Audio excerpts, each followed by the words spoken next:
Chapter 338. Han Tie's answer, however, disappointed Li Qingshan. He didn't know the current whereabouts of this technique, so he recommended a set of ice bone shattering fist to Li Qingshan, which could transform one's gui water qi into the power of extreme ice. It was very destructive, and it could also condense ice battle armor around one's body, combining attack and defense. Li Qingshan had already read through all of these jade slips. Gui water true qi was not proficient in destruction, so most of these battle skills followed a gentle path, focusing on using softness to overcome toughness. The Icebone Shattering Fist could be regarded as the one with the greatest offensive power, but it paled in comparison to Ocean Wielding's ferocity and brutality. This combat skill of the Ocean sect completely reversed the saying that Gui Water Qi was not good at attacking. Once it was used, it was like a huge wave and a tsunami, and it was continuous. Li Qingshan thought for a moment and opened his eyes. I choose this. He put Ocean Wielding into his bag. Li Qingshan wasn't trying to gamble on luck. If Qi couldn't use this combat skill, then what about demonic Qi? His demonic Qi was also of the water attribute. Needless to say, it was fierce and overbearing. It would definitely not be a problem to use this combat skill. The Way of the Demons was his foundation. In a flash, he naturally made a choice. Moreover, he might be able to find the second volume of Arts of the Boundless Ocean. Han Tie didn't say much. He put away the other jade slips and returned to the ground with Li Qingshan. After Han Anjuan finished lecturing, he suddenly pointed at Li Qingshan and said to the military disciples, "It won't be long before this person becomes stronger. At that time, what are you going to do?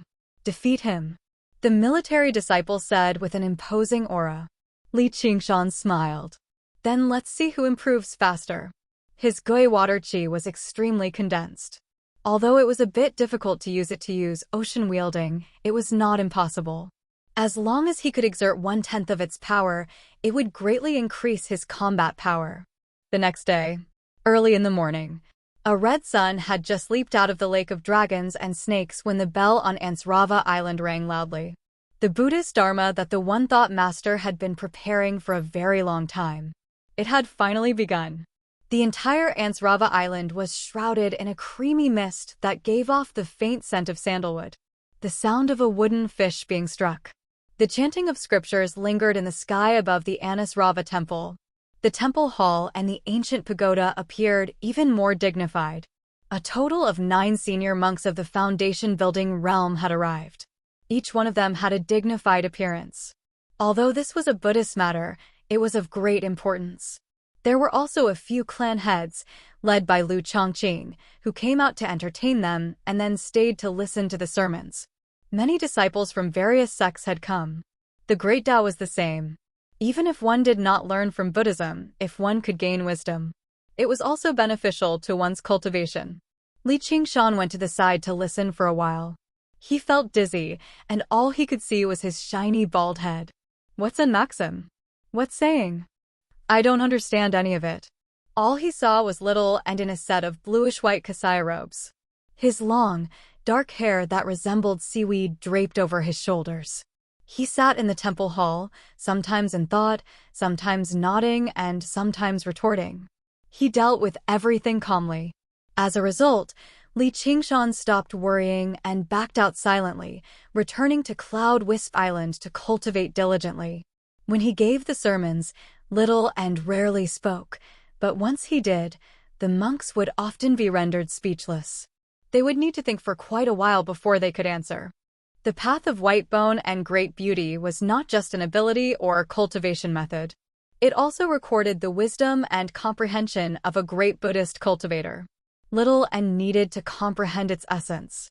Every single question revolved around this ability, and he would always be able to hit the nail on the head. This allowed the monks to feel refreshed and enlightened. They would often need to think before they could answer. The monks were all well-versed in Buddhist studies. After some thought, they would most likely be able to come up with an answer.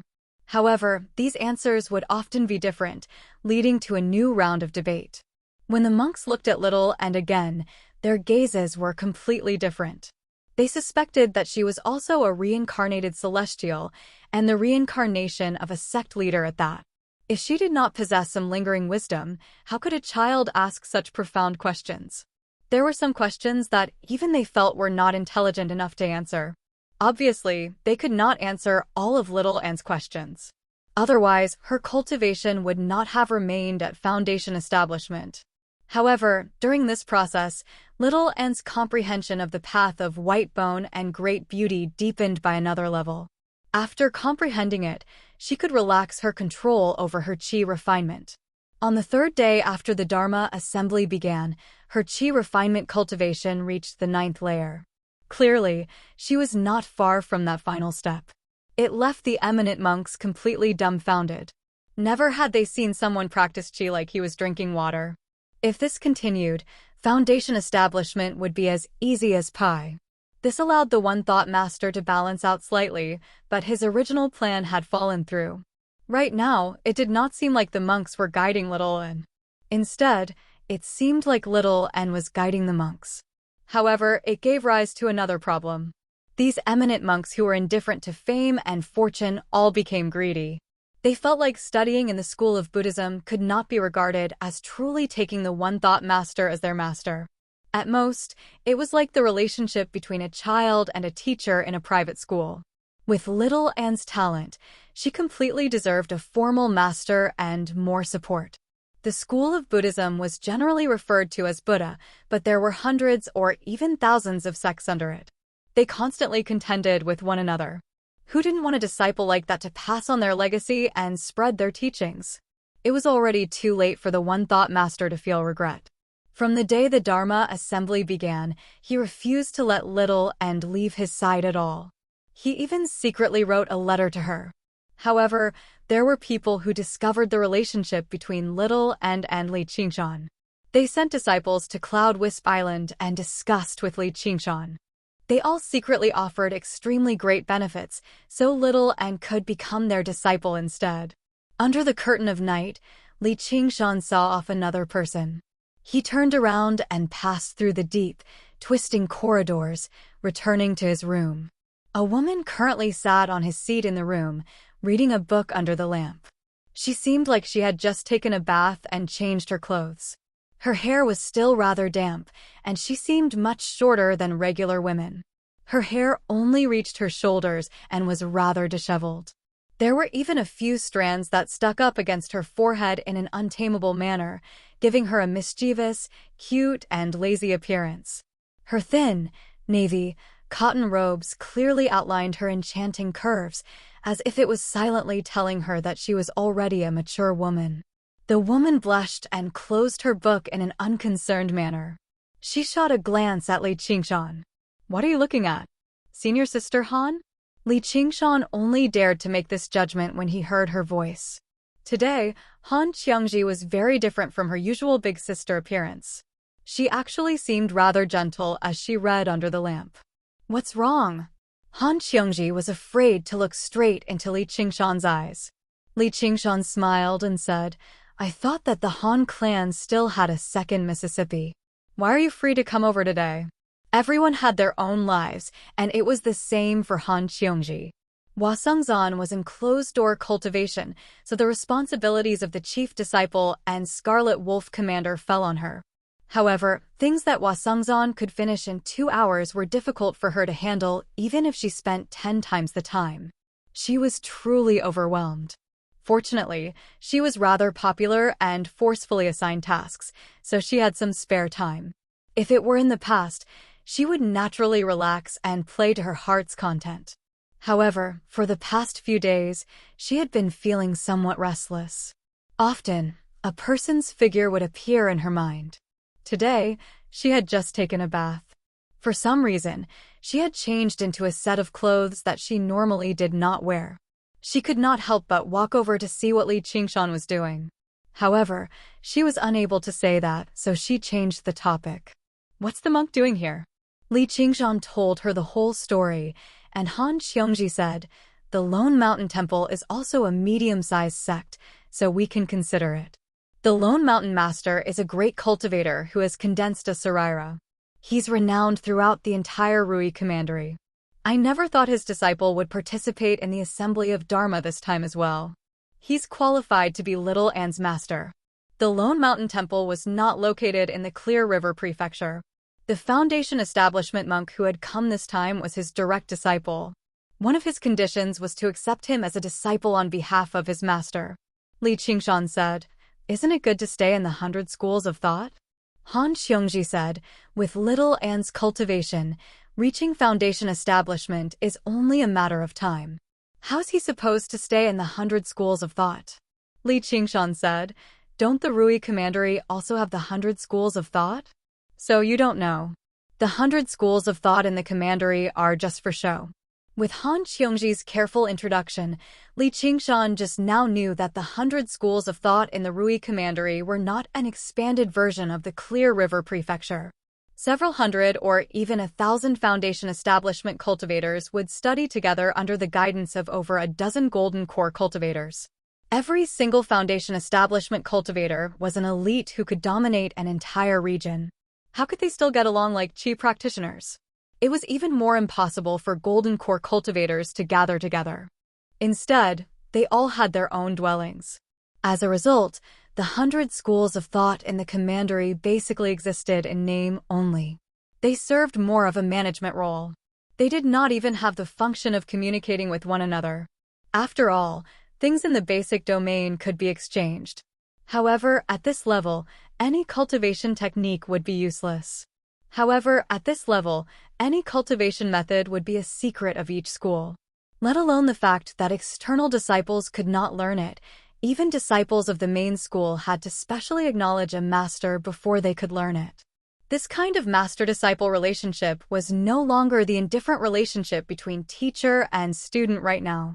Instead, it had returned to the traditional master-disciple relationship, where they were like father and son. At this point, finding a good master was of utmost importance. "Don't tell me I have to find a master too?" Li Qingshan said. It was no wonder the monk earlier hinted that he could visit the Lone Mountain Monastery. Han Xiongji said, "Of course. Who doesn't want to find a master to support them? Unless their talent is lacking or they're too old, so they can't find a master who's willing to accept them." Li Qingshan was obviously not one of them. It was possible to say that anyone who could emerge as a Foundation establishment cultivator under the strange fee system of the 100 schools of thought would definitely be young prodigies. They would not have to worry about finding a master. This was the special method of inheritance of the 100 schools. It was different from cultivation sects, but it was also similar. Li Qingshan laid out his hands. Does the School of Novels have golden core cultivators? Or in other words, golden talisman cultivators? The School of Novels primarily cultivated the divine talisman of great creation. After the second heavenly tribulation, their color would turn golden. Actually, apart from Foundation establishment, all the cultivators in the world were the same. Further up, due to the different cultivation methods, they would be referred to differently. The school of Buddhism called them sariras, the school of novels called them golden talismans, sword embryos for sword cultivators, and golden core cultivators. This was still a habit passed down from ancient times. Han Xiongji lowered her head. You might be a disciple of the School of Novels, but you don't necessarily have to find a master from the School of Novels. For example, I might be a disciple of legalism, but if I can reach Foundation establishment, I'll definitely acknowledge my uncle as my master. Han Xiongji's uncle was obviously one of the 3 pillars of the Rui Commandery, Great General Han Ongua. Chapter 339. Li Qingshan was taken aback. Although he was a disciple of the School of Novels, his primary cultivation was still the path of the school of the military that combined body and qi. He probably could not find a better master than Han Ongua in the entire Rui Commandery. The effects of a good master were obvious. For example, the second volume of the Arts of the Boundless Ocean could be found with a single order from him. Cultivation could only be converted into power and influence through the accumulation of time. From this perspective, Gu Yenying might be even better. As the daughter of the Hawk God, her future prospects were limitless. However, Li Qingshan was not stupid enough to mention other women in front of Han Xiongji. And, no matter what, he refused to lower his head before that woman. When other people liked a woman, they would have to bend their knees and compromise, but he just had to straighten his back for that woman to see. Han Xiongji's words seemed unintentional, but there was actually a great deal of meaning behind them. Was she implying that if he became the son-in-law of the Han family, he would be able to establish ties with the Han family and borrow their power? He had to admit that the temptation was rather great. And it also touched Li Qingshan slightly. No matter what, having a woman think so much for you is always something worth rejoicing over. Thank you. What are you thanking me for? I'm only saying it casually. I'm not going to introduce you to him. If you want to take this path, go beg my father yourself. Han Xiongji's face became even redder under the light of the lantern. I, Han Xiongji, haven't fallen to the point where I have to use my family to move a man. Why should I move him? What's so special about him? He's just a little more free-spirited and valiant than the disciples of the Han family, and he's a little more determined and self-disciplined than the disciples of legalism. Normally, he does not take her willfulness to heart, but he can stand up for her in times of need, fearless of death. For a moment, her heart was in knots. He was no longer as carefree as he was in the past. Yet, he said nothing about it. It made her tempted to grab him by the neck and get to the bottom of this. Even though Li Qingshan was not an infatuated saint of love like Hua Sengzan, he still understood. A man and woman alone in a room, talking about the future in the middle of the night. It wasn't that simple. The beauty under the lamp had a different kind of charm. He was not a person who was overcautious and indecisive. If he wanted to do something, he would do it. He grabbed Han Xiongji's hand and said softly, "Senior Sister Han." Han Xiongji's body trembled, but she didn't withdraw her hand. She pretended that nothing had happened and asked, "What is it?" Li Qingshan snickered inwardly.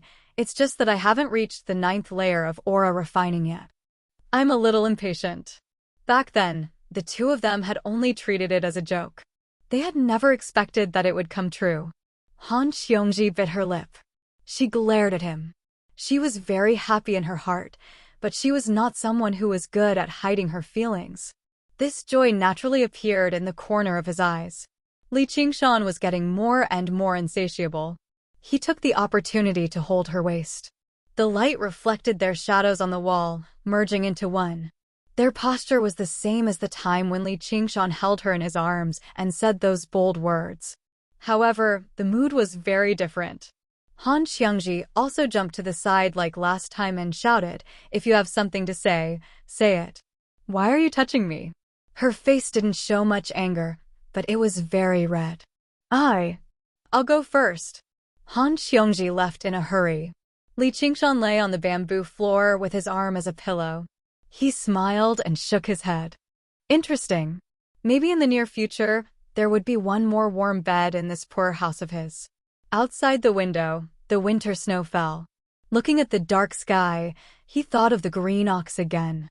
It did not forget the person who dug the well when drinking water. If it were not for the green ox's help, how could he have walked so far into the world and made such a beauty fall in love with him? Before he knew it, another year had passed. In a few days, he would be 18 years old. From a young boy, he would become a real man. He had to think about the future. If he chose a master, did it mean that he and Little Ant would have to separate? After all, he couldn't become a monk, and he didn't want to delay Little Ant's development. Most of the time, what separated them wasn't irresistible oppression or obstruction, but their own pursuits. There was also the secret he hid, the conflict between his half-dream and the person in front of him, and the tragic situation of being chased by his brother-in-law, father-in-law, and even his future master if his marriage fell apart. Every one of them was enough to make people break their heads thinking about it. Therefore, after thinking about it for a while, he decided not to think about it anymore. The boat would cross the bridge when it came to it. He just had to follow his heart and stride forward. He couldn't possibly say to Han Xiongji, "I think we should focus on our studies." Oh no, cultivation. We shouldn't have any distracting thoughts. Unless he was crazy or impotent, he wouldn't say such words. Late at night, the Dharma meeting continued. The eminent monks were tireless. They sat upright and still, speaking as their gazes wandered about. They treated everyone else as competitors. Right now, they were no longer competing over the Buddhist Dharma. There was also a once-in-a-century genius disciple. They no longer had any doubts. Little Anne's existence was enough to determine the rise and fall of a temple or even a sect. The discussion of the Dharma continued, but they seemed rather absent-minded already. At this moment, an old man appeared in front of the hall. His hair and beard were all white, and his hair draped over his face. His hands hung to his sides, and his eyes were dull. His expression was dull. If it were not for his kasaya, it would have been impossible to imagine he was a monk. The one-thought master beamed with joy and bowed deeply. Master. He had not sent an urgent message for nothing. His master had actually rushed over so quickly despite being thousands of kilometers away. The monks cried out and bowed in a hurry. One-thought's master? Was he the Anilam Light Chan master of the Chan monastery of Devanaga? It was rumored that he practiced the great scripture of annihilation arduously in the monastery and had not left the monastery for several decades already. Why had he come here? The old monk that the one-thought master referred to as master turned a blind eye and a deaf ear. He directly arrived before Little Anne like an idiot. Little Anne raised her head, and their eyes met, only to see the old monk's eyes suddenly erupt with resplendent light, eclipsing all the lanterns and flickering light in the hall. They seemed like two miniature suns. The old monk said with great difficulty, "Are you willing to go to the Chan monastery of Devanaga with me to cultivate?" The monks immediately gave up on that thought. The Chan monastery of Devanaga was the greatest Buddhist sect renowned throughout the Green province. As the head monk of the Bodhi courtyard, who could contend against the Anilam Light Chan master? And who could turn down his invitation? They never thought the one-thought monk would be so resolute as soon as he struck. As a matter of fact, even the one-thought master himself had never expected to be able to invite his master from the Chan monastery of Devanaga. He had no other choice either. Originally, he planned on taking Little Anne to the Chan monastery of Devanaga to see his master after she reached foundation establishment.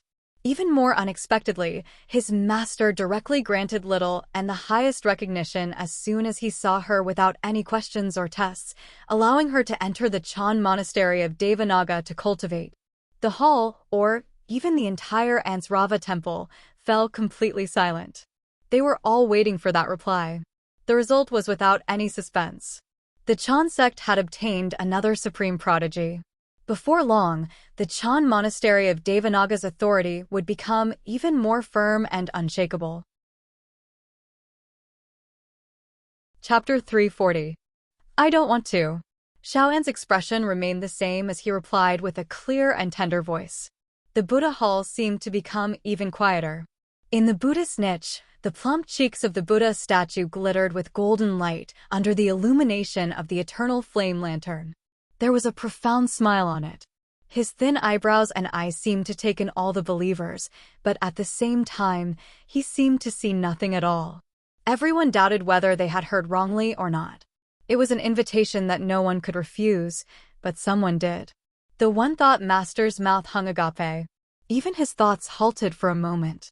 Back then, after successfully reaching foundation establishment, he emerged from the 100 schools of thought and turned down the invitations of a few temples, heading to the Chan monastery of Devanaga thousands of kilometers away to become a disciple. He knelt outside the Bodhi hall for 3 days and 3 nights before the Anilam Light Chan master accepted him into the Bodhi hall. He was tested for another 3 years before he was accepted as a formal disciple. He had never regretted this choice. Otherwise, with his luck and aptitude, it would have been impossible for him to advance to a higher realm. Little Anne, you, the Anilam Light Chan master raised his hand and stopped the one-thought master from continuing. He looked at Little Anne. Little Anne's expression was calm and unmoved. The Anilam Light Chan master sighed. The path of cultivation is boundless, and the Buddhist Dharma is boundless. Why must you stubbornly persist? Little Anne bowed and said, "Thank you, Shurzuan, for bestowing me with this Dharma name." If not wanting to separate from him meant stubbornness, then she would rather use this as her Dharma name and never change it. The Anilam Light Chan master smiled at first, rejoicing over the cleverness of his thoughts. Then he sighed, lamenting over how stubborn he was. Then, without confirming or denying it, he floated away. The one-thought master went up with a mixed expression and bowed. Junior sister One will. Little and returned the gesture. Senior brother Yin. Although there was no ceremony. But for the Zen sect, which paid particular attention to direct one's heart and see one's nature to become a Buddha, these superficial courtesies were insignificant. Buddha pinched a flower, Mahakasayapa smiled, master and disciple got along well. In just a few words, their status had already been decided. All the monks got up and bade farewell. The Dharma assembly came to an end. The number one genius in the 100 schools of thought in 100 years. He was also the first to find his future destination, which was the holy land of Buddhist cultivators that spanned 15,000 kilometers across the Green Province, the Chan Monastery of Devanaga. After little and sent all the monks away, he also took his leave from senior brother One Thought. The One Thought master obviously knew where she wanted to go. He waved his hand helplessly. Go! Even his master could not do anything about it. He silently allowed her to use One Will as her Dharma name. How could he care about it? On Cloud Wisp Island, after hearing about what had happened, Li Qingshan fell silent for a while. He rubbed Little N's head and smiled. If you want to go cultivate in the Chan Monastery of Devanaga in the future, I'll become a monk with you. However, I'll only be a monk who drinks and eats meat, plus a perverted monk. Little N shook his head. No, I'll stay with you. I don't want you to be a monk who eats meat and drinks wine. Li Qingshan said, I see. When the time comes, I'll pay a visit to the Chan Monastery of Devanaga with you and get some benefits from the Annihilum Light Chan master. You can just come out and work alone. I'll also go find a master to learn a thing or two. By then, I'll build a dwelling and you can build a temple on the side. How's that? It'll be the best of both worlds. Little N said softly, all right. This was their future. There was nothing worth worrying about. It was already late at night. The two of them laid on their backs, staring at the ceiling. They listened to the rustling snow outside together. They both felt extremely peaceful inside. Oh, right. What do you think of that big sister Han? Li Qingshan turned around and laid on his side. Big sister Han? Little N turned around in doubt. Her two large eyes shone in the darkness. She's Han Qiongji. She's worth 100 regular people, Little N said indifferently. I'm not telling you to eat her. Forget it, child. You won't understand even if I tell you. Li Qingshan was speechless. He lay back down. Little N climbed onto him and stared at him. All right, I'll tell you. Li Qingshan raised his hands in surrender and told her what happened tonight. You like her? Little N blinked. A little. Li Qingshan shrugged. Han Qiongji was naturally a good girl. Although they didn't have deep feelings for each other, as long as they spent some time together, they would naturally have feelings for each other. His parents in his previous life and this life had all gone through the same thing. It wasn't some third-rate romance drama where they had to love each other to the death. You want to marry her? With the awakening of many memories, especially after reading many novels for Li Qingshan, Little N was no longer unfamiliar with these things. It was just that she didn't expect this kind of thing to happen to him. She felt very shocked. Not necessarily. It's possible. Li Qingshan touched his nose embarrassedly. He felt like a divorced father who wanted to remarry and was asking for his daughter's consent. His usual heroic and casual attitude couldn't be shown at all. He admitted that he wasn't a romantic person like Hua Sungzan. He probably wouldn't be able to feel that kind of infatuation without regret in this life. When he was young in his previous life, he might have had this kind of thought. But in this life, it had been sharpened by more than 10 years of hard life. Only the simplest and most direct things were left. Little N suddenly became unhappy. She got down from Li Qingshan and turned her back. Hey, what's wrong? As long as you're happy. Little N thought that Li Qingshan would be stuck with that woman day and night like in the books. He probably wouldn't have time to accompany her anymore. She felt even more sad. Li Qingshan pulled her body over. He saw that her eyes were red and tears were streaming down. It was as if he had done something that angered the heavens and people. He also panicked. I didn't say that I would definitely marry her. It's fine if you don't like her. The future wasn't that simple. More than 10 days later, on Contention Island, in the underground cave abode of seclusion, a drop of sweat flowed down his cheek, dripped from his chin, and landed on the wet ground. Li Qingshan's body knelt on the ground. His long hair hung down and covered his face. The muscles all over his body twisted like dragons and snakes. It was as if he was bearing a heavy burden. Scarlet blood flowed into his skin, revealing the color of black iron. He opened his mouth wide, revealing his long and sharp fangs. 2 bulges appeared on his forehead, as if there were 2 horns that were ready to rush out at any time. Li Qingshan suddenly raised his body and let out a furious roar. His arms spread out to the extreme, as if he was breaking free from invisible shackles. Who? It was the sound of his heavy breathing. It was filled with incomparable comfort. Who? It was his movement that kicked up a fierce gust of wind, surging through the dwelling and ruffling little Anne's clothes and long hair. Li Qingshan stood up. The color of his skin gradually returned to normal, and his knotted muscles settled down too. However, his figure seemed slightly bulkier, like a statue carved out of marble. After this period of arduous cultivation, in particular the pills he had exchanged for with spiritual stones, he had basically eaten them all. He had finally reached the 3rd layer of the Ox Demon's Fist of Great Strength. Although the resources he required with each step forward were even greater, back then, reaching the 1st layer only required drinking and nourishing his body. The benefits to his body became greater and greater. In particular, his strength had basically increased by several times. Although it was suppressed by the spirit turtle's demon core, he could still feel the surging strength surge through his body, almost ready to burst out.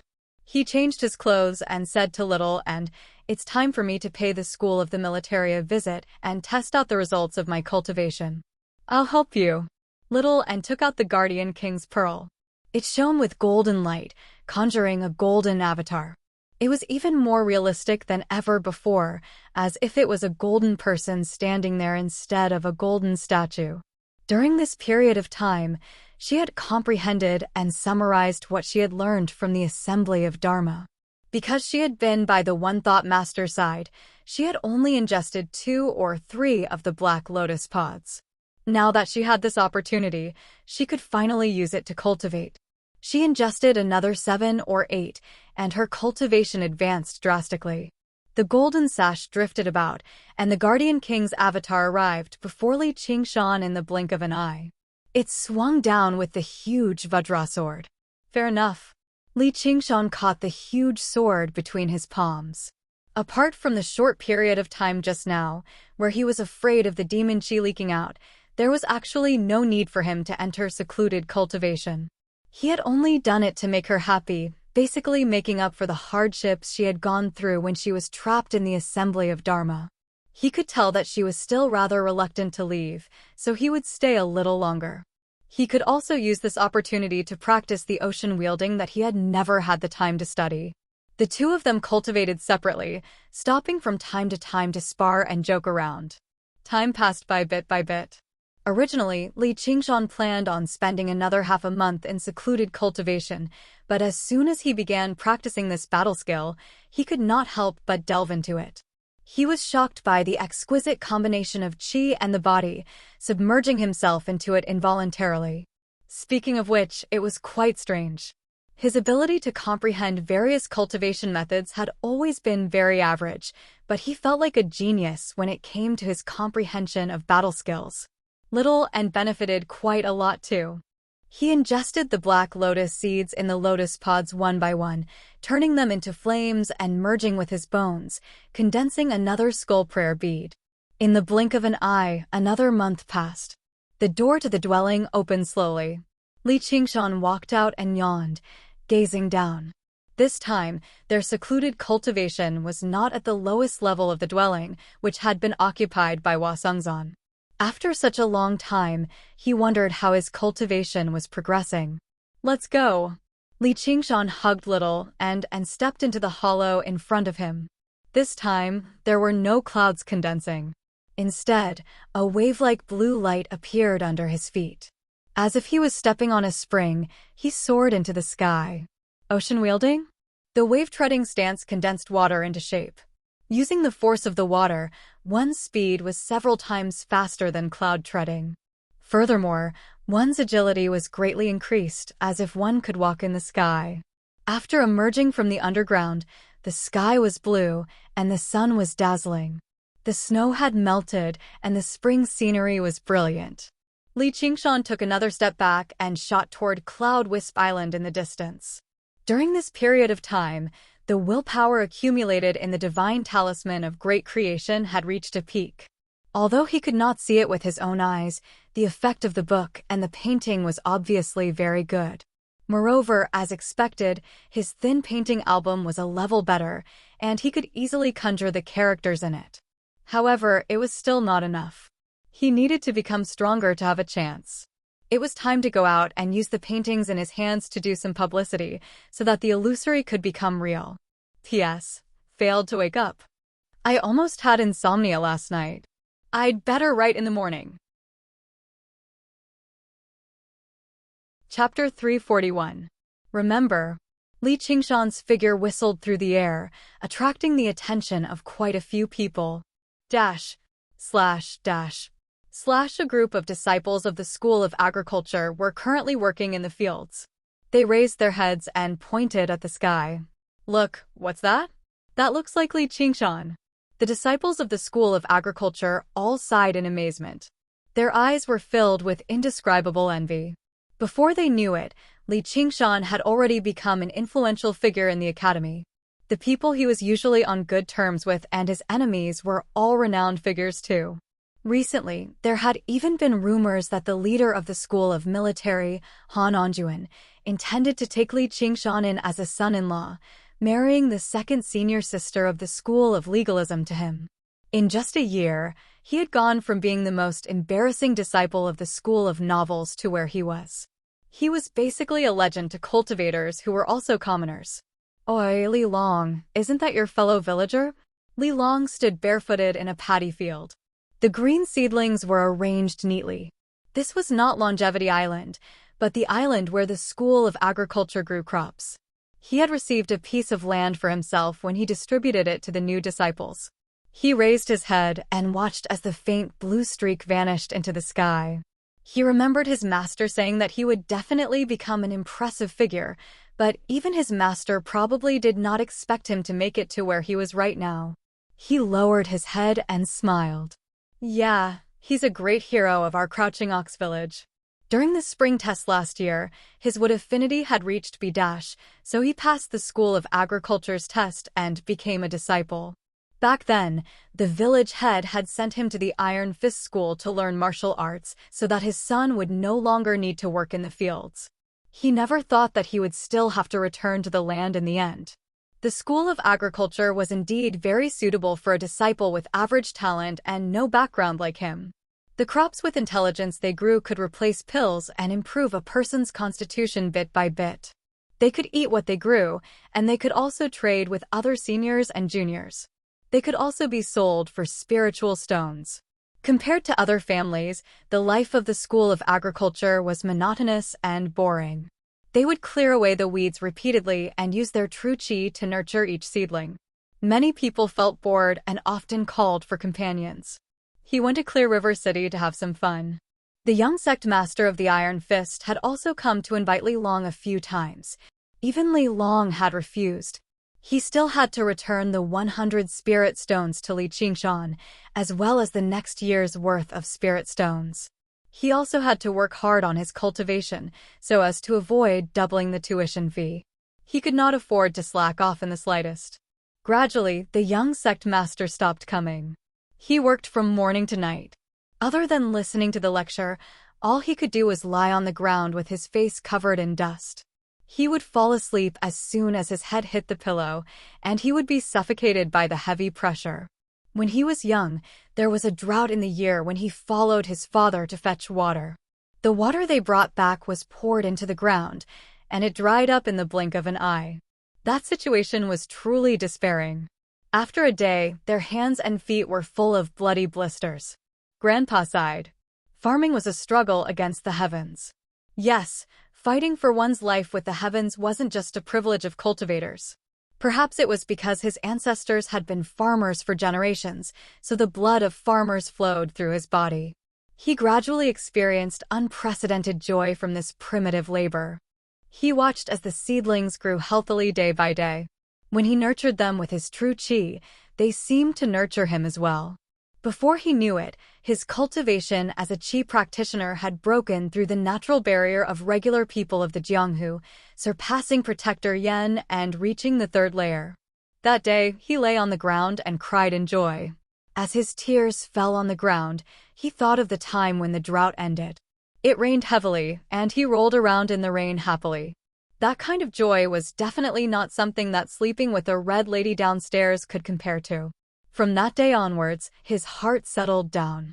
He did not go and watch the free public performances of the School of Music.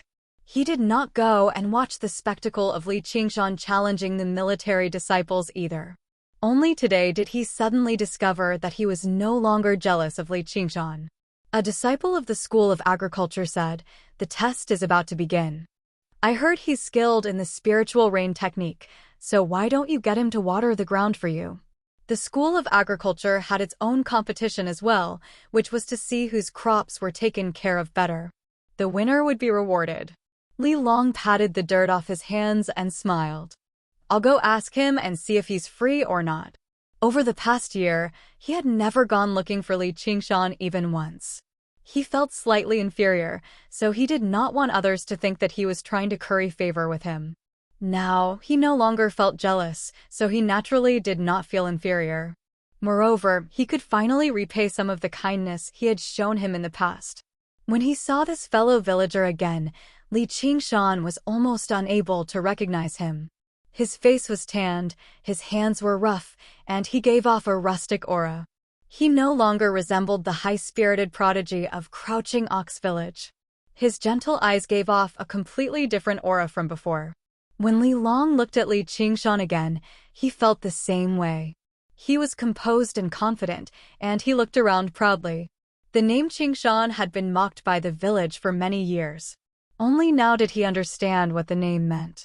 Li Long took out a bag of spiritual rice. "I planted this myself. Try it. I still don't have enough spiritual stones on hand. If you're not in a hurry, you can wait for another year or so." "There's no hurry. It's fine to wait another 3 or 5 years. It's not like you can run away anyway." Li Qingshan opened the bag of rice. Every grain was the size of a peanut, and they gave off a fragrant spiritual qi. He praised, "Good rice. I think this rice is worth 50 spiritual stones.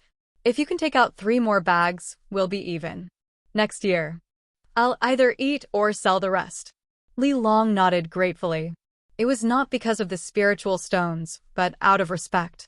He glanced past the bamboo forest on Cloud Wisp Island. It's quite a pity about this land and these bamboo shoots. The land allocated to each disciple of the School of Agriculture was limited. Among the 100 schools, the School of Novels had the highest land per capita. As one of the main islands, Cloud Wisp Island was an excellent spiritual land. Naturally, it was much better than the island where Li Long grew rice. If it was used to grow crops, it did not need to be so meticulous. With a little care, there would be a good harvest every year. The bamboo shoots that broke out of the ground were also rich in spiritual qi. Li Qingshan became more and more aware that Cloud Wisp Island was a truly treasured land. He definitely could not give it to others. If you like it, you can cultivate it. You can pick as many bamboo shoots as you want. I don't have time to take care of them anyway. Although the spiritual bamboo shoots could be used as a substitute for pills, their effects were limited. It was not worth it for him. He might as well learn alchemy from Ru Xian. Li Long felt rather regretful that he had not visited Cloud Wisp Island earlier, but he was unwilling to take advantage of the situation for nothing. In the end, he made an agreement with Li Qingshan. He would provide the labor, and Li Qingshan would share half of the crops and bamboo shoots he harvested. Li Qingshan was happy to be able to help his fellow countrymen and obtain many things for free. Even if he did not eat these things, it would be good for Millipede to recover his vitality. Speaking of which, that guy's hibernation should be over by now. Just as he was thinking this, he felt the bug sac at his waist tremble. He agreed to Li Long's request to water the plants. I still have some matters to attend to. You go back first. I'll be there in a bit. After Li Long left, Li Qingshan let out Millipede and fed him a pouch of spiritual rice. Don't be in such a hurry. There'll be bamboo shoots soon. Just bear with it a little longer. I'll take you underground very soon. After pacifying Millipede back into the bug sack, he went to help Li Long cast the spiritual rain technique a few times. Once Little and returned from dealing with the matters at the School of Buddhism, the two of them passed through the formation of dragons and snakes together and left the 100 schools of thought. They arrived in the prefectural city of Clear River first. Li Qingshan wanted to take the paintings Chu Danqing had given him on a tour around the city. If he could complete some missions along the way and earn some merit, that would obviously be for the best. The envoy in charge of issuing missions dared not slack off. He took out a list of missions and gave them to Li Qingshan to choose from. Li Qingshan picked through them carefully. He happened to see a mission that was in progress, and the person in charge was Qian Rongji. He asked, "Has Qian Rongji returned?" "Madame Qian has returned twice." She immediately accepted another mission and left. All 3 missions were to a remote region far away from the prefectural city. Li Qingshan thought, not only is this woman vicious to others, but she's vicious to herself as well. It's like she's basically looking for death. After choosing his mission, just when Li Qingshan was about to leave, the envoy in black suddenly said, "Madam Li, Madam Han is upstairs right now." Nothing in the world spread faster than gossip and gossip. Although the 2 people involved were completely clueless about it, it had already caused quite an uproar in the Hawk-Wolf Guard. The Han family's son-in-law selection was no small matter. Li Qingshan said, "Senior sister Han is here too? I'd like to pay her a visit." "Madam Li, be careful. Madam Han has been in a very bad mood recently." Li Qingshan knew this was probably related to him, so he felt rather guilty. He had to give her an explanation. The warm spring sun shone into the room diagonally. Han Xiongji currently frowned as she sat in Hua Sengzan's seat, handling official business. Her shoulder-length hair had been dyed a golden brown, but her face was as bleak as the winter sun. Suddenly, there were a few knocks on the door. She said coldly without even raising her head, "Come in." Li Qingshan made little and wait outside while he pushed open the door and entered. "Senior sister Han." Han Xiongji immediately became furious when she saw Li Qingshan. After that night, she originally thought their relationship had progressed, so she was just waiting for him to come find her. However, after waiting and waiting, she did not see him. Only after asking around did she learn that he had gone into secluded cultivation again, but he did not even tell her. A layer of frost immediately formed on her face. She barked, "Get out." Li Qingshan sighed softly and retreated. "Come back." Han Xiongji suddenly stood up. She did not expect that he would not even be willing to explain. Li Qingshan said, "Is there anything else?" You're pissing me off." Han Xiongji bit her lip. Her heart was filled with bitterness. That night's situation was still vivid in her mind. She had never lowered herself to please a man, but she was treated with such disdain and perfunctory disdain. Li Qingshan could not bear it. This was the first woman in his life who liked him. Moreover, compared to Gu Yenying, who was so far away, she seemed more genuine and lovely. If possible, he did not want to betray her feelings. However, since they were not fated, there was no need to be entangled. He could only apologize. "Let's go, little N." In the long corridor, Li Qingshan frowned as he walked in front.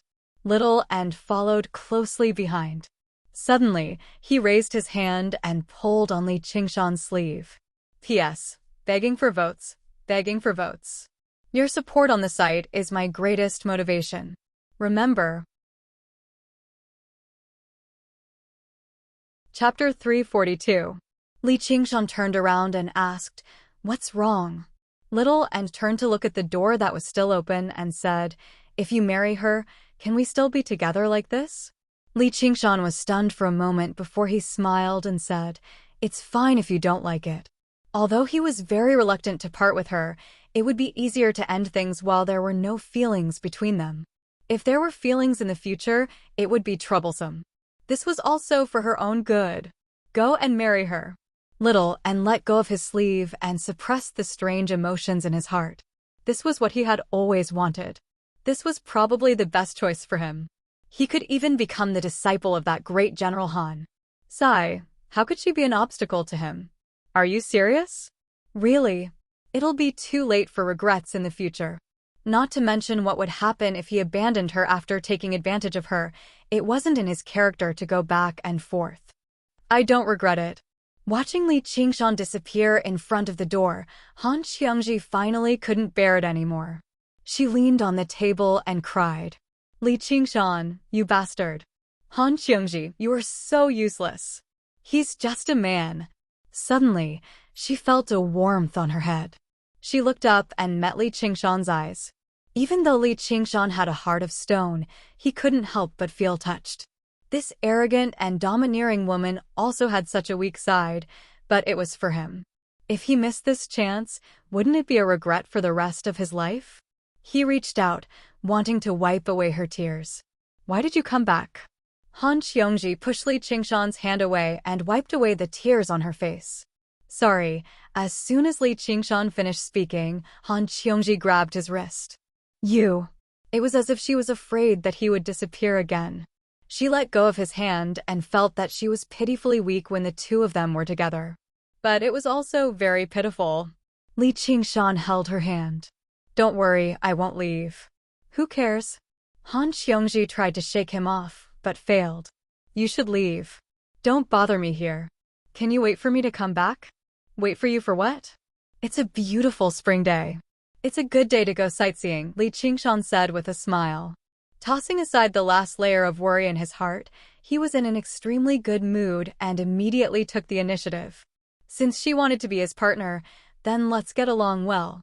Han Xiangji's mood was completely disturbed by him. Her mood fluctuated, and she couldn't speak for a moment. All right, I'll take that as a yes. Li Qingshan decided on his own. Looking at her rosy lips, he wanted to kiss her goodbye, but he was afraid that he would scare her. Instead, he touched her cheek and turned to leave. You, come back soon. Han Xiongji couldn't help but stand up. Li Qingshan looked back and saw that there were still traces of tears on her face, and her shoulder-length hair was a little messy. The joy on her pretty face couldn't be concealed. Although she was shy, she still looked straight at him with undisguised sincerity. For a moment, she was extremely adorable. Li Qingshan almost changed his words and said, Let's go sightseeing now. All right, Xiongji. Li Qingshan smiled slightly and closed the door. Han Xiongji sat there and was stunned for a moment. She bit her lips, but she couldn't suppress the smile on her face. She couldn't help but stand up, spin around, and stretch while facing the window. It was indeed a beautiful spring day, and she couldn't help but look forward to it. Knock, knock, knock. There were a few knocks on the door. Han Xiongji hurriedly wiped away the tears on her face and resumed her cold appearance. A green-clothed attendant trembled as he walked in.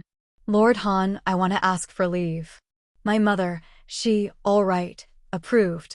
After a quarter of an hour, the entire building was filled with rumors that Lord Han's irritable period had finally passed. That Lord Li really had a miraculous effect. Indeed, everything had its vanquisher. The attendant who managed the mission book was even awarded as a meritorious service. In the sky, above the clouds, Little and looked at the smiling Li Qingshan and pouted. Do you really have to be so happy? As if he could hear her thoughts, Li Qingshan pinched her cheek. You'll understand when you grow up. Little and asked rather curiously and eagerly, when I grow up, will you marry me too? Li Qingshan said, forget it. I don't want to be hunted down by the monks of the Chan Monastery of Devanaga. That's a place as renowned as the Sword Collection Palace.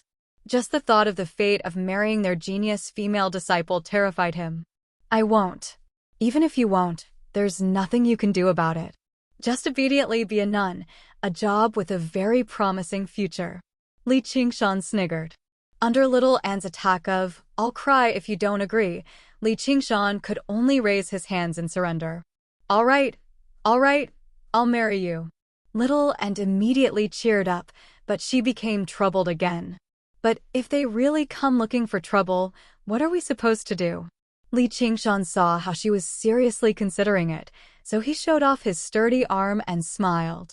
Then I'll blow up all their bald heads. Then I'll help you. Little and found this to be a good idea. Before she had even formally joined the Chan monastery of Devanaga, she had already begun thinking about how to betray the monastery and betray her master and ancestors. A tiny city appeared in the fertile land beneath her feet. Li Qingshan took out a map and compared it. They had already arrived at their first stop. It was noon, and the weather was still rather chilly. There were only a few people scattered on the streets, only a group of children. They ran around and laughed tirelessly, but because they disturbed someone else's afternoon nap, they were scolded and chased to one side. Where are the dogs of the Green Wolf Gang? Suddenly, a bellow rang out, rousing everyone from their dreams. They all emerged from their homes to see just who it was that had come looking for trouble with the Green Wolf Gang. The leader of the Green Wolf Gang was currently treating a few of his friends from the Forest Gang to a meal.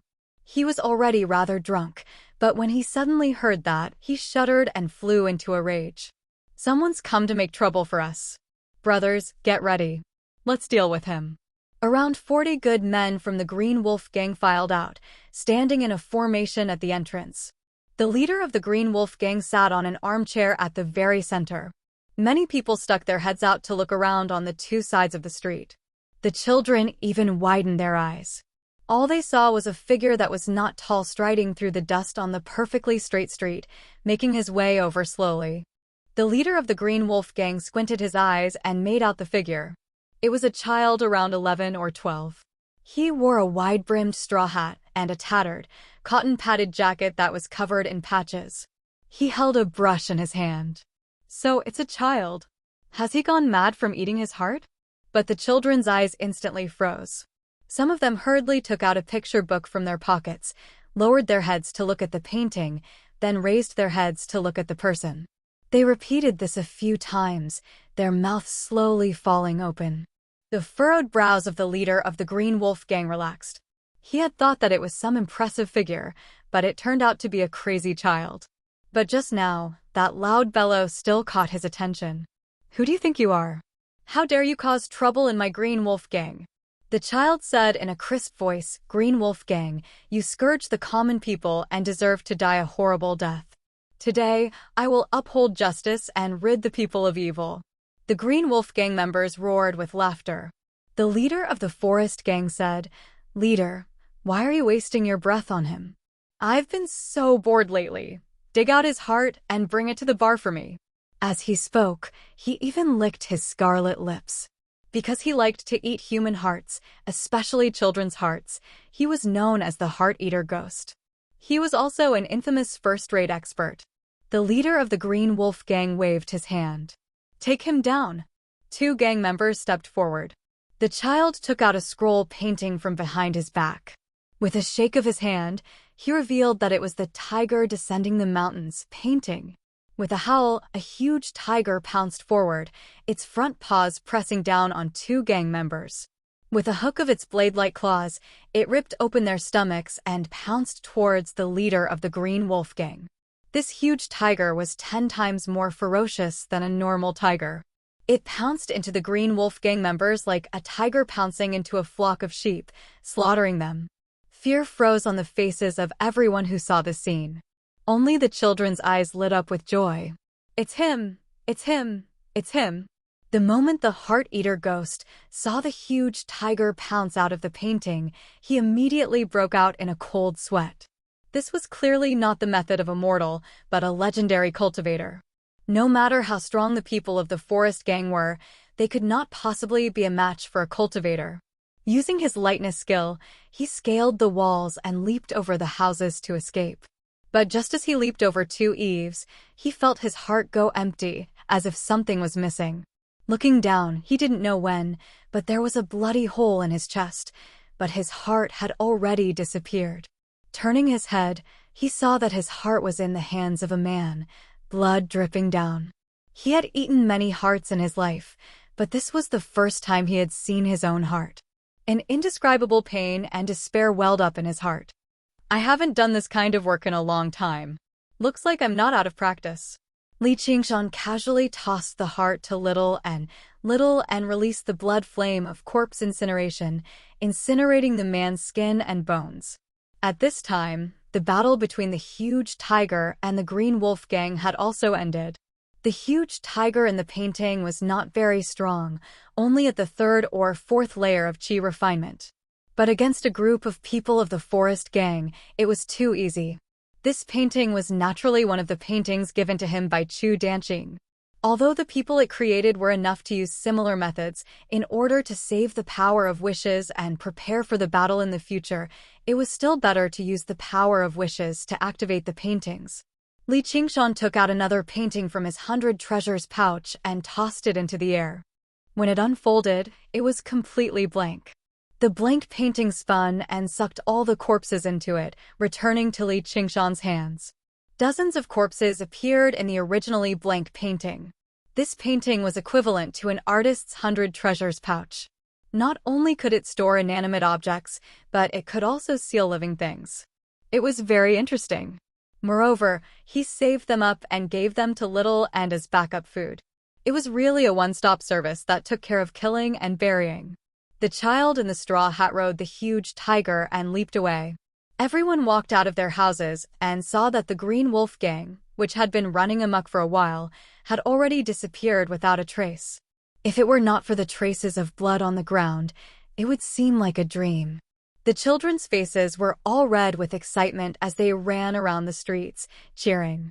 At first, the adults did not know why they were so happy until someone suddenly remembered, "Hey, isn't that child the person in the painting book that second little girl made me read to her? Could it be that the painting in that painting book is real?" P.S. The latest record for rope skipping is 70. Chapter 343. In the sky, Li Qingshan sat cross-legged on a cloud. He could feel that the divine talisman of great creation was gathering the power of belief much faster now. If belief was a form of power, then the people in the city below were gradually beginning to believe in an illusory existence. Let's go to the next stop. Li Qingshan patrolled the land. All the missions were carefully selected by him. There were many missions, and they covered a wide range. However, they were also extremely simple. Basically, their main goal was to defeat the people of the Jianghu. It was not that he could not complete the more difficult missions. He believed that there were few people at the level of Qi practitioners that he and Little and could not defeat. However, the key was to make the characters he wrote stand out. Moreover, once Qi practitioners were involved, there would be all sorts of trouble, and it would be beyond the understanding of mortals. Even if he went to kill the palace master of the Sword Collection Palace right now, the commoners would not know who he was. Cracking down on those local tyrants who bullied men and women and ran amok in the village was what the common people loved to see. Gradually, the image of a young hero was established in the hearts of the commoners. Yes, a young man. Li Qingshan had originally designed him to be a half-grown child. However, the child grew up in the legends. Every time he appeared, he would be different. He would appear in the world in an image that was more in line with the expectations of the people. Discussions broke out under every roof. The patches on the young man's clothes increased and decreased accordingly. The color of his belt would change from red to green. The brush in his right hand remained the same, but his left hand would sometimes hold a flute and sometimes a gourd. His final appearance was the integration of thousands of beliefs and wishes. At the same time, the power of belief gathered by the divine talisman of great creation increased exponentially. The young hero also became more and more realistic and powerful. His eyes even shone with a light no different from a living person's. This made Li Qingshan secretly amazed. The mysteriousness of the school of novels. Of course, he still did not possess the ability to think, so he could not be considered a living person. He could only say some stylized lines like a machine. At crucial times, Li Qingshan had to control him like a puppet. However, Li Qingshan could feel it. What restricted him was no longer the amount of power of belief, but the level of the divine talisman of great creation. The level of the divine talisman of great creation was restricted by the level of chi refinement. Only by transcending the heavenly tribulation and converting his true chi into spiritual chi could he reconstruct the divine talisman of great creation and bestow it with greater power. At that time, he might really be able to communicate with people like a living child. At the top of the tallest tower in the city, Zhao Lingshu stood with his arms crossed. Looking coldly at the back of the tiger riding away, he leaped up and a pair of metal wings spread out from his back. Gliding across the sky, he chased after them. With a whooshing sound, a strong gust of wind blew. It descended from the sky and landed in front of the youth. "Who are you? Why are you blocking my way?" the youth said with an exaggerated expression as if he was acting in a play. Zhao Lingshu said coldly, "Which painter's disciple are you? You dare to imitate others to act chivalrously and help the weak? Those tricks of yours can deceive mortals, but they can't deceive me. Who are you? Why are you blocking my way?" The youth continued to speak with an exaggerated expression as if he was acting in a play. "Do you know who you killed on the Jade Mountain?" Zhao Lingshu raised an eyebrow. He was born in a den of mountain bandits. His father and brothers were all mountain bandits.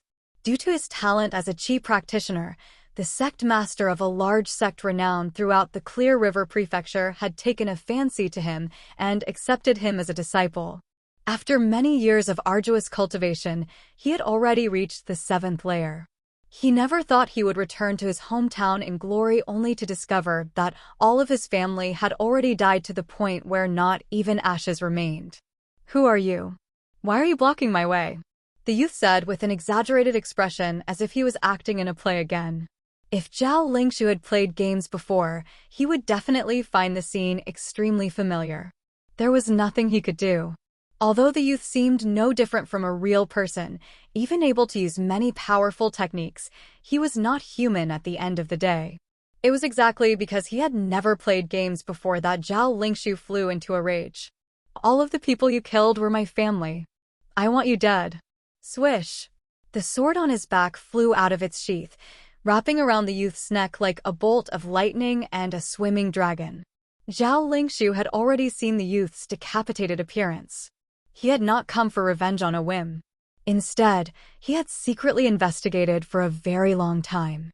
Although the youth possessed the abilities of a painter, his paintings were only at the level of a 3rd or 4th layer chi practitioner. There was nothing to fear. Sure enough, the youth only blanked out. He watched the flying sword stab over without reacting at all. Just as he was about to get his revenge, Zhao Lingshu felt a sense of loneliness, as if he had left the world behind. As a cultivator, he was destined to walk a lonely path. "Farewell, father.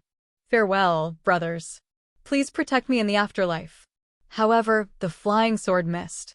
The youth vanished into thin air, while the huge tiger was compressed into a thin piece of painting, flying into the air. Zhao Lingshu was taken aback. What's wrong with you?" A man in green descended from the sky on a white cloud with a child, calling out to Zhao Lingshu. Li Qingshan had just diverted his attention to chat with Little and in the sky. When he turned his head, he saw the flying sword flying towards him. He immediately dispersed his power of will and summoned the huge tiger back. Zhao Lingshu said coldly, "So all of this was controlled by you behind the scenes?" Little and had been observing and listening in all directions, talking to Li Qingshan for a while. "I was wondering why those dog-shit mountain bandits on Mount Yute were so arrogant. So it was you who supported them from behind," Li Qingshan said angrily after understanding the whole story just now. He had some impression of that place, because he had saved more than a dozen women from the bandits' lair. All of them had been toyed with beyond recognition, and some of them had even gone crazy.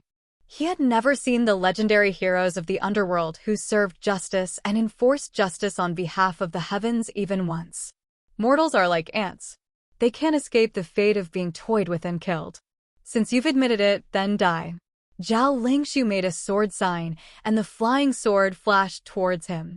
Li Qingshan's aura was only at the 7th layer of the Qi refinement realm, and the child beside him was only a mortal. He had absolute confidence that he could kill them on the spot. Although things were a little unexpected, everything was under his control. Seeing Li Qingshan use his hand to catch his flying sword, he sneered. Break! Li Qingshan casually caught the flying sword. I see that you're also like an ant.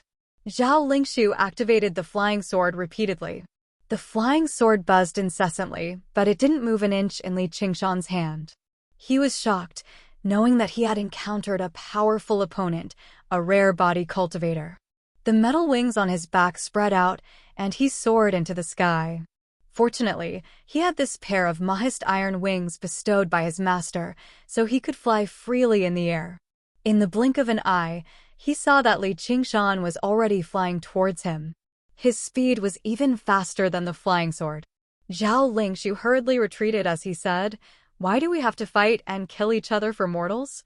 I've already thought it through.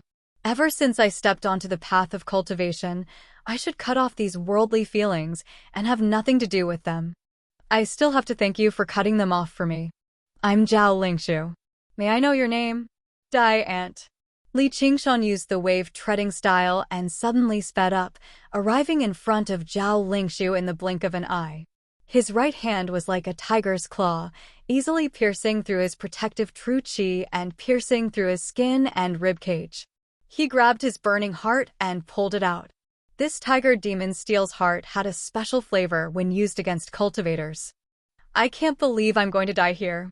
Zhao Lingshu's pupils suddenly dilated. "My path of cultivation has just begun." He used the last of his strength to crush the talisman for help. He became a snack for little but there were a few useful items in his 100 treasures pouch. In particular, the pair of metal wings was rather interesting.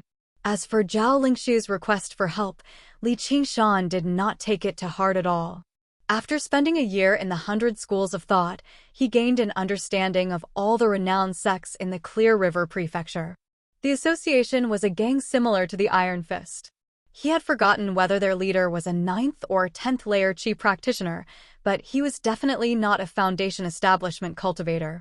In the eyes of the people of the Jianghu, they were terrifying leviathans, but in his and Little An's eyes, they were just a bunch of self-propelled 100 treasures pouches and family buckets.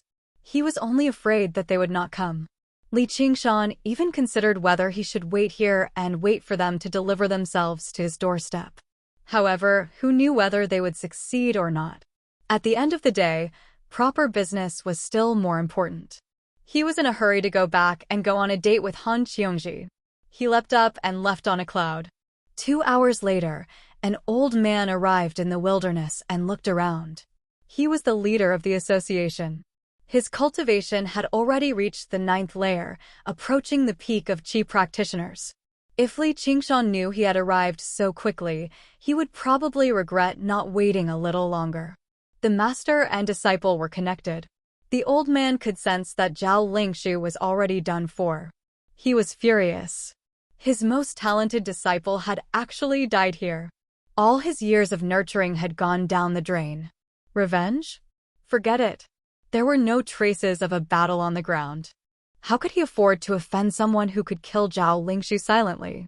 A gang like theirs seemed majestic, able to take all the money and beauties in the secular world as they pleased, but in the entire cultivation community, they were truly at the bottom. Whether it was the disciples of sects or the disciples of the 100 schools of thought, none of them could be offended casually. The slightest carelessness could lead to the destruction of their entire sect. He pitied this disciple of his. His ambition was greater than the sky, but his life was thinner than paper. A month later, the divine talisman of great creation shone brightly. The light blurred the inscriptions on it, illuminating his sea of qi like a blue sun. Li Qingshan smiled in satisfaction, but just that was not enough. However, the seeds had already been scattered across the ground. Next, he just had to wait for them to bloom and bear fruit. There were around 3 months left, which should be enough. Li Qingshan stood in front of the bustling hawk-wolf guard and raised his head, gazing at the vice commander's room below the eagle. He smiled resplendently. "Qiongji, I'm here." He actually felt rather excited. After all, this was the first time he had gone on a date in the 18 years since he transmigrated. Little and had taken the 1,000 corpses picture to Ansrava Island, which gave him enough time. On the rippling lake of dragons and snakes, it was a beautiful spring day. A small boat drifted along with the waves. Li Qingshan lay in the cabin leisurely. A beauty sat beside him. Her eyes were gentle, and her valiant appearance was filled with tenderness. Her plump, vermilion lips were alluring. When she opened and closed them a few times, she let out an indistinct, clear voice. Gu Yenying and I are in danger at the same time. Who are you going to save first?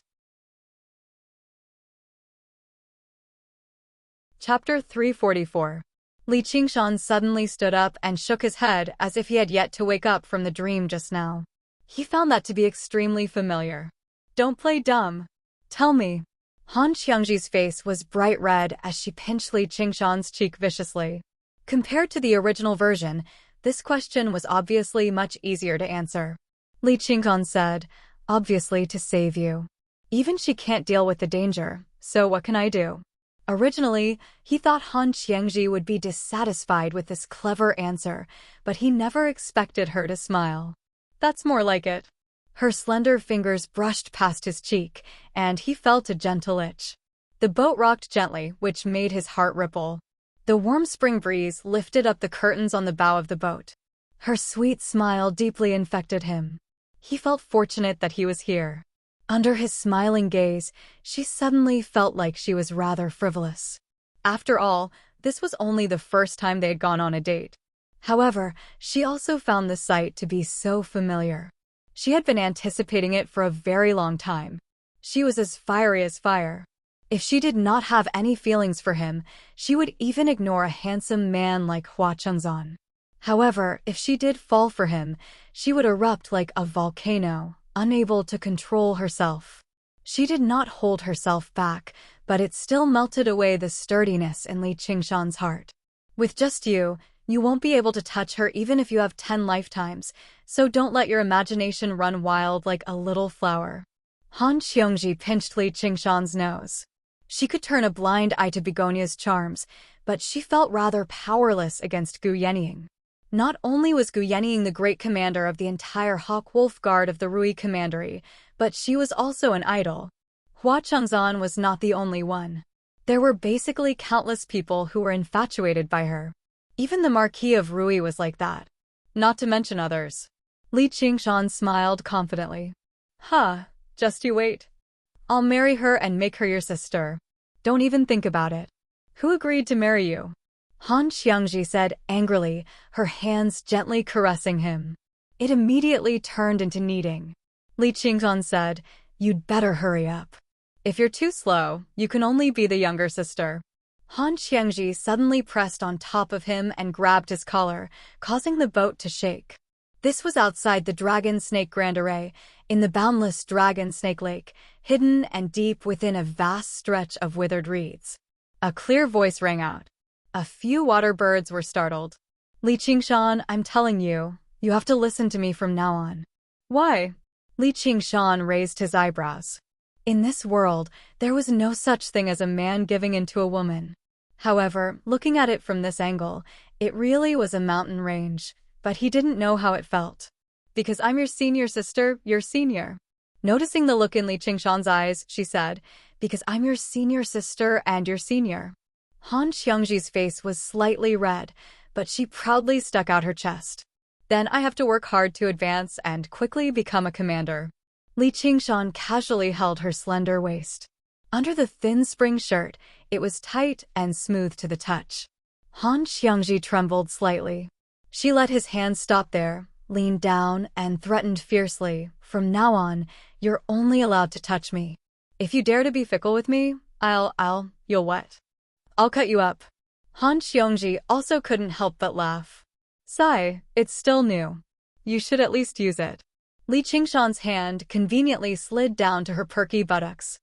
Han Qiangji jumped up. Her face was red at first, but she suddenly laughed out loud. She touched Li Qingshan's head and said, so you're still. How pitiful. If you perform well, I'll take pity on you in the future and let you have a taste of being a woman. She regained her previous boldness and looked at Li Qingshan as if she was looking at something in her bag, her face full of satisfaction. Sometimes, she would suddenly remember that he was still a few years younger than her. Of course, for a cultivator who was easily hundreds of years old, this gap of a few years was not a huge chasm. However, she would often forget this because the feeling he gave her was always mature and calm, so she was the younger one. Li Qingshan rolled his eyes. Then I'll have to trouble the experienced big sister Han to teach this little brother a few moves. You're talking nonsense, of course I'm also. Han Xiongji said angrily. Also what? Li Qingshan snickered. Only then did Han Xiongji know that he was teasing her. She poked his forehead heavily. You'll know in the future. Li Qingshan looked her up and down. His gaze seemed to penetrate her clothes and take in all of her exquisite and delicate body. He was imagining the future. Han Xiongji adjusted her figure slightly unnaturally. In the past, if a man dared to look at her like this, she would inevitably roar, "If you keep looking, I'll dig out your eyes." Most of the time, this was not just for show. Regardless of whether it was the military or the legalists, they would not teach their disciples to be soft-hearted. Li Qingshan suddenly shook his head. He opened the cabin door and walked out. He looked at the boundless reeds and said, "I want to have many wives and concubines. I want to have all the beauties in the world as my wife. How can I stop here? You still dare to say it?" Han Xiongji pounced and firmly hooked her arms around his neck. However, with her physical strength, it was really difficult for Li Qingshan to feel the slightest pressure. It was more like she was hanging on his body. Instead, her full breasts pressed tightly against his back made him feel a wave of pleasure. He only smiled and said, "These are all from the bottom of my heart. You just bully me because I like you. You're only with me because you want to take advantage of me." Han Xiongji suddenly let go of him and retreated to the side. Li Qingshan turned around and saw that her eyes were already red. She was glaring at him, and he smiled slightly. Indeed, looking at her rude and innocent appearance, he could not help but want to bully her a little. He went forward and wrapped his arms around her waist, saying gently, "Qiongji." "What?" Although his tone was fierce, his heart softened. "Nothing. I just feel that you're becoming more and more adorable. Do you think that because of this I'll? Han Xiongji's pretty face turned red, but her resentment had already disappeared without a trace. "Just having you is enough." These were Li Qingshan's heartfelt words. Although he said that he wanted to have all the beauties in the world as his wife, when she was by his side, she had already attracted all his attention. Yes, she did have this charm. Moreover, everyone's time and energy were limited. He had to accompany Little and cultivate and learn alchemy. Even if he had 3,000 cups of water, he did not have the time to drink it. Could it be that he would waste all his precious time in the land of tenderness? The things he wanted to do. There was still a lot more. Han Xiongji's eyes became misty, and her heart was filled with boundless joy. So this was what it felt like when two people were in love with each other. Just a word was enough to make one's heart bloom with joy. She, who had once been dismissive of this kind of lingering love, now deeply experienced the beauty of it. She raised her head and said, "Remember what you said." "I said it. It's getting late. I'm going to learn alchemy. You should also return to the school of legalism to handle your affairs."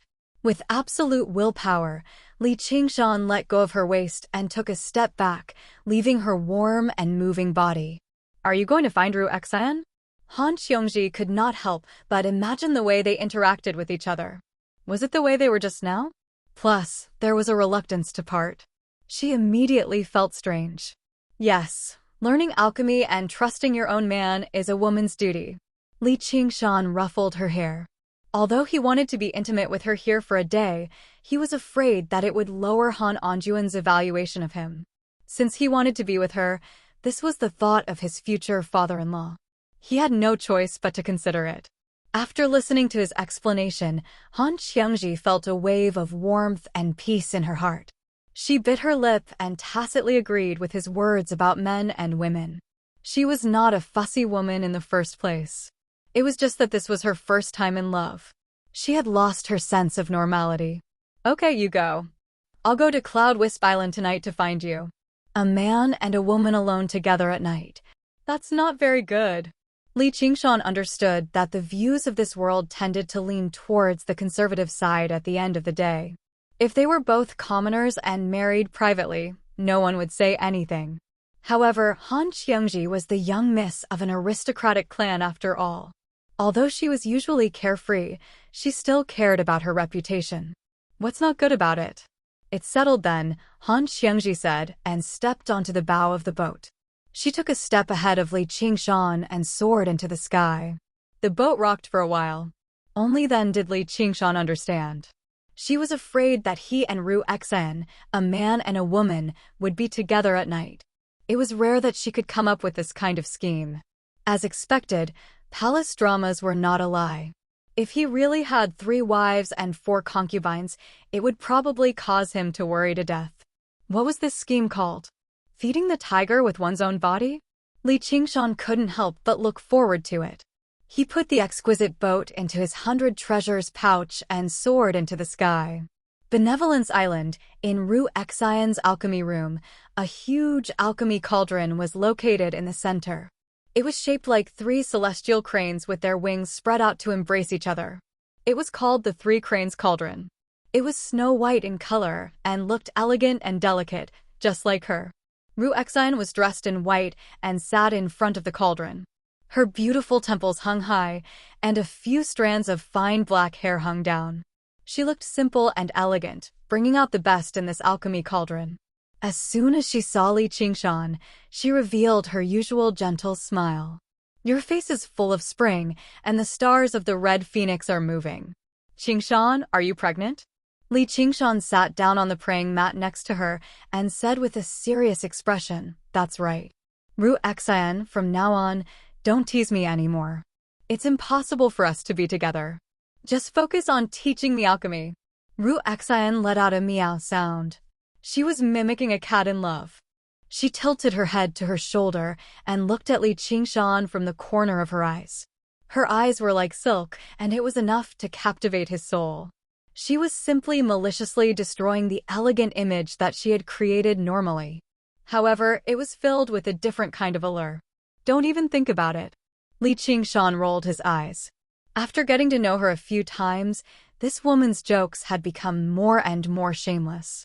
However, he couldn't deny that it was extremely touching. Ru Xian frowned and said resentfully, "Li Lang, you really forget the old when you have a new person." She shook her body. So mushy. I feel like I've suffered a loss. Forget it, the jokes will end here.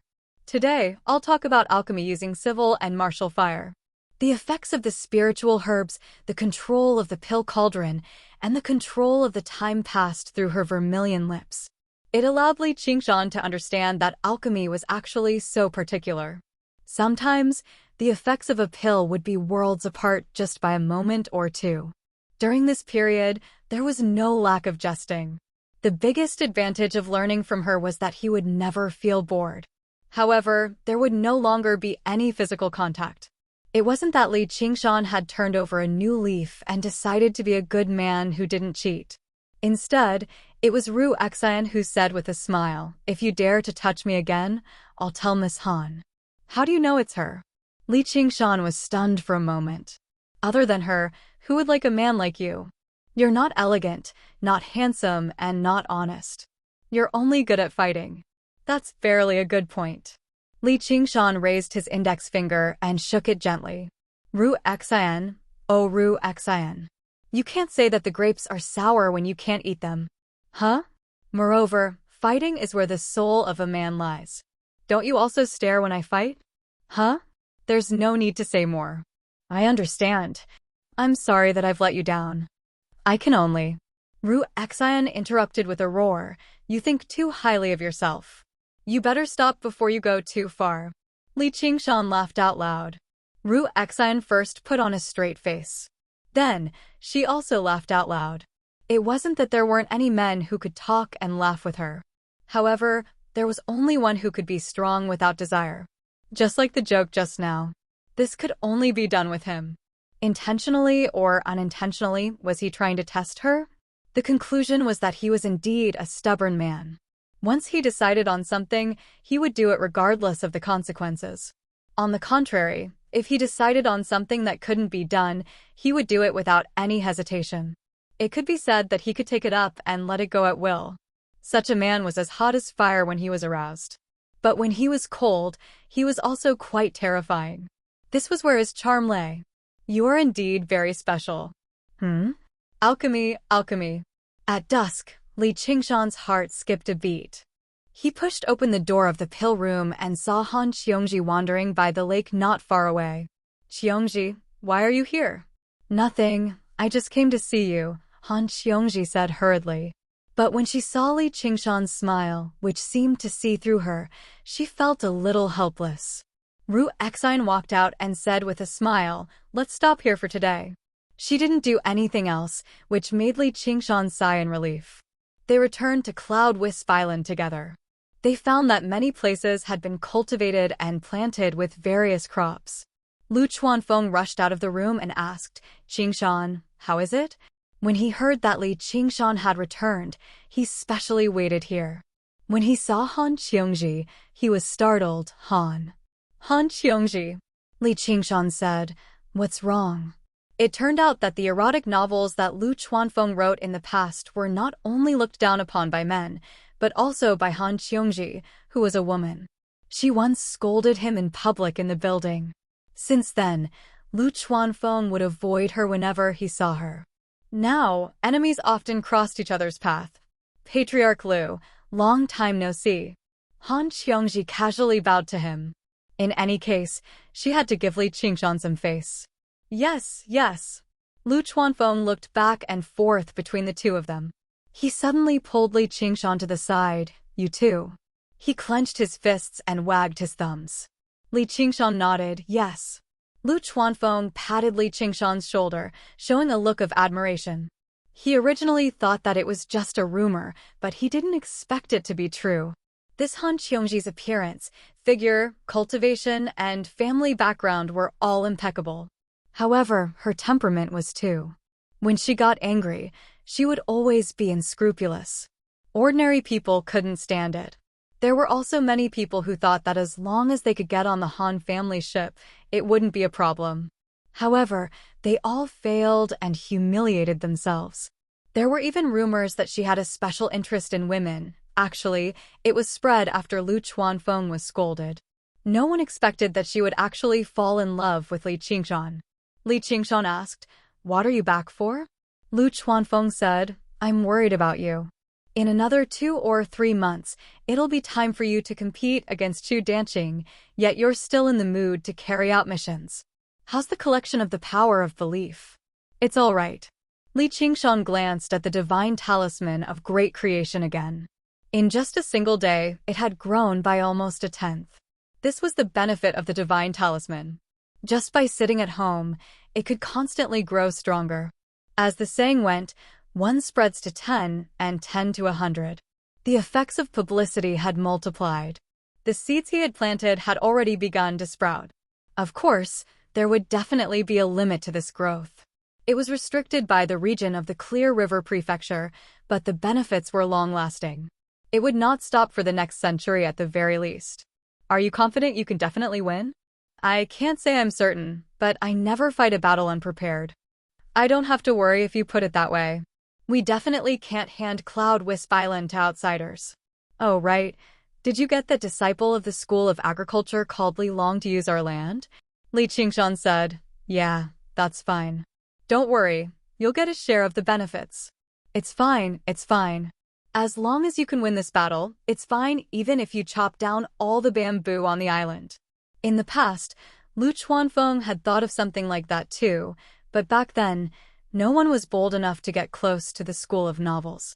A few disciples of the School of Agriculture had thought about it in the past, but Earth Elder Huang told them off indifferently when they returned, just plant your own piece of land first. Ever since then, none of the disciples of the School of Agriculture were bold enough to mention this.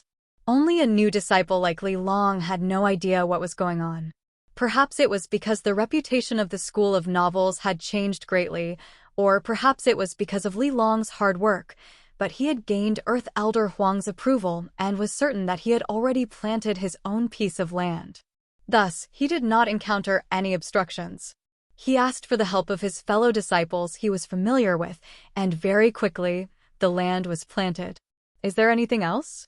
Li Qingshan said impatiently. A world of two with a vulgar middle-aged man. What was he thinking? Lu Chuanfeng glanced at Han Xiongji again and muttered, with a woman, he forgot about his master. After Lu Chuanfeng left, Han Xiongji asked, you haven't done the same as him, have you? Li Qingshan asked, what's the same? I heard that he used the power of wishes to materialize the woman from the book and then did that kind of thing. What a pervert, Han Xiongji said with a look of disgust. Of course not.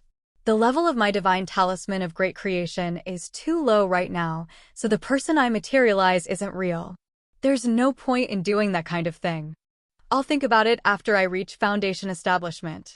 Li Qingshan said as he pondered.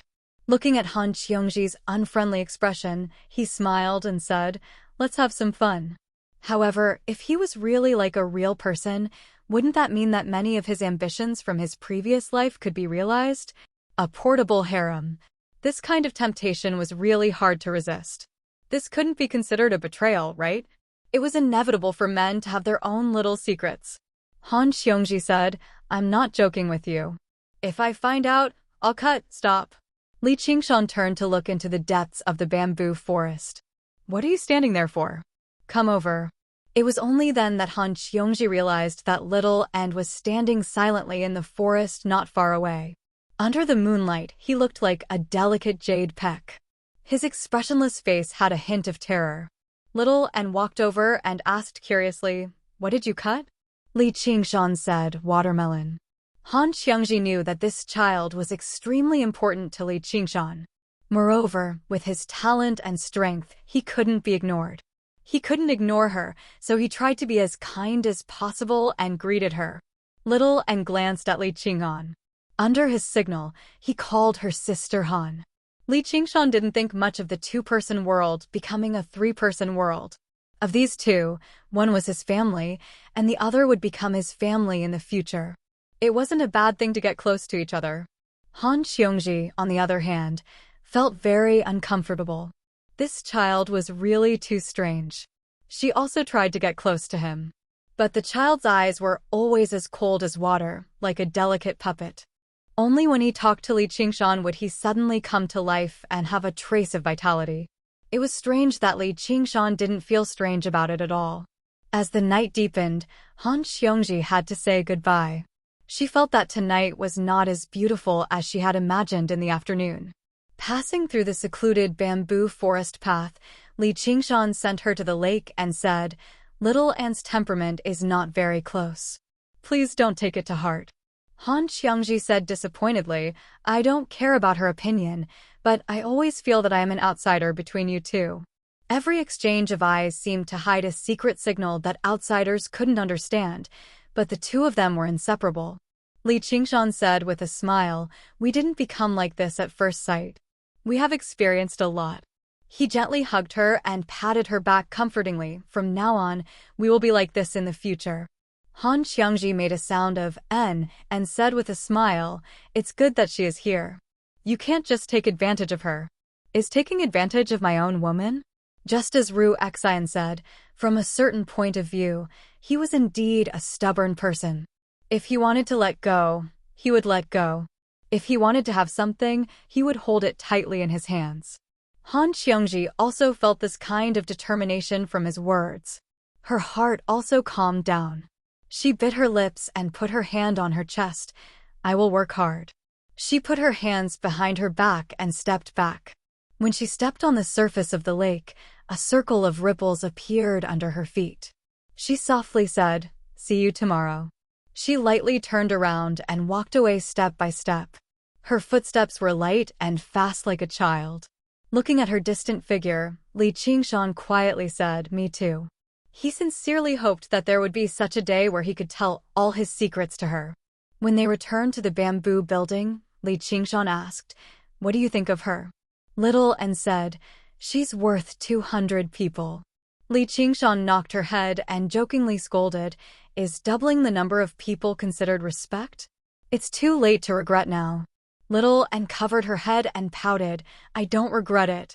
How could that woman keep up with his footsteps and accompany him to the ninth heaven? The spring rain fell continuously on the great military training field.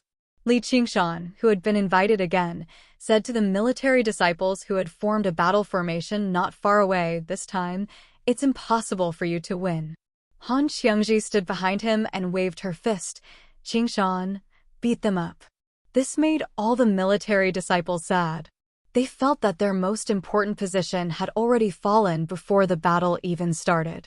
As the school of the military with the strictest management and even forbade their disciples from leaving the island, there were not many female cultivators who were bored enough to come here to watch them abuse themselves. Only Han Xiongji would come here often and admire their efforts.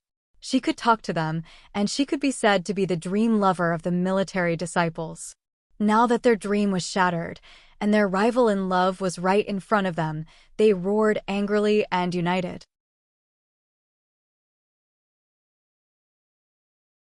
Chapter 345. Formation. With a shout, a huge snake raised its head from the formation. Compared to last time, it was much more condensed. Clearly, the military disciples did not waste the past few months. Li Qingshan bowed slightly. Like a large bow being slowly pulled, the invisible string stretched to its limit. At the same time, a flower rose from under his feet. Bang! It was like the sound of a bowstring vibrating. Li Qingshan disappeared and turned into a black shadow. He pierced through the fine curtain of rain and formed a temporary hole. When he was dozens of feet in the air, his speed slowed down. However, he immediately took a step back and crushed an illusory wave.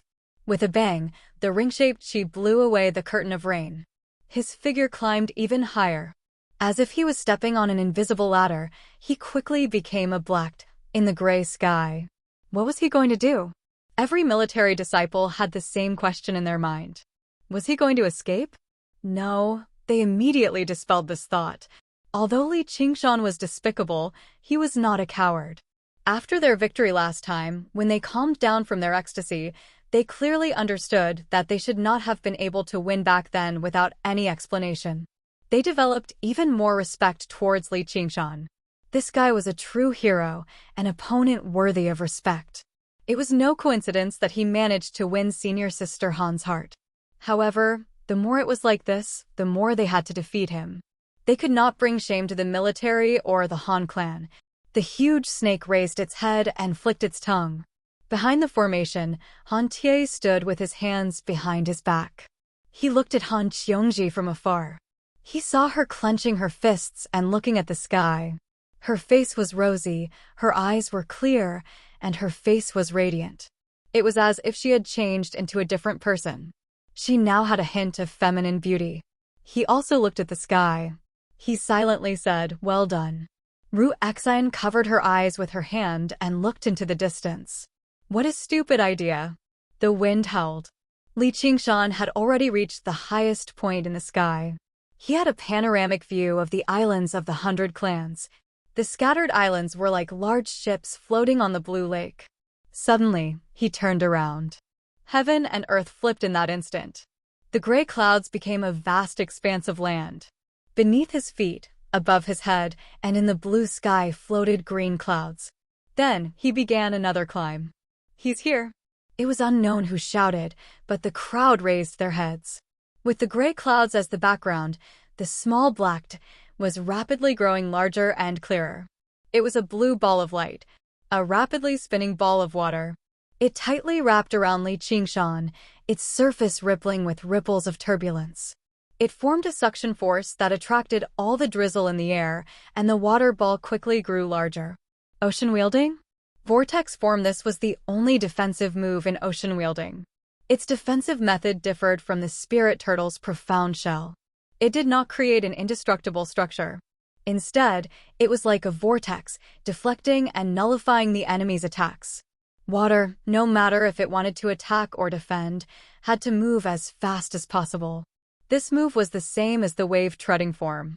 It had an extremely high demand on true qi, but it did not place too much emphasis on the quantity of true qi, which was why Li Qingshan was able to use it.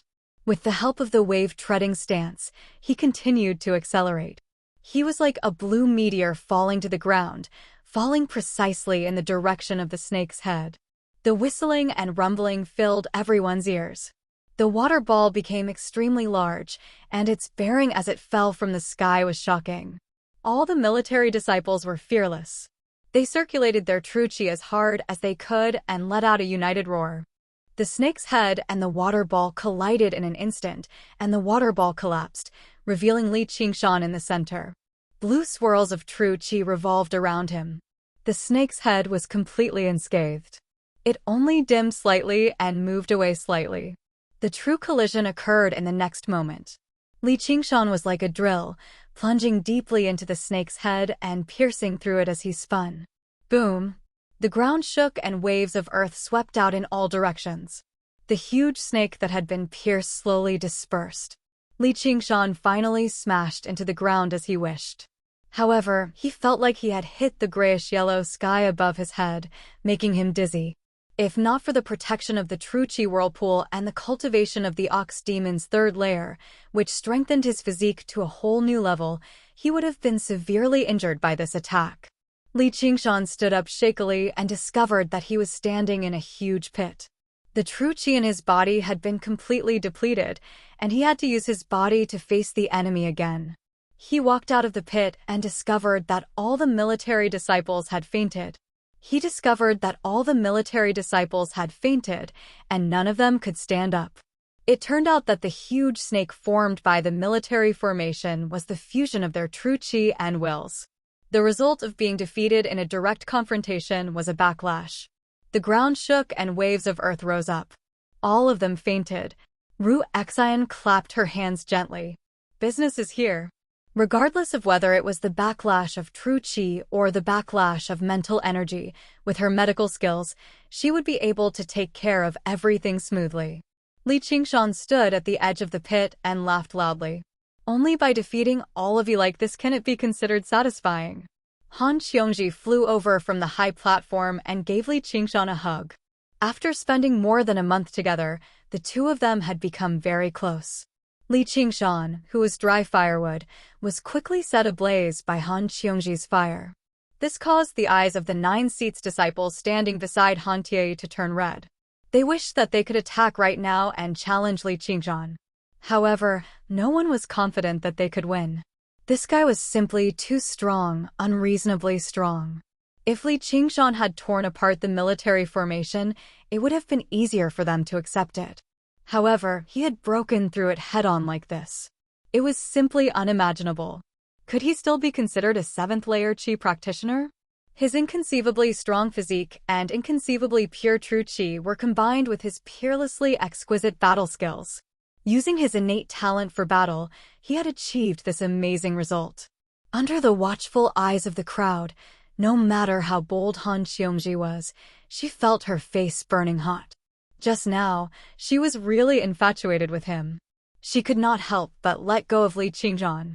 However, she did not expect Li Qingshan to wrap his arms around her slender waist. She could not help but stick to him again. She wanted to resist, but when she saw his bright smile, her heart went numb and she let him do this. Li Qingshan looked around. Wasn't the great wish of the past being fulfilled little by little now? Han Tie said to the 10 seats disciples beside him, "Next time, prepare to fight." Time flew, and in the blink of an eye, it was midsummer. Li Qingshan sat cross-legged in the alchemy room. In front of him was a bronze alchemy furnace. The handle of the furnace was cast in the shape of a dragon and a tiger. This was the most common dragon-tiger furnace among alchemy furnaces. It imitated the shape of a real dragon-tiger furnace and belonged to the standard. This was naturally one of Li Qingshan's many underground collections. Although it was only a middle-grade spirit weapon, its grade was already the highest. The most difficult to forge was the alchemy furnace, followed by the crafting cauldron. If one was forging a flying sword, the speed of the sword was a little slower, a little faster, a little longer, a little shorter, and there was a certain amount of error. However, for alchemy furnaces, the slightest bit of instability and inaccuracy could possibly destroy a furnace of pills. In serious cases, there was even the danger of the furnace exploding. It was an absolute test for a refiner. A good cauldron could greatly increase the success rate of a cultivator who was good at it. It was simply a cornucopia, and its importance was extraordinary.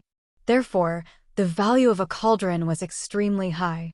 The value of a middle-grade spirit weapon cauldron was not inferior to a normal top-grade spirit weapon. It could be said that Li Qingshan was very lucky to be able to find a mid-grade spiritual artifact cauldron among over 1,100 treasures pouches. A few days ago, when he was just about to formally begin refining pills, he had seen a high-grade spiritual artifact cauldron in the School of Miscellany. Its price of 5 digits was truly a sight to behold. It would have been fine in the past, but now he had exchanged all his spiritual stones for pills. Even if he converted all his contribution to the Hawkwolf Guard into spiritual stones, he would only be able to reach 3 digits. 4 digits was out of the question. Don't let your thoughts run wild. Look at the cauldron. Ru Xian called out. Li Qingshan dismissed his thoughts in a hurry. He had already refined the cauldron of qi amassing pills for 3 days and 3 nights. If he failed at the very last moment, then it would be a waste. And the spiritual herbs used for refining pills had all come from the 100 schools of thought. He had to use this cauldron of pills to turn in the mission. If he failed, then his 3 digits worth of spiritual stones would shrink to 2 digits. If it were not for the fact that a master alchemist like Ru Xian had agreed to keep an eye on him, he would have never been bold enough to accept such a difficult mission. Li Qingshan raised his head in some confusion again. Didn't you say that the outcome is basically set now that we've reached this step? All we need to do is wait for the cauldron to open. Ru Xian smiled. Yeah, I just wanted to scold you a little. Li Qingshan wanted to grab her neck again. He had always been a person who did things when he wanted to. He spread his fingers and reached towards her ankle viciously. There was nothing he could do. He was sitting while she was standing. He still had to keep an eye on the cauldron, so he could not grab the top. Ru Xian said, "Don't you dare." Li Qingshan thought for a moment, then retracted his hand. If he grabbed her, this woman would really dare to complain to Qiongji. She was good at everything, but once her jealousy flared up, there would be no reason to reason with her. A while ago, when he went to the School of Miscellany, he was also warmly received by female cultivators. He joked with them a little. Fine, he admitted that there were a few things he said that were a little out of line. As a result, she almost exploded and spent a lot of effort to coax him. If Ru Xian reported him again, then it would really be like a volcano erupting. Actually, even if you grabbed me, I wouldn't tell her. I'm not that bad. Come, do you want to try? Ru Xian deliberately lifted the hem of her skirt, revealing her slender feet. She took a step towards Li Qingshan. Don't. Li Qingshan glanced at it, unfazed. Ru Xian softly patted Li Qingshan's head. Good boy. Li Qingshan curled his lips and let her be. They were already very good friends. Otherwise, she wouldn't have accompanied him to look after the cauldron for 3 days. Although she asked for 1,000 spirit stones as soon as she opened her mouth, after some joking, she still did it for free. There were a few times when he would have almost failed if she hadn't reminded him in time. After waiting for another 15 minutes, the cauldron flashed and the lid slowly opened. White steam screeched and drowned the two of them. It filled the alchemy room and contained an intoxicating medicinal fragrance. Without waiting for the steam to dissipate, Li Qingshan impatiently walked in front of the cauldron. He saw that all of the medicinal herbs had fused into a white paste at the bottom of the cauldron. There wasn't a single impurity in it, and it was as pure as thick fog. The pill was done.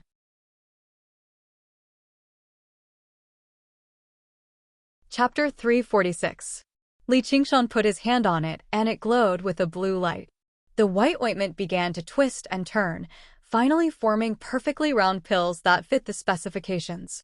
He still couldn't be considered to know how to refine artifacts, but simply changing the shape of an object wasn't a problem for him. Ru Xian personally divided the refined pills into 2 portions, one with 60 pills. She smiled and said, "This is for the mission. Give me your hand." Then she picked up a qi-gathering pill and placed it in Li Qingshan's hand. "This is yours." Li Qingshan looked at the fruits of his labor after not sleeping for 3 days and 3 nights, then raised his head to look at the smiling Ru Xan. He felt a deep malice. She just wanted to see him in a bad mood. The pill refining mission didn't have any additional rewards. It purely depended on the person's pill refining skills. As a pill refining novice, the fact that he didn't lose anything was already thanks to the middle-grade spiritual artifact furnace and Ru Xan. Ru Xan admired Li Qingshan's expression with satisfaction. She felt that these 3 days of hard work had finally paid off. Then she said, "Your skill at separating the ingredients is too poor." He placed his hand on the 60 qi gathering pills, and a white light appeared. Some of the white ointment was extracted, and 3 more qi gathering pills were condensed. The remaining pills were exactly the same size, and they met the requirements of the mission, not one bit more. Li Qingshan casually said, "Thanks." He lowered his head and put the 60 pills into the brocade box. As for the 4 qi gathering pills, he directly threw them into his mouth. Ru Xan had already grown accustomed to this. In a few days' time, it'll be the competition with the School of Painting. School of Miscellany has already set up a bet, so tell me some inside information. Do you think it's better for me to bet on you losing or on you winning? Li Qingshan rolled his eyes at her. Up to you. All right then, I'll bet on you winning. However, if I lose, you'll have to pay for it. However, if I lose, you have to compensate me for my losses. In your dreams. Li Qingshan pushed open the door and got up. In the west, the red glow of the setting sun seemed to be burning as it was reflected in the lake. It was extremely beautiful. Sure enough, Han Qiongji was standing in front of the curtain of multicolored light. She was like an exquisite and beautiful silhouette. When she turned around and saw Li Qingshan, she smiled brightly and quickly walked forward. Before Li Qingshan could open his mouth, Ru Xan smiled and said, "Junior Martial Sister Han, your man just tried to touch my foot. Watch him closely." Han Qiangji stopped and shot a vicious glance at Li Qingshan. She said in exasperation, "Got it." Li Qingshan's gaze once again fell on Ru Xan's fair and slender neck. He became very serious. Ru Xan raised her hand to protect her neck, pretending to be afraid, but the smile on her face did not change. The boat floated freely on the lake. The sky and water blended into one. Luoxia and Gu Qi flew together. Han Qiangji sat at the bow of the boat and watched silently. The midsummer night wind fluttered her clothes. Li Qingshan broke the silence. "Don't listen to her nonsense. You know she loves to talk nonsense." Han Qiongji turned around. "You dare say you didn't?"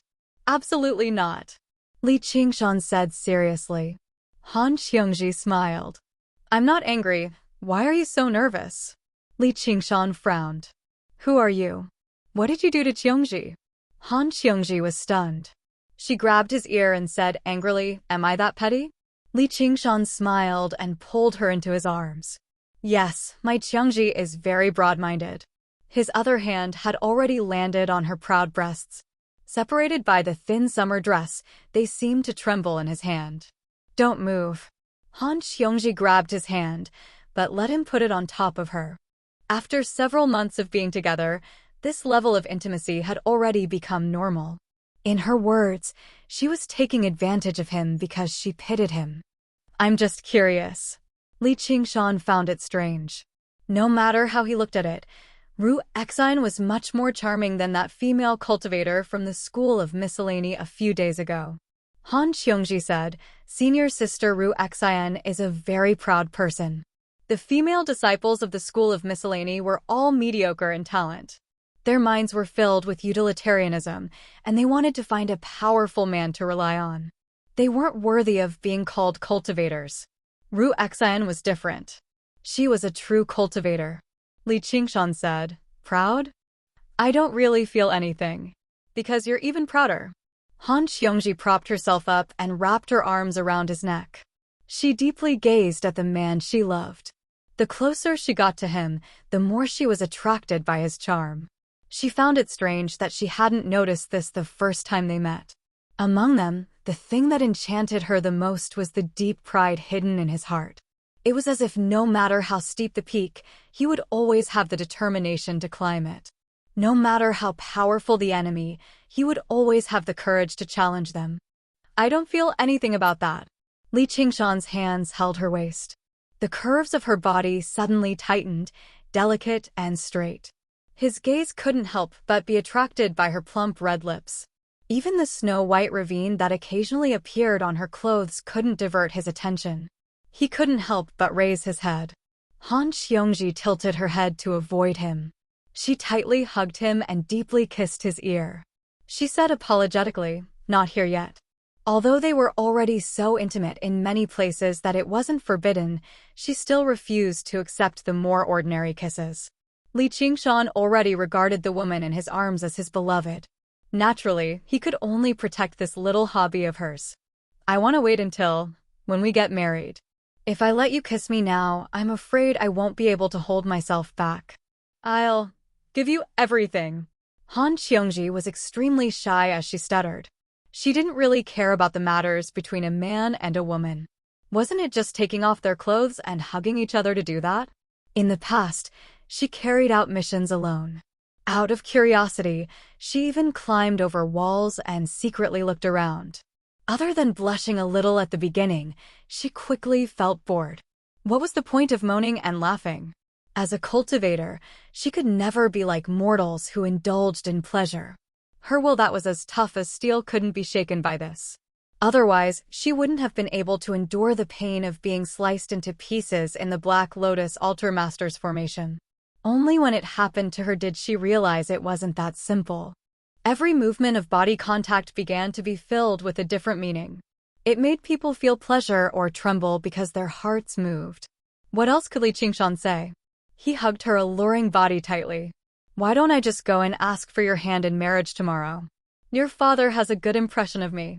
It wasn't a melodramatic story of a poor scholar abducting a rich family's young lady, so there wouldn't be too many obstacles. He believed that no one could find fault with the talent, strength, and ambition that he had displayed. This was the reason why he had always chosen to be high profile. If he continued to pretend to be low-key, not only would father-in-law Han not be satisfied, even the 100 schools of thought would be full of criticism. Now, who would dare to say that he wasn't good enough for her? Not so fast. Wait a little longer. Han Xiongji suddenly changed the topic. "Little Blossom hasn't come out yet?" Li Qingshan said, "No." "Why did you mention him all of a sudden?" Han Xiongji smiled. "Just thinking about something from the past?" Li Qing'an said, "Then I'd like to hear about it." Han Xiongji didn't want to say anything at first. However, under Li Qingshan's interrogation, she opened her mouth just now. In the past, when Hua Sengzan was obsessed with Gu Yenying, Han Xiongji couldn't stand it. She scolded him harshly. "She's just a woman. Do you have to be like this?" At that time, she didn't think of herself as a woman. However, he said, "You just haven't met someone who can move you. Otherwise, you wouldn't be able to wait to get married." Li Qingshan lifted her chin. "Then, are you in a hurry now?"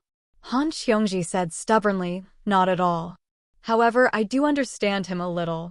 Although a few months ago, they were still strangers. Now, she couldn't imagine what would happen to her if he wasn't there."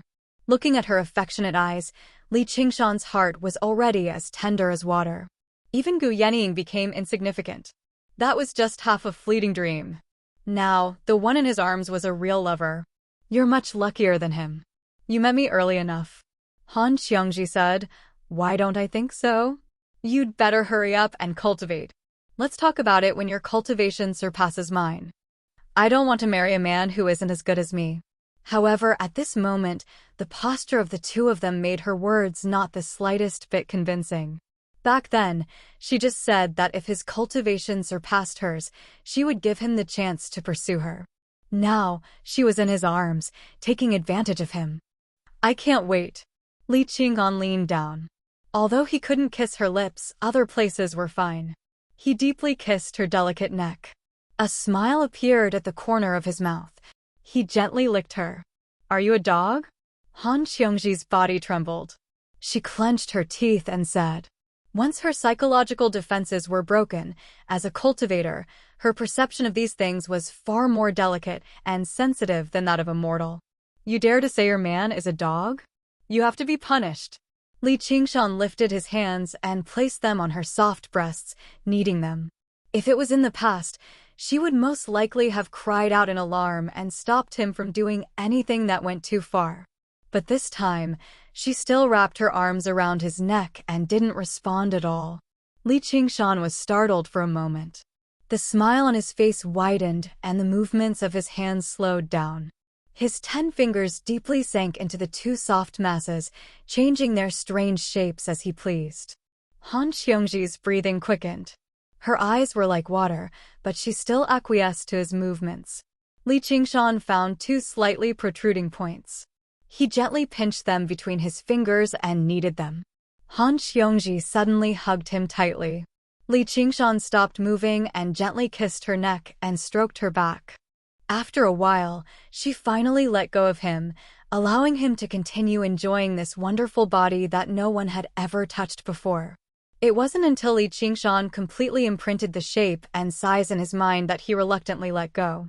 Before he knew it, the sky had already darkened and stars filled the sky. Han Xiongji's face was flushed red as she coquettishly said, "Are you satisfied now?" She already knew that he wouldn't give up on this place, so she might as well let him have his way this time. "I'm not satisfied." As he spoke, Li Qingshan's hand had already reached under her clothes and touched her delicate skin. Han Xiongji hurriedly grabbed his hand and pointed at his forehead, reprimanding him, "Don't be in such a hurry." At this moment, she seemed like the older one. Actually, even if she gave it to him, it didn't matter. Love between a man and a woman was normal.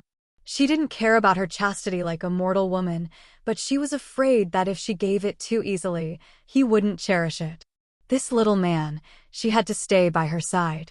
"In any case, you'll be mine sooner or later." Li Qingshan wasn't in such a hurry. "Now you are and always will be." A few days passed by carelessly.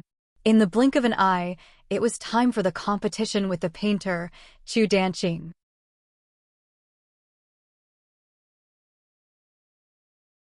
Chapter 347. In the dark studio, a pillar of light shone down from the skylight.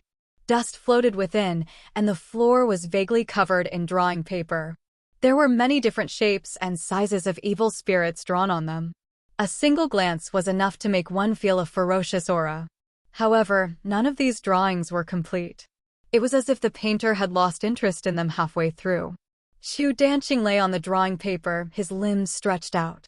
His face was pale, and he had lost a lot of weight. His eyes were wide open, filled with fear that had yet to dissipate. "Danqing, are you ready?" An old voice came from outside the door. It was Chu Sherdao. "Yes, master," Chu Danqing said weakly. He pushed himself up from the floor and walked to the drawing table. It was the only tidy place in the room. All the brushes had been cleaned, and the paint had been arranged neatly. The smell of blood permeated the air. There was a drawing in the middle. Chu Danqing lowered his eyelids, trying his best not to look at the drawing. He rolled up the framed drawing bit by bit before heaving a sigh of relief. It was as if this was not a drawing he had drawn himself, but a beast that would bite. The door was split in half, and dazzling sunlight poured in wildly. Chu Danqing covered his eyes with his hands and gradually saw a blurry figure. He hurriedly bowed and said, "Master." Chu Sherdao felt a pang of pity when he saw his disciple's appearance. The emerald blood of painting had given him incredible talent, allowing him to draw paintings that far exceeded his cultivation level. However, he had to pay a huge price for it. It could be said that he had truly poured his heart and soul into it. "Let's go." "Where to?" Chu Danqing was somewhat at a loss. He was so immersed in the world of the drawing that he had almost forgotten about the competition. Cloud Wisp Island. Chu Danqing suddenly came to his senses. He recalled how he had been drunk by Li Qingshan a few months ago. His face flushed unnaturally. It was after that day. He began painting in seclusion and did not step out of the studio for nearly 6 months. His shameful behavior after drinking must have been spread far and wide. After all, they were enemies. It was inevitable. He hated himself for being too careless. He gripped the scroll in his hand tightly. His anger, humiliation, and depression all merged into the painting. He must teach Li Qingshan a harsh lesson. So embarrassing. After such a long time, I hope everyone has already forgotten about it. Li Qingshan, I will never forgive you. Chu Danqing followed Chu Sherdao anxiously. They arrived outside Cloud Wisp Island and saw that many bamboo forests had been cut down. It had become a field or an orchard, and a few agricultural school disciples were currently working on it. What a waste. Chu Sherdao snorted. This serene and elegant atmosphere. It was originally suitable for painting, but unfortunately it fell into the hands of a layman like Lu Chuanfeng. Passing through the bamboo forest. When they arrived at the bamboo loft, Lu Chongqing sat on the veranda, sipping tea. He raised his cup and nodded with a smile. Lu Chuanfeng and Sun Fubai sat beside him. However, none of these people managed to attract Chu Danqing's attention as that wretched Li Qingshan strode over. His face brimmed with a radiant, confident smile as he bowed calmly. Master Chu, fellow Chu, you've finally come. Chu Sherdao nodded and said to Lu Chongqing, fellow Lu, this isn't the place for the competition. Why did you bring us here? This was the School of Painting's island. He didn't want to see it destroyed. Lu Chongqing said, the competition will be held in the School of the military's great martial arts field. However, the School of Novels has some objections to this wager, so we've invited both parties here to discuss it. Chu Danqing glared at Li Qingshan. What, you want to run away? Of course not. Li Qingshan smiled and looked back at Lu Chuanfeng. After obtaining the nominal approval of the School of Novels head, he just now said, I just feel that this competition is very unfair. Chu Danqing said, you were the one who personally agreed to it. How is it unfair? Li Qingshan said frankly, Cloud Wisp Island is the foundation of our School of Novels. If we lose, we'll naturally be left with nothing. If we win, we'll just be defending something that belongs to us in the first place. Grandmaster Chu, do you think this is fair? We only agreed because we had no other choice. If the School of Painting can't come up with a suitable wager, I'll ask family head Lu to cancel this competition. Now, it's not something you can cancel just because you want to. What wager do you want? Let's hear it. Chu Sherdao stared at Li Qingshan with sparkling eyes. It was true that he had never thought about the wager. In his opinion, the School of Novels was bound to lose. There was no need to set up such a wager at all. Right now, this brat clearly knew that he was going to lose, so he was bluffing and trying to run away. If he insisted on refusing, Lu Chongqing naturally wouldn't help him cancel the competition. He was just afraid that this brat would refuse to participate and say that the School of Painting was forcing him. Since you want a wager, I'll give you one. What's wrong with that? Li Qingshan said, I don't know what I have that can match the value of Cloud Wisp Island. Please tell me, Grandmaster Chu. I'm a poor painter. I don't have anything valuable, just a few small paintings. This painting is my final work. If you find it suitable, then that's fine. If you find it unsuitable, then you can directly admit defeat. Chu Sherdao casually took out a painting and said proudly. Lu Chongqing blurted out, don't tell me it's the Heavenly Maiden Scatters the Blossoms? Throughout his life, Chu Sherdao was most skilled at painting beauties. Not only were the beauties he painted lifelike, but their emotions were no different from a real person's as well. However, they did not possess the various flaws of a real person. The beauty in the painting had already surpassed the beauty of the secular world. As a result, there was a saying, even if you have 3,000 beauties, it's still not as good as a painting from Sherdao. It was renowned throughout the 9 prefectures of the Rui Commandery. The Heavenly Maiden Scatters the Blossoms was his final work. It was rumored that before he painted it, his hair was already gray, but after he finished painting it, his hair turned white overnight. The Marquis of Rui fell in love with it the moment he saw it. He was willing to pay a great price to purchase it, but he said, "This is my disciple's wife. I can't give it to anyone else." If someone else said that, they would probably treat it as an excuse, but Chu Sherdao had spent his entire life taking a painting as his wife. Even Chu Danqing had to refer to the beauty from the painting as his mistress when he saw her. The heavenly maiden scatters the blossoms was the heavenly maiden he had left behind for Chu Danqing. When the Marquis of Rui heard that, all he could do was drop the matter. He could not ruin this beautiful story. The scroll unfurled, and all the men present were stunned. The scroll closed up. They were actually unable to recall the heavenly maiden's appearance. They only remembered her fluttering clothes, the scattering petals, and the scattering of fragrant pavilions. The fragrance of the flowers lingered clearly in their noses. The heavenly maiden's appearance changed and gradually stabilized, but it was the most beautiful appearance in everyone's hearts. Lu Chongqing's thoughts immediately reached back to several decades ago. Back then, he was still a scholar, and it was also the season of falling petals. A young girl swayed on a swing, giggling like silver bells. She was his teacher's youngest daughter. Later on, they were separated, and he had seen all sorts of beauties and kept countless beautiful concubines. Her appearance could not even be described as beautiful, but the feeling she gave him could not be replaced by any beauty. Even she could not. Time slipped by. The feeling back then had already blurred, but when he saw the painting, it suddenly became clear again, as if it was yesterday, as if it was now. A glance back and a smile might not be alluring, but it was enough to win someone's heart. Even if he had to spend thousands or tens of thousands of spiritual stones, it would be worth it. Li Qingshan came to his senses. When he looked at Lu Chuanfeng and Sun Fubai again, they both had the same expression. It was obvious that they were reminiscing about the past. Only Chu Danqing was in a daze. His teacher had long said that he would leave this painting for him to be his wife, but he had never seen it with his own eyes in order not to distract him. He had great expectations in his heart, but now that he saw it, he felt that it was not as moving as the beauties his teacher had painted in the past. Yet, everyone who had seen this painting said it was good, and they were in a daze because it was strange. Chu Shidao was secretly pleased. This painting was the result of his life's work, and it had completely reversed his previous style. In the past, he had painted expectations. When cultivators offered him spiritual stones, he would paint the most beautiful woman in their hearts. This painting, however, was full of memories.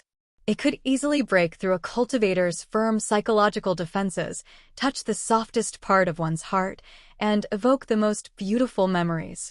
Expectations might change with one's status, but the memories would never fade. Like an old jar of wine, the longer it was kept, the more delicious it became.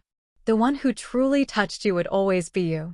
Only when he noticed his disciple's expression did Chu Shidao realize that he had miscalculated. 11 years ago, Chu Danqing was merely a little beggar. All he could think about was eating buns. Even eating meat was too extravagant for him. Now, although he was aroused, he was like a blank piece of paper in this aspect. He did not care about memories at all. If Chu Shidao used this thought to paint a plate of steaming white buns, he would really be drooling. All right, I agree, Li Qingshan said. However, it was not because of his beauty or divine guidance. Instead, it was because the aura emitted by the painting had clearly surpassed the level of a spiritual artifact. However, it could not be called an artifact. In other words, it was not an artifact at all. It was more like a powerful living being sealed in the painting. If he were to duel with this heavenly lady in the painting, even he himself would not be confident of winning. In any case, it was definitely a good thing. Moreover, Li Qingshan was only trying to maximize his benefits. If Chu Shidao was really stingy, he would not have given up on the competition. He was already satisfied with this result. Lu Chongqing said, "All right, then let's sign the contract." No one is allowed to go back on their word. On the Great War Island of the militarists, the spectators' stands with huge pillars of varying heights were already packed with people.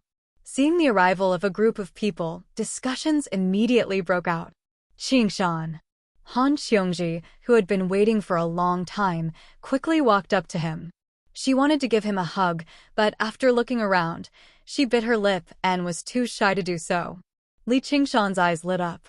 Today, she wore a large red palace dress, and the corners of her dress were embroidered with magnificent peonies. If an ordinary woman wore this dress, it would probably seem too gaudy. Only she had such a confident and flamboyant disposition and such a moving bearing. She seemed like a ball of blazing flames, and her beauty was beyond compare. The noble bearing of a woman from an aristocratic family, which was originally hidden behind her bold and unrestrained habits, was gradually revealed and extremely moving. It seemed that after the date, she had become more and more adept at dressing. Her black hair, which originally only reached her shoulders, had unknowingly draped down her back.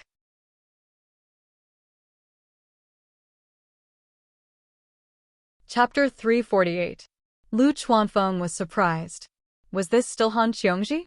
Why don't I remember her being so beautiful? I'm even more impressed by Li Qingshan. And Sun Fubai tugged at his sleeve, and Lu Chuanfeng returned to his senses. He walked away in a hurry. Chu Danqing glanced at her and didn't dare to look again. With his sharp eyes as a painter, he recognized her at a glance. This was the woman who had shouted that she wanted to drink with him after he was drunk that day. Having been seen in such an ugly state by such a beautiful woman, Chu Danqing almost covered his face and walked away, afraid that she would recognize him. However, in Han Qiongji's eyes, there was no one else around right now. Li Qingshan held Han Qiongji's hand and smiled. Once I win, let's go sightseeing in the Clear River Prefecture. Although it was easier to take advantage of rowing a boat, a bustling, noisy place suited her personality better. Han Qiongji blushed slightly. If you win, I'll give you a present as a reward. Li Qingshan could not help but study her. Her waist was tied up by the embroidered belt, her perky breasts that seemed like they were about to burst out of her clothes, and her perky bottom that propped up her dress was even more captivating. Don't tell me the present is, Han Qiongji scolded. Don't think too much. It's just a present. Then let's go sightseeing. Li Qingshan whispered into her ear. If he did not hold her in his arms and caress her willfully, it would be a complete waste of a heavenly gift. Don't even think about it. Han Qiongji shot a glance at him and pushed him away. Go! The disciples of the academy on the terrace saw this. Li Qingshan and Han Qiongji had become a couple. It had already been a secret for a long time. However, when they saw it in person, they could not help but sigh in amazement. Senior sister has basically become a different person recently. She can even wear clothes like this. Just what has that kid, Li Qingshan, done to deserve this? A legalist disciple sighed. In the past, Han Qiongji had never cared about what she wore. Don't be jealous. At least we can feast our eyes now. He used to be really fierce. How was it before? The two of them raised their heads. Unbeknownst to them, Han Qiongji was already in front of them, glaring at them. His heart trembled, and he hurriedly saluted, second senior sister. I'll teach you a lesson when we get back. Han Qiongji was not angry at all. Seeing that Wang Puxi was waving at him, Zhang Xian lightly stepped onto the platform and walked over to Wang Puxi's side. They looked at each other and heaved a sigh of relief at the same time. Second senior sister's temper had been very good recently. At this time, Li Qingshan stepped into the arena and was welcomed by a wave of cheers. Li Qingshan, who was born in an ordinary family, was welcomed by the crowd. He had the air of a civilian hero. 2 long tables were placed at the 2 ends of the Grand Martial Arena. Li Qingshan and Chu Danqing stood behind the long tables. Far away, they looked at each other, their gazes connected. Sparks flew everywhere. Lu Chaoqing read out the rules of the competition and stated the stakes that both sides had agreed on. Lead disciples, please prepare yourselves. The heavenly maiden scattering petals painting. Han Qiongji frowned. What's that? Wang Puxi asked curiously. Although his cultivation was much higher than Han Qiongji's, he was not as familiar with these interesting historical stories as the disciples of aristocratic families. Moreover, Han Qiongji had done a special investigation on Chu Shidao because of Li Qingshan, so she was naturally familiar with this famous painting. After hearing Han Qiongji's explanation, Wang Puxi smiled and said, "Looks like that brat is going to win a love rival." "Qiongji, you have to be careful." Han Qiongji said, "Even you have to make fun of me, Commander." "I don't believe that I can't beat a painting." Wang Puxi laughed. "That's not necessarily true. If you keep this up, I won't be standing here anymore. Han Xiongji stomped her foot. She had also heard that many cultivators paid a great price to choose Sherdao for a painting of a beautiful woman to hang in their cave abodes. They could come and go as they pleased and would not cause any trouble. All right, all right, all right. Look, it's starting. There wasn't a single person who wasn't curious about this painting duel. How exactly would the two of them decide the victor? Xu Danqing had already unfurled the painting on the long table and said loudly, Li Qingshan, this painting is called the Hell's Cape Rhapsody. I spent 3 months to conceive and 3 months to complete it. It's extremely terrifying. If I had any choice, I wouldn't want to paint such a painting. If you know what's good for you, it's not too late to admit defeat now. Otherwise, even you might be injured later. Xu Sherdao stood on the high platform behind Xu Danqing. When he saw the painting, he also shuddered. He stroked his beard and smiled, greatly comforted. Not only had Xu Danqing inherited his skills, but he would also surpass his master in the future. The victor of this battle had been decided. Li Qingshan placed a thin painting album on the long table. I spent 2 hours to conceive this book, a day to complete it, and a month to disseminate it. I don't know how effective it is. Come and experience it for yourself. Qingshan, you've taken the wrong book. Lu Chuanfeng was also on the high platform not far behind Li Qingshan. His face was filled with anxiety. Li Qingshan waved his hand without turning his head. Don't worry, it's not wrong. Since you're so stubborn, then experience the horrors of hell. Xu Danqing pressed his fingers together like a sword and pointed forward. The painting flew up with a whoosh. Blazing colors filled the painting paper, but there was only one color: red. Crimson red, fiery red, blood red. Crimson red mountains were strangely jagged. A boundless sea of fire burned fiercely. A long, blood-red river surged and flowed. Everyone who had their eyes on the painting shuddered violently as a terrifying and crazy intent surged toward them. What sort of hellish scene was this? It was as though countless evil ghosts and demons were suffering endless pain within. Gradually, this fantasy turned into reality. One evil ghost after another leaped down from the mountains, surged through the sea of fire, and floated up from the blood river as they charged out of the painting. Tall bodies, crimson skin, twisted limbs, hoarse roars, and empty eyes filled with boundless resentment and hatred. 1, 2, dozens of evil ghosts crawled out of the painting as though they had crawled out of hell to take revenge on the people of the world. At that moment, it was as though a nightmare had come true. Screams rang out from the spectator stands as the expressions of many female cultivators changed. Han Xiongji was not afraid. Compared to Altar Lord Black Lotus's murderous methods back in ancient Wind City, this hell lacked realism. She was only worried for Li Qingshan. Wang Puxi said with a smile, an aura from the Hell Dao. This painting is very suitable for my school of legalism. For Old Man Chu to take him as his final disciple and nurture him for 10 years, he is indeed not someone easy to deal with. Li Qingshan is in trouble. Xu Danqing recalled the scene when he first began painting in seclusion.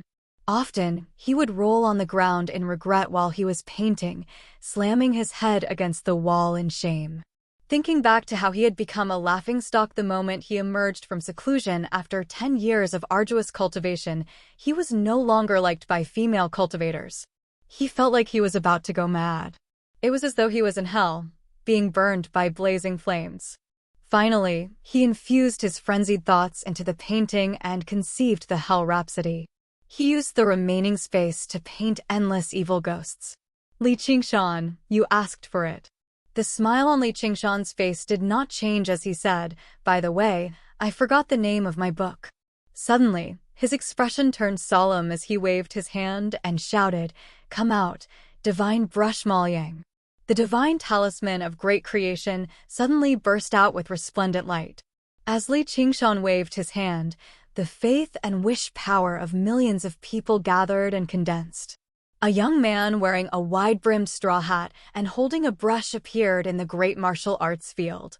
He had thick eyebrows and big eyes, and his face was filled with righteousness and awe-inspiring. He stood in front of the crowd of ghosts, but he did not show any fear. Han Xiongji was surprised. This is The whole field was silent. Chu Tian laughed wildly. Li Qingshan, you want to win with a kid? Don't tell me this guy looks like you back then? I heard that you're also from the village. Ever since Chu Tian was defeated by Li Qingshan, he was unyielding, enduring hardships, and was ready to take revenge at any time. However, when he thought about that item, he could not show it in front of everyone. Just now, he endured it. Watching Li Qingshan's defeat was one of the greatest joys in his life.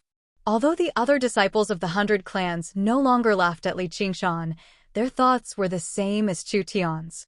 How could an ordinary young man like him have the strength to fight against evil ghosts? Compared to the terror of the Hellfire Rhapsody, this so-called divine brush Maoliang was indeed like a joke. We're done for. Lu Chuanfeng paced around anxiously. Sun Fubai said calmly, Junior Marshal brother, don't worry. Qingshan knows what he's doing. I've heard a rumor recently. It was about the divine brush Maoliang. Li Qingshan, you're despicable. Chu Danqing looked at the impoverished teenager Maoliang and felt as if he was looking at himself in the past. He really could not bear to order the evil ghosts to kill him. Despicable? Li Qingshan was puzzled, but he did not care about it. Maoliang's face was full of concentration. He raised the divine brush and quickly drew in the air. The divine talisman of great creation's willpower was continuously converted into his strength. Under the astonished gazes of the crowd, a golden boot stepped onto the great martial arts field with a bang. A golden-armored deity holding a golden dagger axe walked out of the air and pointed the golden dagger axe at the evil ghosts. The appearance of the golden-armored deity was simple and childish. There was even a pair of golden wings on his back. He looked like a celestial general in a child's imagination. However, the aura he emitted was no less than that of the evil ghosts. Chu Tian, who was laughing heartily, suddenly shut his mouth. Chu Danqing's mouth was agape. Wasn't this the ability of the school of painting? Why did the characters created by the school of painting have such abilities? Chu Shidao shouted, Danqing, what are you waiting for? The golden-armored deity spread his wings and soared into the sky. He swooped down toward the rising sun in the east and turned into a flash of golden light. The golden dagger axe in his hand pierced through an evil ghost. The evil ghost trembled and dissipated. Chu Danqing immediately reacted. The evil ghosts roared and pounced at the golden-armored deity. However, the golden-armored deity flew into the sky again and circled back and forth with the golden dagger axe in his hand. The despair on Lu Chuanfeng's face immediately turned into surprise. Han Qiangji shouted, Good job, Qingshan. Li Qingshan, on the other hand, felt his heart ache at the amount of willpower he had expended. This was not true qi, and it would decrease with every use. At this time, he could not care less. In front of his girlfriend, he had to win this battle to his heart's content. The second golden-armored deity that Ma Ling drew with the divine brush in his hand walked out of the air. Chu Danqing, today, I will use the school of painting to defeat you. I will show you the power of the school of painting. Please gather your willpower into my hand. Come out, monthly ticket.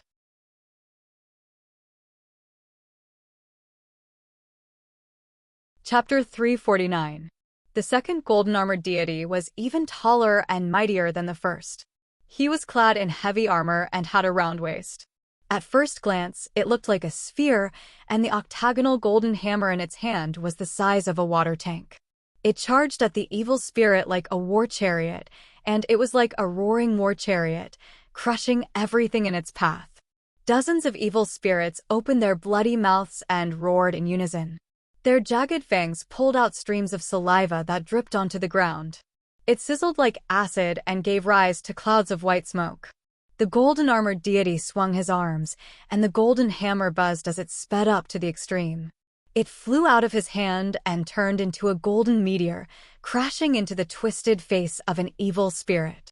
Another evil spirit disappeared, but even more evil spirits surged past the golden hammer that had fallen to the ground and charged at the golden-armored deity who had lost his weapon. The golden-armored deity leaped into the air with an unbelievably light posture, like a dark cloud that had suddenly risen. He pounced at the group of evil spirits with the same posture as before. Dong, a heavy sound rang out. The earth trembled and shockwaves spread in all directions. The golden-armored deity directly crushed an evil spirit to death, but he was also surrounded by the evil spirits. The golden-armored deity who had been circling in the sky for a long time descended from the sky. The golden dagger axe in his hand drew a zigzag arc of light, passing through the heads, throats, claws, and chests, leaving behind a trail of blood. The 5 evil spirits howled and dissipated. Then he leaped into the air again, tossing aside the claws that were grabbing at him and waiting for the next opportunity. This attack tore a gap in the impenetrable encirclement. The golden-armored deity on the ground rolled on the ground. He grabbed the handle of the hammer and stood up again. He raised the golden hammer with both hands and smashed it at the evil spirits that were charging at him. Bang! The brains of the evil spirits burst out, turning into a wisp of red smoke and dissipating. At this moment, an evil spirit pounced at him from behind, its mouth split open all the way to its ears. Its lower jaw was open to an unbelievable extent, and its sword-like sharp teeth bit down on the golden-armored deity's neck armor. Several of the teeth broke. But even more sharp teeth sank in with a corrosive sound. The golden-armored deity spun on the spot, trying to shake off the sneak attacker on his back. The golden hammer in his hand danced like the wind, smashing away the ghosts that pounced on him like mad dogs. The golden armor on his body had many wounds, but he could not do anything to the evil ghosts on his back. The golden-armored deity circling in the sky only dared to slay the evil spirits at the periphery and did not dare to enter the encirclement. Rescue a comrade. Otherwise, he would be grabbed by countless claws and torn apart the thin golden armor on his body. At this time, a golden arrow the size of a spear spun and pierced through the evil spirit's eyes. It left behind a golden trail and a fleeting spiral hole in the air. At the end of the hole and the trajectory was the 3rd golden-armored deity. He was tall and had a quiver on his back. The bowstring of the golden bow in his hand was still trembling. The stands were filled with cheers. The shouts stopped as they stared dumbfoundedly at the group of giants fighting each other. Who would have thought that the school of novels that they had ridiculed, the painter who only liked to draw beauties, actually had such terrifying strength? Every single one of these evil ghosts had the power to kill an 8th or even 9th layer chi practitioner. Even Han Tie frowned slightly at their frenzied auras. On the other side, the 3 golden-armored deities were even more powerful. Under Li Qingshan's precise control, they slayed the evil spirits and did not fall into a disadvantageous position. This was no longer the kind of duel they had seen before. It was a real fight to the death. The great martial arts field had turned into a bloody battlefield. Chu Tian was dumbfounded. His cultivation had improved greatly during this period of hard work, and he was prepared to duel with Li Qingshan again. However, the situation in front of him had dealt him a heavy blow. His chances of winning had not increased at all. Han Xiongji clenched her fists and cheered loudly, breaking the silence. This was the man she had set her eyes on. Wang Puxi shook his head lightly. He had not expected that even the techniques of the School of Novels could be used to such an extent in his hands. He was indeed worthy of Qiongji. Lord Gu's foresight was indeed outstanding. Although Han Anjuan did not say anything, he also revealed a satisfied expression. His talent for battle had been completely extended in small team battles, and he had almost perfect control of the battlefield. Lu Chongqing sighed softly. This was probably the generation with the most geniuses among the 100 schools of thought. Even Hua Sengzan and Han Tie, the geniuses who had led the masses, were no longer special in front of them. Could it be that the world was about to fall into chaos, and that was why there were so many geniuses emerging? Lu Chuanfeng did not care about his image as the head of the family. He opened his arms and cheered loudly. The spirit that had been suppressed for so many years had finally been released. Did you see that? This was the power of the School of Novels. Then the one-thought master looked at Little but he did not see any excitement on her face at all, as if she was certain that victory would be his. She only held her cheek with one hand, gazing at him from afar among the thousands of people. Li Qingshan would smile at her from time to time as well, as if the intense battle before him was unable to divert his attention from her. Recently, she had been looking for him less often, which gave the one-thought master some relief. But looking at it now, nothing had changed. He had finally confirmed that there was an invisible thread connecting them. This must be fate. As her senior brother, he really did not have any confidence in guiding this talented junior sister who called herself One Will. His master had probably noticed this too, which was why he directly accepted her as his disciple. He would just leave everything up to fate. Li Qingshan and Chu Donqing's gazes crossed the battlefield and met. Li Qingshan's smile did not change. He was bullying Chu Donqing for not playing real-time strategy games with this battle. Of course, this was fundamentally different from games. However, he was not the same him from his past life either, but the battle-hardened Li Qingshan. Chu Donqing, on the other hand, was rather frantic. His overall strength was clearly much greater than Li Qingshan's, yet all he could do was watch helplessly as the fiends were slain one by one. He was at a loss for what to do. Donqing, only by stabilizing your mind can you see the root of the problem. Chu Shirdao's voice rang out in Chu Donqing's head. The root of the problem? Chu Donqing saw the young man in the straw hat with a single glance and came to a realization. All of the armored deities originated from him. As long as he defeated the young man, everything would naturally be resolved. Chu Donqing waved his hand, and all the remaining fiends abandoned the armored deities. They turned into a frenzied wave and rushed towards Ma Liang. Although the 3 armored deities had slain over 20 fiends through their ingenious teamwork, they were powerless to stop the rampaging army of fiends. Li Qingshan stopped smiling. Have you finally realized it? That's my greatest weakness. Although the divine brush was impressive, Ma Liang himself was just an ordinary young man. Furthermore, he was the most important medium. Once he was defeated, the armored deities would immediately dissipate as well. At that time, even if he could condense another one, would Chu Donqing still give Ma Liang the chance to paint? He would probably be killed the moment he appeared, wasting the power of wish for nothing. At that time, the outcome of the battle would be decided. What should he do? Create another armored deity that used a shield? No, even if he could defend against it, Ma Liang would not have the time to paint a new painting.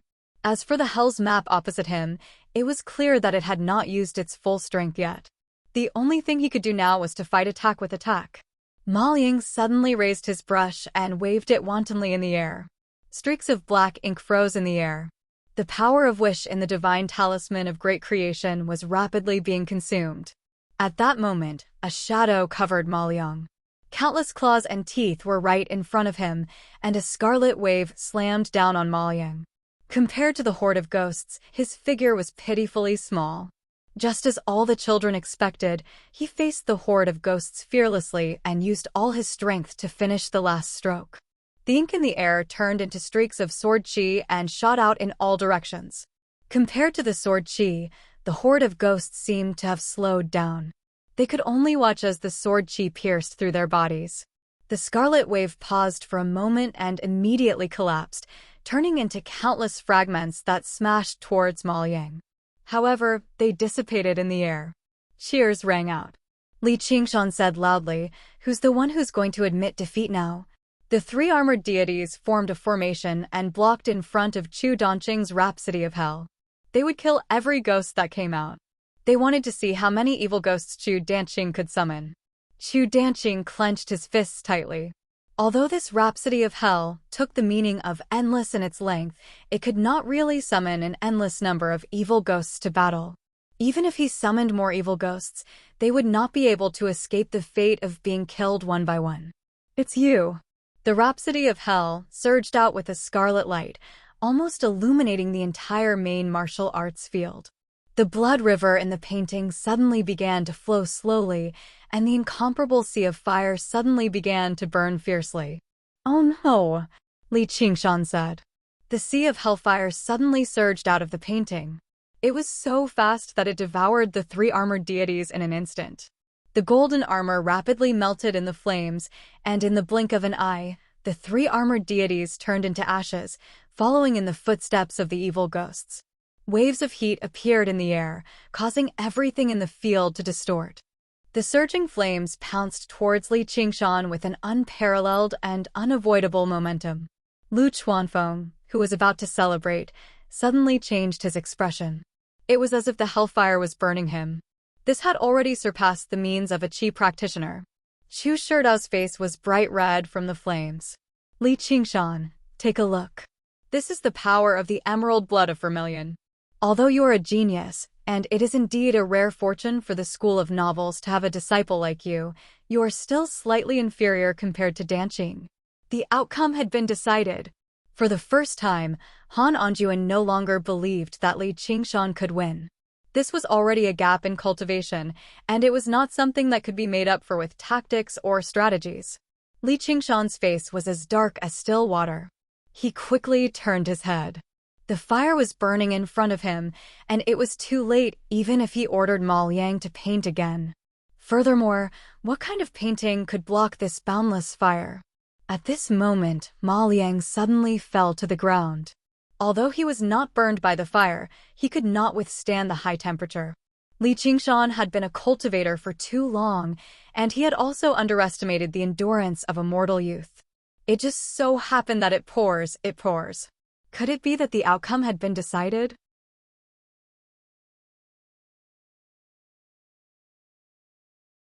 Chapter 350. Suddenly, Li Qingshan pointed at the picture album on the table. The pages flipped rapidly with a flurry, and the story passed by in a hurry. Suddenly, he stopped at the last picture. Dash. Slash. Dash. Slash. He could only try this. He did not want to use Ma Liang as a medium. He wanted to use his power of will to summon this picture. That would be the end of this fairy tale. Ma Liang was captured and brought to the palace. The emperor wanted him to draw a money tree. Ma Liang raised his hand and drew a C. The emperor was very unhappy when he saw this. He scolded, "I asked you to draw a money tree. Who asked you to draw a sea?" Ma Liang then drew a small island in the sea. He drew a tall and big tree on the island. "Isn't this a money tree?" The emperor immediately became happy. "Hurry up and draw a boat. I want to go to the sea and earn money." Ma Liang drew a very big wooden boat. The emperor then brought the empress, the crown prince, the princess, and many ministers and generals onto the boat. Ma Liang drew a few more strokes of wind, and the boat started to move. The emperor felt that the boat was moving too slowly, so he shouted at the bow of the boat, "Stronger wind! Stronger wind!" Ma Liang added a few more strokes of wind, and the wooden boat quickly moved towards the center of the sea. Ma Liang added a few more strokes of wind, and the sea roared, rolling up waves, and the boat swayed. The emperor was scared. He shouted at Ma Liang, "Enough wind! Enough wind!" Ma Liang pretended not to hear him and continued to draw the wind. The sea was angry, and the waves hit the boat. The boat tilted, and the boat was in chaos. The emperor hugged the mast of the boat and shouted, "The wind is too strong. The boat is going to capsize. Stop drawing." Ma Liang ignored him and continued to draw the wind. The wind became stronger, and many thick dark clouds were blown over. Lightning flashed and thunder roared. There was a heavy rain, and the sea was like a collapsing wall, crashing towards the boat. Han Xiongji could not bear to watch anymore. She was worried that Li Qingshan would not be able to bear the blow of failure. She thought about how to comfort him later without hurting his pride. After all, he was so proud. She gave him such a thing. He would definitely be happy. At most, she would let him fulfill his wish a few days ago. She suddenly heard the sound of waves. This place was very far from the lakeside, so how could there be the sound of waves? Then, there was a salty smell. When the smell entered her nose, she abruptly raised her head. A huge wave like a high wall stood in front of Li Qingshan. Boundless ocean. Li Qingshan pushed his hand forward. The huge wave toppled over and swept towards the blazing inferno, forcibly pushing the hellfire back into the field. The tongues of fire and the waves wanted to collide, turning into a wisp of steam. However, at the same time, there was even more water and fire. They surged forward. They collided fiercely on the long dividing line. Steam billowed and rose like smoke signals, forming a white wall of fog. Then, because of the disappearance of the power of vow, it dispersed. with a sizzling sound. Water extinguishes fire, and fire evaporates water. This was a battle between water and fire. But soon, the giant wave ran out of momentum and was evaporated by the flames. The suppressed flames surged forward once more, but they were immediately swatted down by a second wave. Chu Donqing's face became bright red from the light of the flames. It was slightly twisted, and even his eyes flickered with red light. He was close to going insane. He constantly used the Hell Endowment, and even more hellfire surged out. He shouldered his master's expectations, the painter's hopes, and the wife in the painting in name. He could not lose this battle. He definitely could not. Li Qingshan had already stopped caring about the consumption of the power of vow. He conjured huge waves. Cloud Wisp Island was a good place, so how could he just give it away to someone else? If he lost, he would lose all the power of vow he had used up. Moreover, he smiled. He could not lose face in front of his future wife and father-in-law. The circular great martial arts practice field was divided into two parts, scarlet red and bright blue. It was a twisted boundary between the hell of fire and the ocean of water. It constantly advanced and retreated, locked in an intense stalemate. The crackling of fire and the roaring of water were deafening. Everyone was stunned by this earth-shaking confrontation of techniques. Originally, they thought that they would no longer be surprised by a battle between Qi practitioners after witnessing the battle between Li Qingshan and Chu Tian. When Chu Tian and Li Qingshan fought, they only occasionally displayed the abilities of foundation establishment cultivators. Now, Li Qingshan and Chu Donqing's abilities had completely surpassed the level of Qi practitioners. They basically seemed no different from foundation establishment cultivators. So be it the painter, but what Li Qingshan displayed was truly the power of the school of novels that they had been mocking for a very long time. Meanwhile, Li Qingshan was only at the 7th layer of Qi practitioner. Had they underestimated the school of novels all this time? Chu Sherdao furrowed his brows as he stared at Chu Donqing's back worriedly. He had never thought that Li Qingshan would actually possess such strength. He had some understanding of the abilities of the school of novels as well. They should have been restricted by the divine talisman of great creation. Under these circumstances, it was clearly because there were many people who firmly believed in his books. How is it possible for them to achieve this in just half a year? Lu Chuanfeng stopped cheering. He stood on the platform with his mouth wide open and his hands raised high. He seemed like a frozen statue. His entire body tensed up, as if he was the one pushing the giant waves. Sun Fubai watched the scene greedily. His face was filled with both joy and sorrow. Yes, this was the power of the school of novels that his master had described to them. He had doubted it in the past as well, but now, Li Qingshan had proven it to them. He had proven it to everyone. The school of novels was not trash. The heavens had given this child to the school of novels. Han Xiangji clenched her fists and stared at Li Qingshan in an infatuated manner. She was tempted to tell everyone that this was her man. Of course, in reality, everyone already knew. Wang Puxi shook his head. This kid sure was full of surprises. It had only been a year since he joined the 100 schools. If he had time to develop, just how far could he go? The Han family had found a good son-in-law. He would definitely be a great general in the future. However, while Han Anjuan rejoiced, he also felt a hint of worry. Soon afterwards, he relaxed. She would have to slowly experience this great life on her own. Jichenzi looked at the slovenly Taoist priest who was pouring wine into his mouth. He smiled. Master, you're regretting it again. The slovenly Taoist priest roared. Who's regretting it? Who's regretting it? He could not help but admit that he was slightly regretful. He could even use the techniques of the school of novels to such an extent. If he had used the techniques of the school of Taoism, wouldn't it have been even more powerful? Sigh, if I had known earlier, I would have been a little more polite to this kid. I've cursed plenty of disciples before. You're the only fucking one who dares to throw a tantrum at me. At this moment, the light from the infernal bestowment gradually dimmed. No matter how much painstaking effort he poured into a painting, its power would not be endless. Although the water Li Qingshan conjured was only regular water, slightly inferior to fire, Li Qingshan was still able to conjure up water. However, the 5 elements countered one another.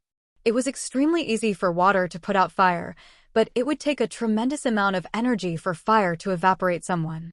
Li Qingshan suddenly stirred up an even greater wave. I'll give up on the power of belief I've accumulated over half a year. Let's see just how long you can last. Chu Danqing's eyes almost popped out of their sockets. He continued to use the infernal bestowment, and a thin crack appeared on the painting. However, he did not care. Even if he destroyed the painting, he had to last. Danqing, let's stop here. Chu Shidao's voice rang out in Chu Danqing's head. But, Master, if we keep fighting, both sides will end up injured. Chu Shidao was someone who loved paintings. How could he bear to see the infernal bestowment that he had worked on for 6 months be destroyed just like that? On the other hand, Li Qingshan showed no signs of running out of power of belief. His chances of victory were close to zero. Chu Danqing could not disobey his master's orders. He kicked over the table before him and put away the infernal bestowment reluctantly. Li Qingshan immediately stopped using the divine talisman of great creation as well. It was not easy to accumulate power of belief. Every bit counted. In a single moment, the water and fire vanished. Everyone felt that it was unreal. If it were not for the clear traces of the 2 pieces of painting that had been burnt by fire and washed away by water, they basically would have suspected that everything just now was a dream. The entire place fell silent. They looked at each other. Just who had won? However, the patriarchs all saw it clearly. Lu Chongqing cast a questioning gaze at Chu Shidao. Chu Shidao raised his hand and walked over to Chu Danqing's side. He patted his shoulder comfortingly and said to Li Qingshan, "You won." Li Qingshan clasped his hands. "Thank you for going easy." However, Chu Danqing's eyes were red and his lips trembled. He seemed like he was about to cry. Why do I feel like I've become a great villain who bullies naive youths? It's just a competition. Is there a need for you to act like this? Before this, Li Qingshan had been brimming with confidence, but he had also been prepared for failure. After all, nothing was absolute. Compared to the crushing defeats he had suffered in the past, a competition that did not even threaten his life was nothing. At worst, he would just have to move to another island to develop on. The School of Novels did not rely on land very much. As long as he had a train of thought, was there any need to worry about not being able to develop? Li Qingshan had climbed up from the very bottom. How could he understand this? Chu Danqing had studied painting for 10 years, and he had never suffered any setbacks. He had lost in his first battle, so the difference was indeed difficult for him to accept. He had thought that he had only won a powerful painting. He had never thought that it would be Chu Danqing's wife. Cheers rang out from the platform. Although the School of Novels did not have a great reputation, they were still much more amiable than foreign painters. After all, they had been cursing at them for so many years. Now, everyone recognized the power of the School of Novels. They could actually conjure up figures that could use the abilities of painters to defeat them. This was just too unbelievable. Some of the new disciples even regretted not joining the School of Novels in the first place. Under Lu Chongqing's lead, Chu Shidao and Lu Chuanfeng arrived on the platform. Behind them were the primary disciples of their respective sections. Chu Shidao offered up the heavenly maiden scatters the blossoms with both hands. I've long heard that the School of Novels can conjure up all sorts of wonders. Now that I've seen it for myself, it really is true. No wonder you're one of the 10 schools chosen by the Sacred Emperor. Your disciple, Li Qingshan, is even more outstanding. We wholeheartedly accept our loss in this battle. If we've offended you in any way in the past, please forgive us, Patriarch Lu. This painting is something that I've painstakingly created, so treat it as my apology. Please treat her well. P.S. If you vote, it will be sunny. Your support is my greatest motivation. Dash.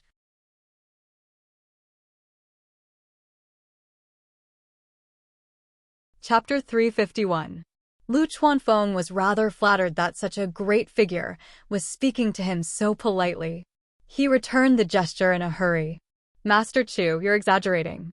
My disciple only managed to win against your disciple out of luck. There are many similarities between the methods of the School of Novels and the School of Painting. We still need to interact more in the future so that we can benefit from each other. / He accepted the heavenly maiden scatters the blossoms and directly passed it to Li Qingshan. Although he was rather reluctant to part with the goddess in the painting, it was what he deserved. Don't worry, Master Chu. I'll definitely cherish this painting. Li Qingshan accepted it politely with both hands. Although he had won the battle, he had used up almost half of the power of belief he had accumulated. This was the natural limitation of the school of novels. However, he had at least obtained a decent piece of spoil, which made up for his losses. This was the best outcome. He did not want to end up with enemies everywhere. Of course, he was still clueless about the fact that he had won someone else's wife.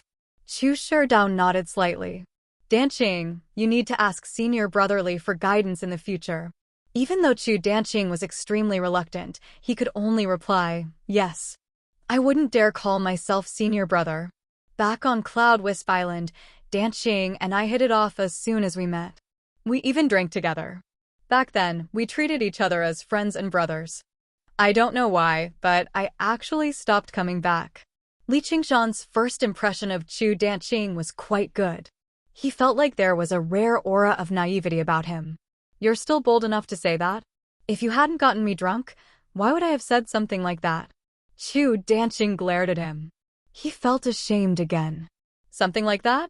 Li Qingshan was stunned by Chu Danqing's resentment towards him. He was very confused. Although they were opponents, there was no great enmity between them, right? Only after thinking about it did he understand what Chu Danqing meant. He had no idea whether to laugh or cry. Why was this guy as fragile as an adolescent boy? No, he was an elementary school student. They were both geniuses, but compared to Chu Tian, that bitch who never knew what shame was, he was different. Chu Danqing was basically on the other end of the spectrum. He was so childish that he was cute. Or perhaps a genius in itself meant that they had a unique temperament that was different from ordinary people. Only then would they be able to walk their own path. Among the geniuses he knew, Hua Sengzan was a romantic, Han Tie was a piece of cold iron, and Chu Tian was an arrogant idiot. And Little and, who was widely recognized as the #1 genius, was probably the most special one among them. In other words, you didn't tell anyone. Chu Danqing suddenly grabbed Li Qingshan's shoulder, as if he had seen a ray of light in the endless darkness. Who would remember drunk words? Li Qingshan had a strange expression on his face. He wasn't a gossipy old woman, so he didn't have the time. Spreading drunken gossip. Chu Danqing felt like he had just survived a disaster. He exhaled deeply. In other words, his reputation had not been ruined yet. It turned out that he had been thinking too much all along. But when he thought about how he had been entangled in this matter for so long and even drew a painting like Infernal Endowment, he regretted it so much that he wanted to bang his head against the wall. Chu Sherdao asked curiously as well, what did he say? Li Qingshan said casually. Danqing said that he wanted. Chu Danqing covered Li Qingshan's mouth. Master, it's just drunken nonsense. It won't reach your ears. Chu Sherdao smiled and clasped his hands. Schoolmaster Lu, please take us to the School of Painting. Please come with me. Lu Chongqing waved his hand. When the competition had just been decided, construction had begun on a desolate island to the southwest of Contention Island. They planted trees and designed gardens. Originally, he planned on giving it to the School of Novels as compensation, but he never thought that it would end up like this. He had already received the benefits anyway, so the School of Painting could no longer say anything. With a disciple like Li Qingshan, the School of Novels should not have declined. After this battle, the School of Novels would become famous. During the next entrance examination, there would probably be quite a few people who would fill in the 3-word School of Novels. Chu Shirdao's group arrived at the School of Painting's island that was still under construction. The buildings on the island were close to completion. Although they were not as dense as the spiritual chi on Cloud Wisp Island, they were extremely exquisite. They gave off a thriving atmosphere. Lu Chongqing did not want to offend the School of Novels too much, so he had asked the master of the School of Moism to personally take care of the buildings on the island. The pavilions, terraces, and cornices were all elegant and generous. After sending off Lu Chongqing, Chu Sherdao made his way to the entrance with his cane. He gently rubbed the pillars that still gave off the smell of pine wood and smiled in relief. Master, why did you have to be so polite to Lu Chuanfeng? Xu Danqing supported him carefully from one side. Foundation establishment cultivators and qi practitioners were people of completely different worlds. Moreover, Chu Sherdao was no regular foundation establishment cultivator. If I can turn an enemy into a friend just by being a little more polite, what's the point of my dignity? Master, it's all because of me, Chu Danqing blamed himself. I even made Master lose that painting. I really deserve to die. No, if you had won, I would have been even more polite. The school of novels can't be underestimated. Li Qingshan can't be underestimated. Even if we can't become friends, we can't become enemies. As for that painting, it's not like you like it anyway, so she's just a painting. I really am getting old. I worry too much. I believe you'll definitely be able to draw a painting 10 times, 100 times better than that. You'll be able to draw the woman you love. But, Master, I like living people. These words lingered in Chu Danqing's heart for a while, but he did not dare to say them out loud. He only said, that painting is Master's precious memories. I will definitely take it back. I've already had so many memories that they're about to overflow. That's why I painted that painting. I'm probably the person in the world who needs her the least. How strange. I actually remember the matters of 200 years ago so clearly now. Chu Sherdao leaned on his cane. His smiling gaze seemed to have already pierced through Chu Danqing, the 100 schools of thought and space, seeing a very, very long time ago. Qingshan, I really never thought that you'd be able to win with this book. Lu Chuanfeng flipped through the thin album. He still found it rather unbelievable. Li Qingshan explained the principles behind it. Lu Chuanfeng and Sun Fubai both came to a realization. Even mortals were nothing in the eyes of cultivators, let alone the children of mortals. Only now did they realize just how important something they had overlooked was. Sun Fubai immediately made up his mind. He would set up the Hope Private School right away. Lu Chuanfeng expressed his wish for a great celebration. Li Qingshan glanced at Han Qiongji, who was waiting nearby. He patted Lu Chuanfeng's shoulder and said, keep a low profile. He lost in such a graceful manner, so we can't be too flashy when we win. How could he be in the mood to celebrate with these two men? He was better off showing off to his woman. Sun Fubai expressed his agreement as well. That Chu Danqing would definitely be an impressive figure in the future. It would be best if they could resolve their grievances. Li Qingshan clasped his hands and bid farewell. He arrived before Han Qiongji. Qiongji, how was my performance? I'll definitely cherish this painting. How do you plan on cherishing it? Han Qiongji said right away. She seemed like she was both annoyed and smiling. The cloud lifted up Li Qingshan and Han Qiongji, taking off and arriving beside Little N. Li Qingshan bowed towards the one-thought master and said to Little N, let's go. Let's go play in the Clear River Prefecture. Little N glanced at Han Qiongji. I'm going back to cultivate. That works too. Wait for me to bring back a gift. Li Qingshan rubbed her head with a smile. They were going to spend the entire night together anyway, so a little time like this would not make a difference. With the three of them, the atmosphere was rather strange. Han Qiongji let out a sigh of relief inside. She nodded towards Little and to express her gratitude. The cloud flew out of the 100 schools of thought, directly returning to the Clear River Prefecture. Han Qiongji suddenly said, hold on for a moment. Li Qingshan stopped the cloud. What's wrong? Han Qiongji said, you still haven't answered my question. Don't even think about getting away with it. Li Qingshan smiled. Obviously, I'm going to cherish her like how I cherish you. You can't even be jealous of a painting. Don't you dare. I just want to be jealous. Give me the painting. When Han Qiongji heard that, she immediately refused to back down. She extended her hand. Li Qingshan casually tossed the heavenly maiden scatters the blossoms to her. Here, take it. Han Qiongji originally only wanted to test him, but she never thought he would give it to her so readily.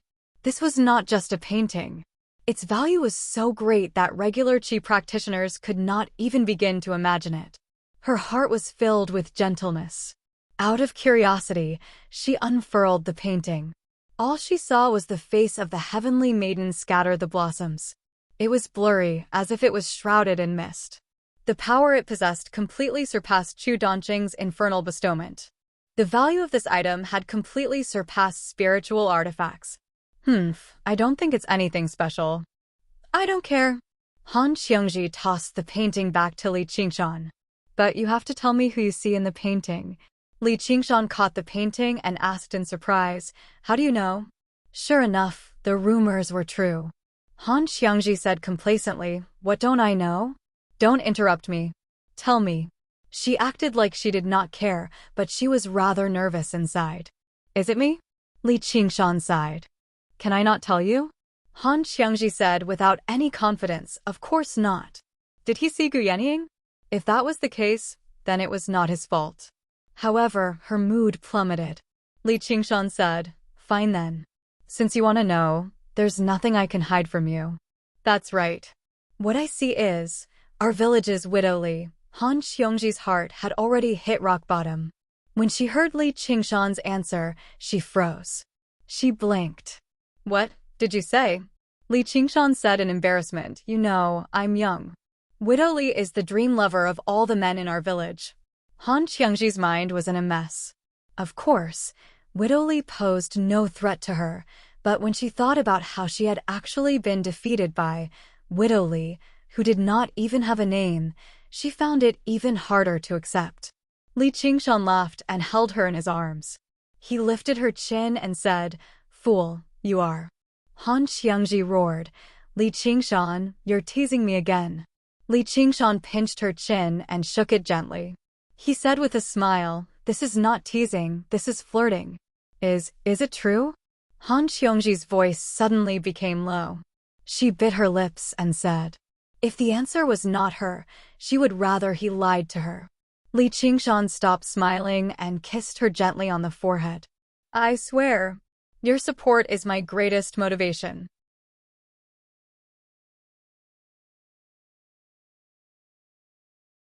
Chapter 352. Even though Li Qingshan's love life was not completely blank, it was not much better than Chu Donqing's. Only when he caught a glimpse of Gu Yenying under the cedar tree outside Qingyang City had he experienced love at first sight. However, he was not Hua Sengzan. No matter how deep of an impression Gu Yenying had left on him, no matter how great of an oath he had sworn, she was not as important as her. Right now, she was not as important as the woman in his arms who loved him deeply. As a result, when he saw the painting, he only did a pitifully short rewind of his memories.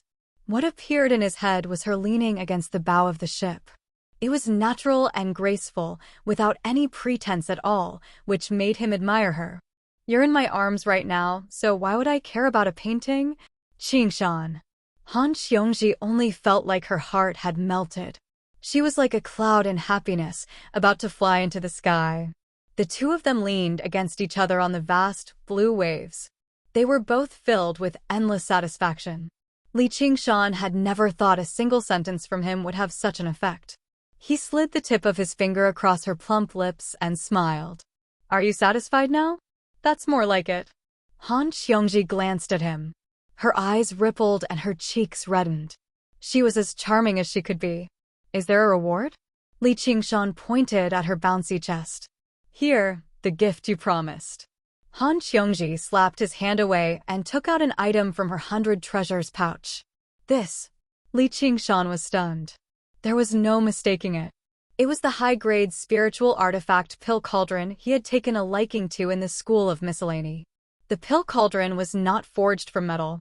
Instead, it was carved from the rare green jade. A long dragon coiled around the mouth of the cauldron.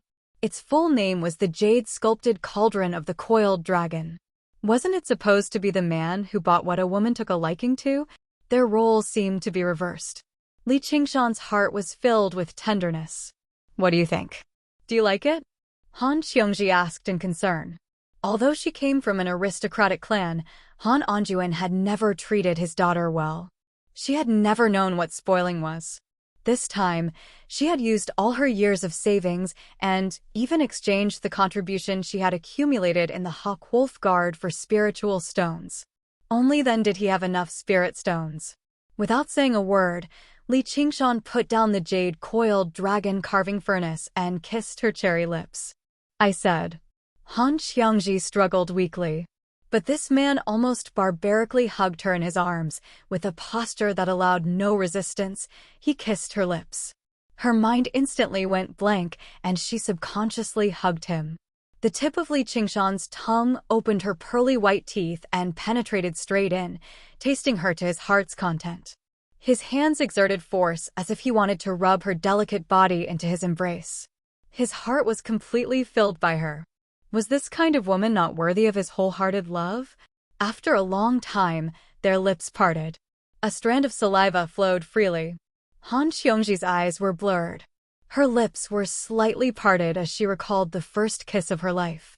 The sound lingered for a long time. Returning to her senses, she met Li Qingshan's smiling eyes. So you really are so afraid of being kissed, Qiongji. Just now, he felt like the woman in his arms was boneless, completely limp in his arms. He could do whatever he wanted. You don't keep your word.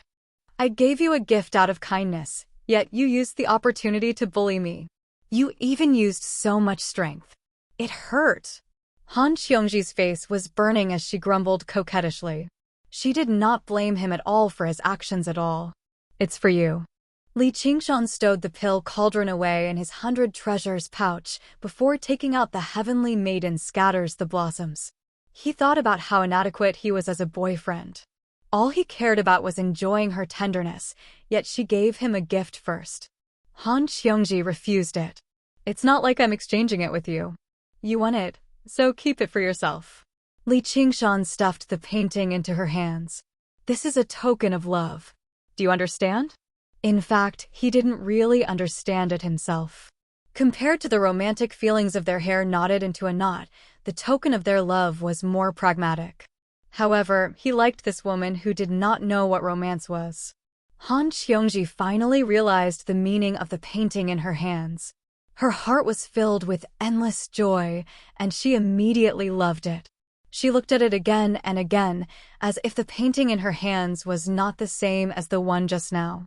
After a while, she suddenly closed her eyes and raised her head, her red lips slightly pouting. Li Qingshan said, "What are you doing?" "Idiot, I want to try again. It feels pretty good." Han Xiongji opened her eyes and said in a happy and angry tone, "But you are not allowed to take the opportunity to make a move on me." Li Qingshan shook his head and sighed. How could there be a woman who would take the initiative to ask for a kiss after their first kiss? If he thought of her as a shy beauty, then he really misjudged her. He said, "Thank you for reminding me." He lowered his head and kissed her. His left hand wrapped around her slender waist and gently stroked it. His right hand fell on her perky buttocks and rubbed it hard. Han Xiangji snorted and subconsciously twisted her body. However, her mind was completely immersed in the sweet kiss with him. She only cared about dealing with the foreign object that invaded her mouth. She had no time to care about anything else, so she just let it be.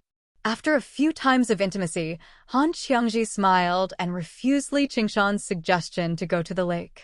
Her red lips rubbed his cheek and stopped at his ear. She breathed out like orchids, "Pervert, don't always think about this kind of thing." Her right hand hooked up her middle finger and gently flicked his lower body. She was not unfamiliar with certain parts of a man's body. However, most of them were dead. She felt that it was very interesting to be born on her own man's body and have all kinds of changes. With her personality, how could she be willing to just let him tease her? She would return the favor as soon as she had the opportunity. She would let him taste her power. He could not think that he could bully her as he pleased just because she had become his woman. Li Qingshan suddenly widened his eyes before frowning and shooting a vicious glance at her. Once a tomboy gained a hint of femininity, she would truly be something. Her wild ways were truly captivating. Only by using the spirit turtle's method of sea suppression did he suppress his restless lust. He had already grasped the trick to dealing with her anyway, so he was in no hurry. He would strip her naked, wash her clean, and swallow her sooner or later. Arriving in the Clear River Prefecture that they had not visited in a very long time, the two of them held hands and swam around. The banks of the clear river were filled with willows, and there were many boats on the river. Although it was summer, it was unable to stop them from enjoying themselves. The culture of this age could be regarded as liberal, especially in a prefectural city directly ruled by cultivators like the Clear River Prefecture. Even the legendary Golden Age of the Great Tang could not rival the degree of freedom and openness. After all, one of the three rulers of the Rui Commandery was a woman.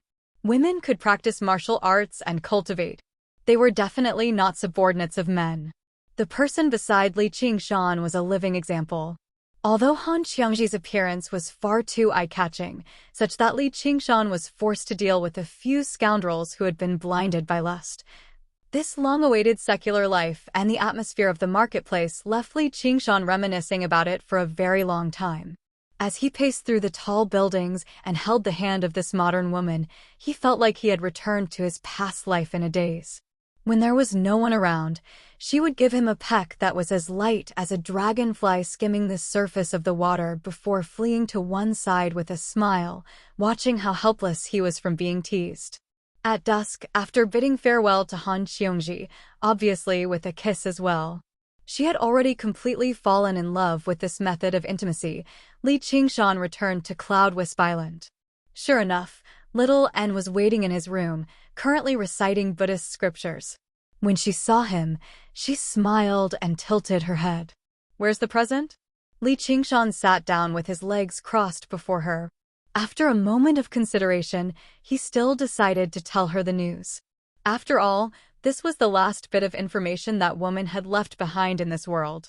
"Qian Rongji has gone missing. She told me to give these to you." Little N was stunned as she stared at the pile of pills and spiritual stones before her. In his sweet, passionate love with Han Qiongji, Li Qingshan had basically completely forgotten about this woman's existence. It was only during a casual conversation that he heard Han Qiongji mention that Qian Rongji had already gone missing for 3 months. The Hawkwolf Guard had already sent out a search mission, and it was basically confirmed that she was dead.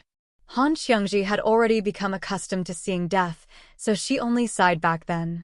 She no longer took it to heart at all now.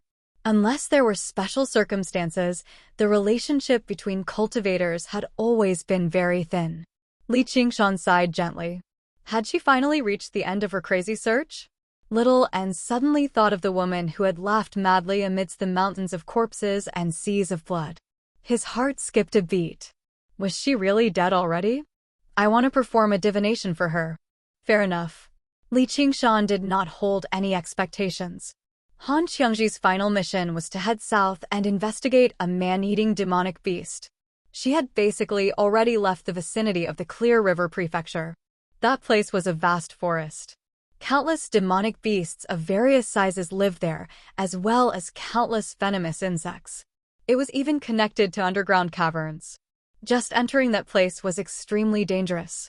There were even rumors that it was very likely for the White Lotus Mother to hide after she escaped. However, if Gu Yenying did not take action, who would be bold enough to investigate? If they really found her, they would be dead for sure. As a result, after Qian Rongji went missing, no one was bold enough to carry out the search mission, even though the Hawkwolf Guard had sent out a search mission. Little N closed her eyes and sat down with her legs crossed.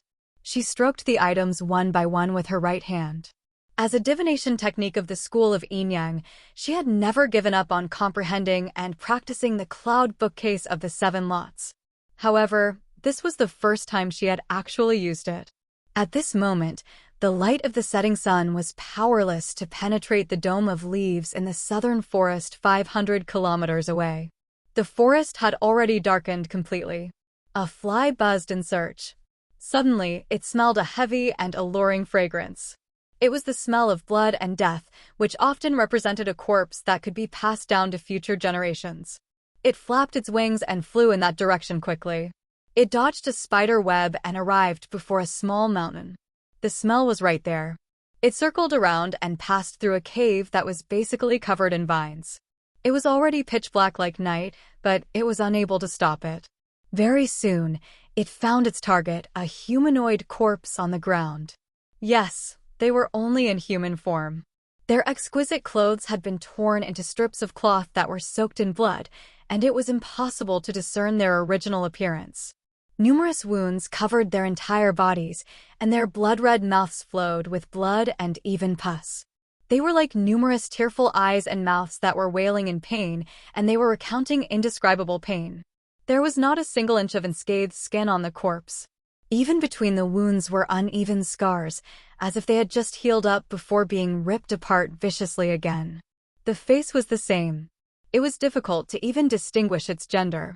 Only a pair of eyes were wide open, so wide that even the corners of the eyes had cracked. They stared at the darkness before them, covered in a layer of gray dust.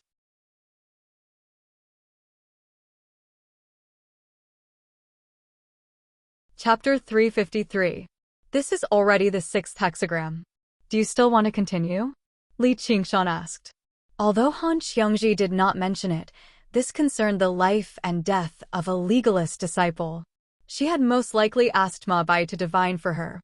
If he could determine that she was still alive, then it would not be a search mission, but a rescue mission. Searching for the living was also a search, and searching for the dead was also a search. Little and gradually became more familiar with the cloud bookcase of the 7 lots, but the 6 consecutive hexagram were all the worst. She could not find any chance of survival at all. However, she refused to give up because it was very strange. If Qian Rongji was dead, she should be able to divine the approximate location of her corpse. However, the hexagram showed that she seemed to be trapped in hell. This was the most unbelievable thing. Hell was the home of all souls, but even with Ma Bai's divination, it was impossible for him to reach another world. I want to divine one last time. All right. Li Qingshan nodded. Although the spirit turtle had the ability to divine, he was only a 2/9 spirit turtle at most. At most, he could sense the danger of death. When he was in Ancient Wind City, he had not sensed any danger, even when he was trapped in Altar Master Black Lotus formation. He had relied on his demon instincts to sense that something was wrong at the last moment, but he did not manage to escape. Of course, he felt that his senses were not sharp enough. In the end, it was more daunting than dangerous. Little and clenched her hands. The 7 types of yin and yang, the 5 elements, and the 7 types of true qi combined and condensed in a wondrous way. It was as if they were evolving the changes of all things in the world, matching with the thread of fate in the unseen world. In the end, it condensed into a cylinder. Thousands of colors mixed and revolved in a special pattern. It was like a kaleidoscope, forming various images, scenes, and words. However, Li Qingshan only took a glance at it and he felt dizzy. A thin bamboo skewer. It slowly rose up from within. The cylinder disintegrated. Little and suddenly grasped the stick in her hand, as if she had grasped fate in the unseen world. The cloud bookcase of the 7 lots originated from the most ancient divination of the 7 stars. One stick represented one's fate. It could tell good or bad luck, life or death, and know the past and future. Li Qingshan could not see through it. He thought to himself that if he used a tortoise shell for divination, then Little and would be asking for a divination stick. Of course, he didn't know that his dream lover, Gu Yenying, used the 6 lines divination technique, which was guided by copper coins. Of course, this was not a real lot. There was no difference between the best lot and the worst lot. Instead, it was a piece of information that appeared in the ever-changing fate. For fate itself. Fortune and misfortune, life and death, there was no difference. The only thing that mattered was the human heart. Little and closed his eyes. He furrowed his brows and tried his best to free his imagination, to decipher the message in the lot. Fate would never tell you clearly, "Hey, Zhang San, you're out of luck today." Even this simple message contained 10 times more information than an encyclopedia. It was 100 times more difficult to understand than a drunken painting by an impressionist. The main job of the fortune teller was to decipher the message and tell the fortune teller, "Hey, Zhang San, you're out of luck today. You'd better not go out." And this was a question with a time limit. The shiny bamboo stick flickered and twisted constantly. Soon, it dissipated in Little An's hand. Li Qingshan asked, "How is it?" Little and opened his eyes and frowned. The cloud bookcase of the 7 lots was based on the previous 6 lots. The 7th lot was the most accurate one. She finally found a chance of survival in the hellish divination. It was so weak that it was not even a narrow escape. It was like a lonely lamp in a storm that would go out at any time. After listening to Little Anne's explanation, Li Qingshan thought for a moment and said, "Do you want to find her?" The fly confirmed the source of the smell and cautiously flew around a few times. It was a little uneasy when it didn't find its own kind, but it couldn't resist the temptation of the smell. Driven by instinct, it flew to the round eyes of the corpse. For a moment, something seemed to swim through the eyes of the corpse. The eyes of the corpse suddenly moved. It fell to the ground silently, ending its short life. It lay on the ground with many of its kind. After a short period of sobriety, the eyes moved slightly and observed the surrounding scene. Based on this, she knew how long she had been here. Her thoughts were completely broken. She felt like the biggest liar, making her think that she had been here for hundreds of years. Reason could only play a small role. It was like picking up garbage from the ruins and trying to rebuild a city. It was ridiculous and futile. However, she found the long-lost sense of time. Her memory returned to about 3 months ago. The noon sun barely managed to penetrate the green canopy and shine into the forest, floating on a wide but shallow stream. She stepped into the stream and disturbed the silence. She concentrated on searching for the whereabouts of the man-eating monster. She wanted to forget her original purpose, but she couldn't. Spring was in full swing, but her heart was still stuck in that cold winter. She couldn't forget that upheaval. In the past few months, she had gained nothing. Every day, she would feel relieved, but there was another force that kept pulling her into the quagmire. She almost wanted to give up, go thousands of miles away, find a place where no one knew her and start over again. But there was divination in the world. That person might not be able to do anything to Gu Yenying, but if he wanted to find her and kill her, it couldn't be more easy. She stopped in the middle of the stream. After crossing the stream, she would enter the depths of the forest, which was full of all kinds of dangers. At this point, the task could be declared over. "Are you looking for someone?" Just as she was about to turn around, a gentle voice called out to her. The voice came from a man with a face as gentle as the voice. There was a faint smile at the corner of his mouth. His black Taoist robe was as dark as the night, and the tattered hem of his robe swayed slowly with the stream. She exhaled gently, as if a great burden had been lifted from her shoulders.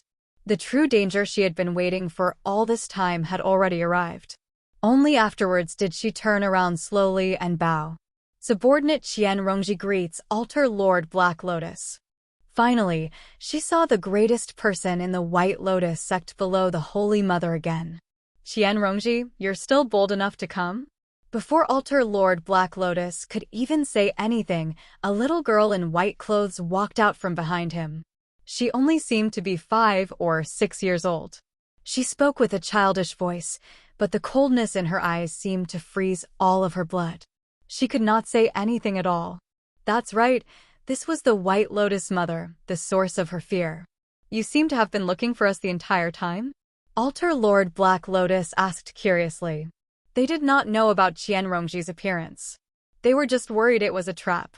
He had gone to great lengths to prevent White Lotus from stepping into the possible trap. There was no need for him to expose their whereabouts for the sake of a measly Qian Rongji. Today, he was no longer able to contain her anger, which was why he had appeared. Amgu was not a patient person. She could not even be bothered to hunt them down, which also meant she no longer took her great enemies of the past seriously. Yes, the game had already ended. Qian Rongji immediately dropped to her knees and knocked her head into the water.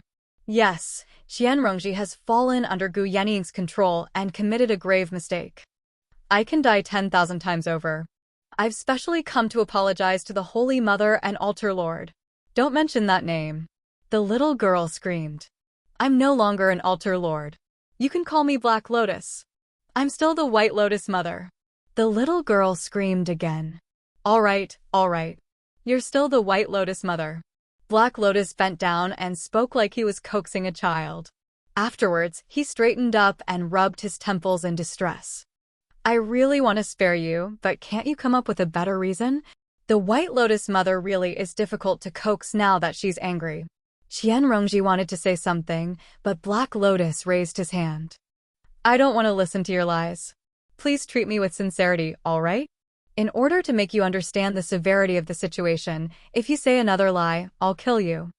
I don't want to listen to her. Black Lotus, kill her. Kill her. The White Lotus mother constantly stamped her foot, making the water in the stream splash everywhere. Black Lotus grabbed the White Lotus mother's tiny hand. Just tell me. The White Lotus mother is running out of patience. She stands up and looks into my eyes. Tell me, why have you come? Qianrongji stood up and gazed into Black Lotus' clear, dark eyes. She could not utter a single word of what she had prepared, as every single word was a lie. I want to beg for a way out. Don't even think about it. The White Lotus mother kicked the water viciously. Black Lotus smiled. Very good. We have something in common now. There's no doubt that killing for the sake of hatred is pointless. Of course, not everyone believes that. For example, the tiny White Lotus mother beside him was tempted to skin the great traitor, Qianrongji, alive. I'm very curious.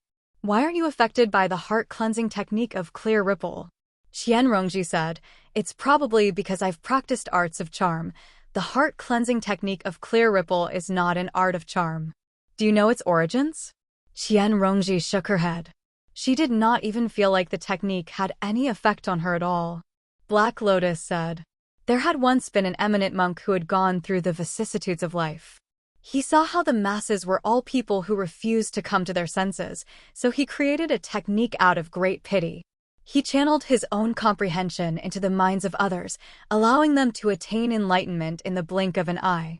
Even a fool could comprehend the supreme truths of the Buddhist Dharma, no longer being troubled by the various troubles of the world. It was known as enlightenment. It was definitely not a method used by demonic cultivators to control people.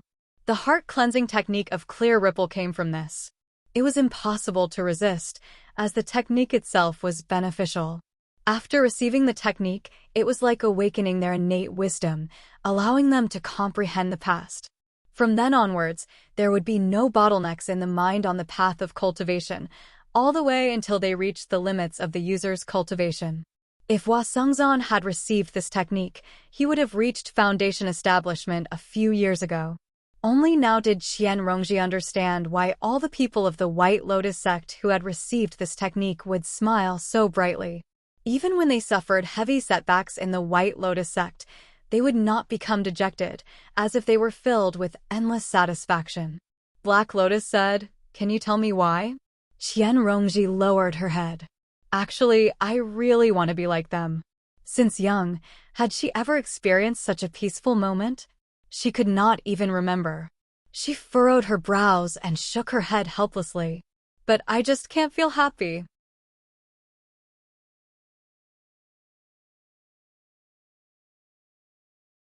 Chapter 354. I just can't be happy. I see. Black Lotus sighed gently and looked at her in pity. Originally, he thought Gu Yening had a deeper plan, using some sort of artifact to block the heart-cleansing technique of clear ripple. However, the answer was unexpectedly simple. Even the heart-cleansing technique of clear ripple was unable to wash away the pitch-black pain in her heart. A situation like this had actually occurred before. However, those who failed would usually kill themselves very quickly. Even if they survived, they would be tormented to a state of agony, like a walking corpse, muddle-headed. Since there was no escape, death became the best salvation. Then why are you still alive? Why? Why? Qianrongji lowered her head and murmured. Suddenly, she smiled and tidied her hair. Perhaps I just don't want to accept this. In this situation, everything she did was useless. Her life was in her hands, but she was instead fearless. Just like what Black Lotus had said, death was not a very bad choice for her. Black Lotus said sincerely, Rongji, I really want you to live. You can't. Don't even think about it, the White Lotus mother screamed. Then the problem right now is, how can I let you live? I might not be an altar lord anymore, but I still can't disobey the White Lotus mother's orders. Black Lotus, where? Are you standing? The White Lotus mother stressed each word as she kicked Black Lotus's leg. Black Lotus laid out his hands helplessly. Qianrongji just raised her head. Sunlight flickered like starlight between the cracks of the green leaves.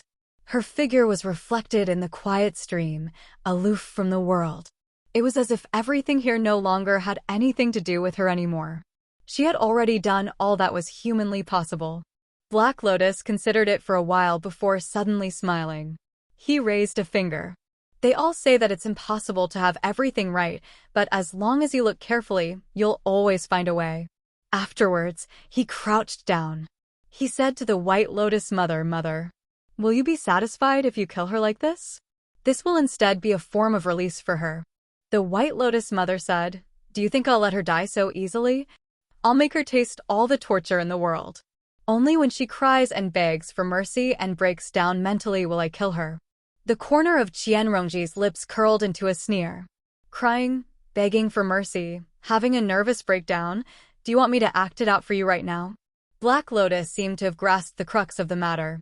He smiled and said, yes, torture. Do you still remember that?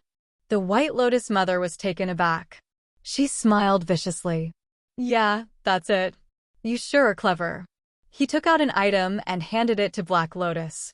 Black Lotus opened his hand towards Qianrongji. He was holding a sparkling amber.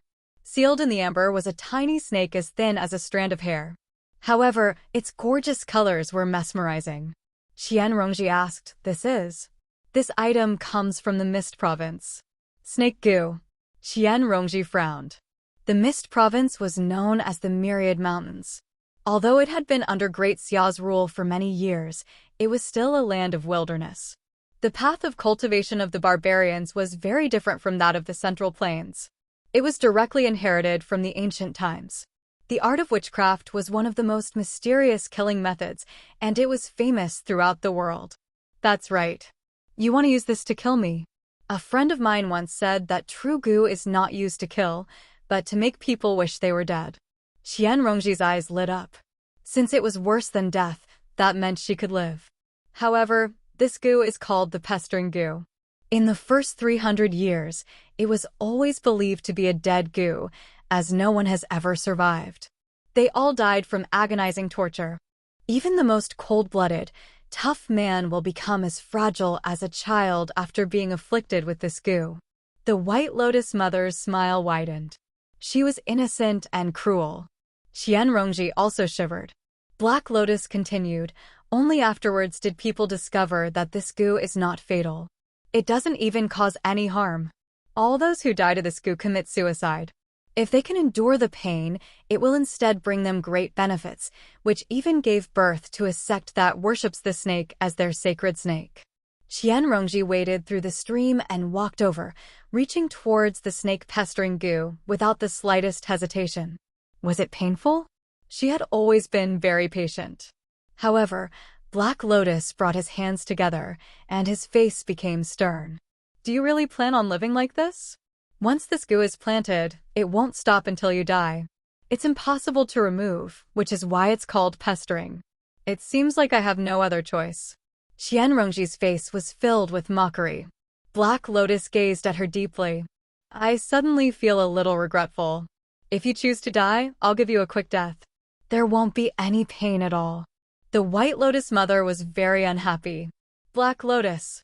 Black Lotus bowed and said sternly, no matter how unhappy you are, I can't just watch you do this. Slaughter and death will always be unavoidable, but humiliating and torturing isn't something we should do. If you insist on doing this, please kill me first. The White Lotus Mother was helpless against him. All she could do was turn her head away viciously. Qianrongji smiled. Thank you for your kind intentions, but if I only wanted a quick death, why would I have come here? Black Lotus fell silent for a while before opening his hand. Fine then. I respect your choice, but please listen to the last thing I have to say. According to what I know, this snake is not a creature of this world. Instead, it comes from the Hell Realm. As a disciple of legalism, you should understand. Qianrongji's eyes narrowed. She obviously understood. It was said that the Hell Realm had a total of 18 major hells and countless smaller hells. They were the place where all souls of the dead returned to in the great thousand worlds. All sins would receive the final judgment of the officials of hell there. It was the supreme symbol of law. As such, it was very clear why the snake-pestering goo did not cause death. The torture of hell had never been for the sake of slaughter, but for punishment. It would make even the most brutal criminal feel pain and then repent. This snake comes from the venomous snake hell. The so-called torture of the human world is like playing house compared to the punishment of hell. In other words, from today onwards, you'll have to live in hell every single day. Before he had even finished speaking, Qianrongji had already picked up the amber and held it up to the sunlight. She raised her pretty face and looked at the beautiful snake inside. She glanced at Black Lotus and curled her lips. Thank you for your good idea. The amber slipped from her fingers. Under the illumination of the sunlight, the tiny snake inside seemed even more beautiful and enchanting. Suddenly, it opened its eyes and directly entered her mouth. In the darkness, cracks appeared on the amber. It shattered immediately. She was not the one who had freed it. Instead, it had broken free by itself. It was like a wild beast that had caught the scent of blood, a glutton that had seen delicious food. There was no shame in this. Souls filled with hatred were its favorite food and hotbed. It could not help but burrow in deeply. Qianrongji trembled all over. She instantly knelt in the stream. The tiny snake, more beautiful than the rainbow, swam on her face like a tattoo, moving on her skin. It seemed to be a little stronger than when it was in the amber. She suddenly opened her eyes wide and fell straight down, splashing the stream water. It was an indescribable pain. Even unimaginable pain, like a snake slithering. She opened her mouth wide, if she could make a sound. She would definitely be screaming right now. But the pain had seized her body and locked her throat. She could only make meaningless gurgling sounds. However, every inch of her body was groaning, and her whole soul was wailing. She had far underestimated the torture of hell. She was very wrong, far from being as strong as she had imagined. In just a moment, she regretted it and was willing to do anything to relieve this pain. Were the souls of hell also repenting for the sins they had committed in life every day and night? Although she opened her eyes as wide as she could, her vision was blurry. Everything around her seemed to spin, turning into a blurry color. Vaguely, a black shadow approached her and said, "Since this is the path you've chosen, please allow me to wish you a safe journey." Black Lotus stood up and said to the White Lotus mother, who admired Qianrongji's horrendous state with great interest, "Let's go." The White Lotus mother said, "Let me watch a little longer." Black Lotus became stern. The White Lotus mother cursed, "Stingy." When the first round of pain passed, the venomous snake from hell seemed to have had enough of its activity, entering a state of rest. She propped herself up and knelt up. The sky had already darkened completely, and she barely managed to organize her chaotic consciousness. Apart from the paleness of her face, she was basically unscathed. The White Lotus mother had not even touched a single hair on her. It was much better than the best-case scenario she had imagined. However, her mind and willpower seemed to have been completely destroyed. It was very strange. If a person endured unendurable pain, they would fall unconscious or go mad, even if they managed to survive. However, she remained conscious the entire time, carefully savoring every single bit of pain. Perhaps this was the wondrous aspect of the punishment of hell. Returning to her senses, the first thing she did was grab her throat. All she needed to do was grab it gently, and blood would gush out, and she would be free. Her sharp nails dug into her pale white skin, and warm, bright red blood flowed out. After hesitating for quite a while, she pulled back her hand and stood up unsteadily. She found a small cave and dove into it, falling unconscious. She dreamed of a huge snake that was even more beautiful than a rainbow, swallowing her in a single gulp. She woke up very soon, and the second round of pain arrived. Time passed day by day. She took advantage of the time when she could move to replenish her food and water before waiting for the next round of pain in great fear. Yes, fear that she had never experienced before. She was so afraid that she trembled all over. Even when she was resting, the snake would use another method to torture her, making her want to free herself with death every single time. However, she refused to give up. Gradually, she could also perform some simple activities when she was being tortured, but the situation only worsened. Every single time, she would lose her rationality, wanting to rip the snake out of her body and tear off every inch of her skin. Fortunately, cultivators possess tough bodies, so the wounds would always heal very quickly. She even began to wonder whether she could break free from the snake if she peeled off her own skin. However, her remaining rationality stopped her. The snake had already fused with her, and if she did that, she would die very soon. She could not die like this. At this moment, a dangerous aura interrupted her thoughts. A demonic beast that resembled a leopard followed the smell of blood and arrived in the cave. Its glowing eyes constantly drifted about in the darkness. This was a demonic beast that had condensed its demonic core. Perhaps it was the man-eating demonic beast that she had been tracking, but that was not important.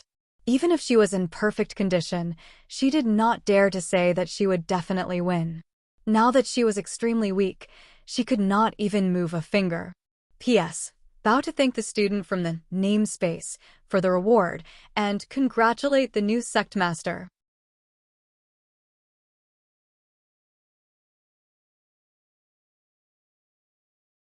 Chapter 355. Little and did not answer Li Qingshan immediately. Instead, he sank into his thoughts silently. Since you have an idea, then go look for it. It won't take up much time anyway. It was rare for Little and to care about the matters of others, so Li Qingshan felt like he should encourage him. Qianrongji had left these things for Little and so they had basically done their best. It's far too dangerous. Little and shook his head. Don't worry. I might not be able to divine as well as you, but I can still sense true danger. Li Qingshan pointed at his head before rubbing her hair. I'll just treat it as going out with you. All right. He arrived at the Hawk Wolf Guard and accepted the mission. He went upstairs to greet Han Qiongji. After some intimacy, Han Qiongji heard about the details of Li Qingshan's mission. She said in surprise, "You want to accept this mission? Are you very familiar with her?" Of course not, but we've worked together a few times. She's probably dead already, so you should at least bring her corpse back. Li Qingshan studied Han Qiongji and said unconcernedly. Scorching sunlight poured in from the huge, floor-to-ceiling window. She sat on a high-back chair, dressed in the uniform of a Scarlet Wolf Guard. She seemed extremely valiant. Li Qingshan sat on the long table in front of her. His face was filled with fantasies. Han Qiongji rubbed her chin in thought. This action was extremely masculine, which gave her a different kind of charm. All right, you can go. Li Qingshan smiled. What? Aren't you worried that your man will run into the White Lotus Mother and be taken as a bodyguard? Han Qiongji leaned back in her chair and raised her legs, placing them on the table. She looked down. If it's little Hua, there might be a chance, but with your beauty, he'll probably be killed. I received the news a few days ago. The White Lotus Mother and Altar Lord Black Lotus. They've already returned to the Mist Province to rebuild the White Lotus sect, Li Qingshan said. Is the news accurate? Aren't you afraid of getting caught there? The Mist Province isn't the Green Province. It's truly lawless. Basically, all the people who could not withstand the pursuit of the Hawk Wolf Guard in the Green Province had fled there. If you really can't find it, don't forget to bring back a corpse. Han Qiongji blinked her eyes. I don't think that's a good idea, Li Qingshan said. The contribution from the mission to search for Qianrongji was still quite impressive. After all, it was related to the life or death of a Scarlet Wolf Guard. Who cares? Anyway, I'm in charge now. Little Flower isn't here, and Old Wang has gone to cultivate. I have to deal with so many errands. It's so annoying. Okay, wait for me to come back. Li Qingshan leaned over and gave her a hot kiss. He got up and left. Han Qiongji came to the French window and watched his cloud rise into the sky. She smiled and pursed her lips. The speed of the demonic beasts was astonishing. 2 beast eyes glowed with light. They were like 2 fleeting shadows, dragging 2 long tails of light behind them. They circled around Qianrongji in circles, rapidly approaching her. Qianrongji's eyes were wide open. In the beginning, she circled around the demonic beast a little, but afterwards, she stopped moving as if she had become completely numb. The demonic beast confirmed that this was not a trap. The two streaks of green light that were circling around suddenly turned towards the center. The demonic beast lunged over and bit Qianrongji's neck. That was the only place on her body with relatively few wounds. Even when she was in extreme pain, she could control herself at all times and not end her own life. Could it be that this was the result of 3 months of painful perseverance? At first, the 4 fangs pierced through her skin. Afterwards, all the fangs only needed to advance a little further, and she would not even have to suffocate before they could bite through her neck. Even now, her gaze and expression had not changed at all. The pain that made others clench their teeth was as pleasant as the spring breeze to her, while the impending death might just be a release to her. The demonic beast stiffened.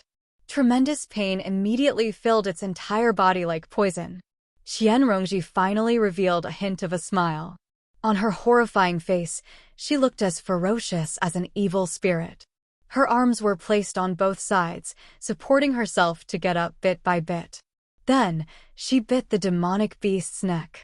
Looking carefully, one could see that the gorgeous little snake had unknowingly coiled around Qianrongji's neck. A parasite would protect its host. Its way of protection was naturally to let the other party taste the same pain. Under the hellish torture, the demonic beast's demonic aura was completely dispersed. It could not even tighten its muscles. Its tough skin was slowly pierced by her teeth. The salty blood flowed into her mouth. Like a vampire, she swallowed it in big mouthfuls to replenish her blood. The food prepared in her 100 treasures pouch had long been finished. Fortunately, the smell of blood on her body had attracted many wild beasts. She used this method to eat all of them to replenish her energy. After drinking her fill of blood, she recovered a lot of strength. She tore open the demonic beast's stomach and took out a crystal-clear demonic core the size of a grain of rice. She immediately swallowed it and tried to meditate. The attribute of the demonic core was coincidentally compatible with her. It could be considered a blessing from the heavens. True Qi, which had been absent for a long time, finally reappeared in her aura sea. Under the urging of the true Qi, the wounds on her body closed bit by bit. Qianrongji suddenly felt dizzy. She touched her forehead, which was boiling hot. In the forest environment, she had lost her true Qi for a long time. This was the 3rd time she had contracted a disease. She understood that she had to leave this place.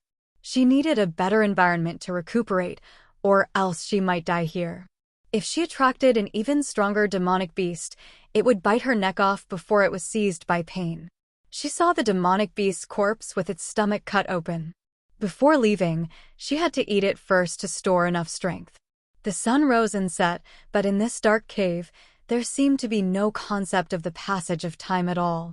It only took Li Qingshan and Little and a few hours to reach the small village at the edge of the forest. As expected, some villagers had seen her tracks. Her footwork extended into this forest. She had exposed her tracks with such great fanfare. Obviously, she had done it on purpose. At this moment, Li Qingshan and Little and were standing in front of this forest.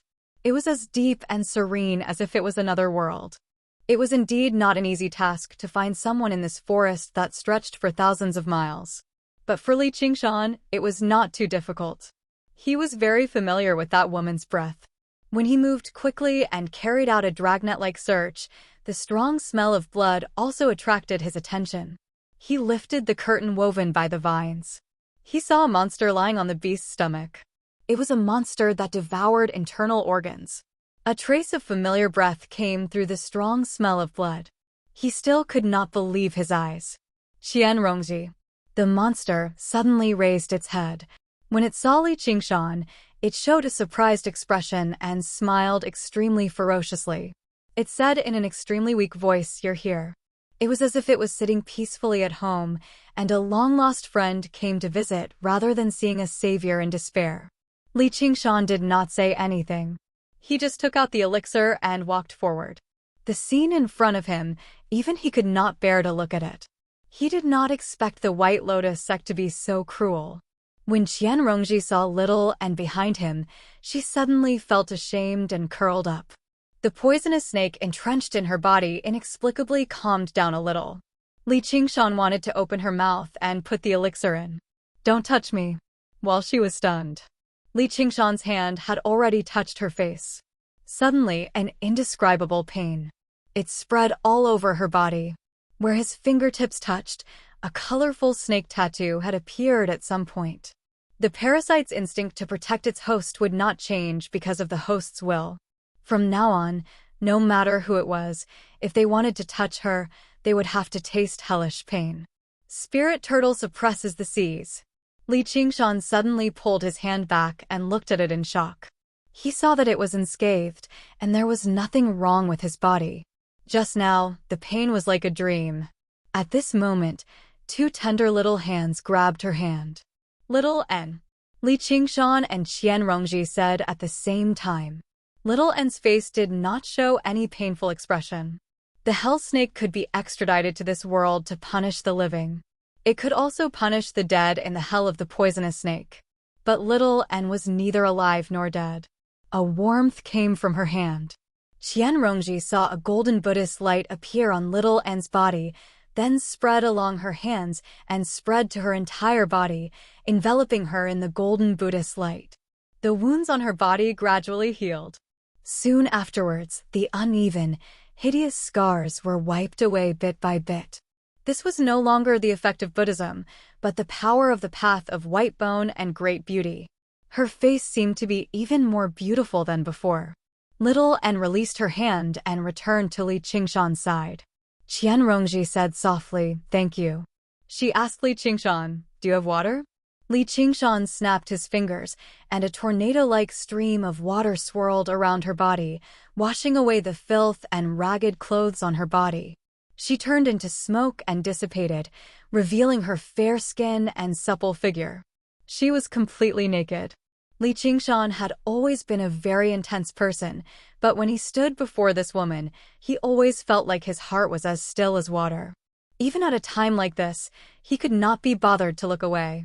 Qianrongji was the same. She picked up her 100 treasures pouch and took out a set of clothes, changing into them. She stretched out her arms and legs in a natural manner. She did not seduce him, nor did she avoid him. It was as if he did not treat her as a woman, and she did not treat him as a man. Li Qing'an said, "Looks like you've suffered quite a bit. Do you want to know?" Qianrongji had already put on her clothes and was tidying her long hair in front of a mirror.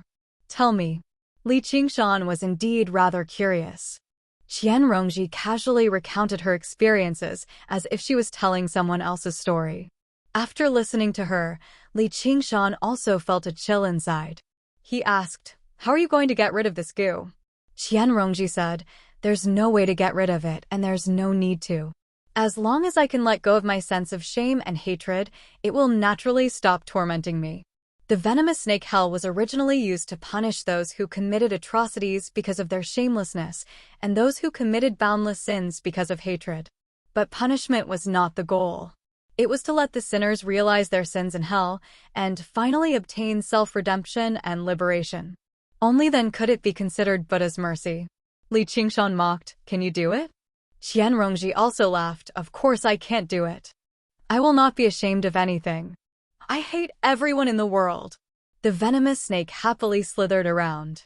She suddenly knelt on the ground, and her 10 fingers dug deeply into the ground. The smile on her face was twisted because of the pain, but it became more and more brilliant. Even if she was trapped in the endless hell and suffered endless suffering, she would not repent. P.S. Shamelessly asking for monthly votes will cause you to be trapped in the venomous snake hell, but even if you are trapped in the venomous snake hell, you still want to be satisfied.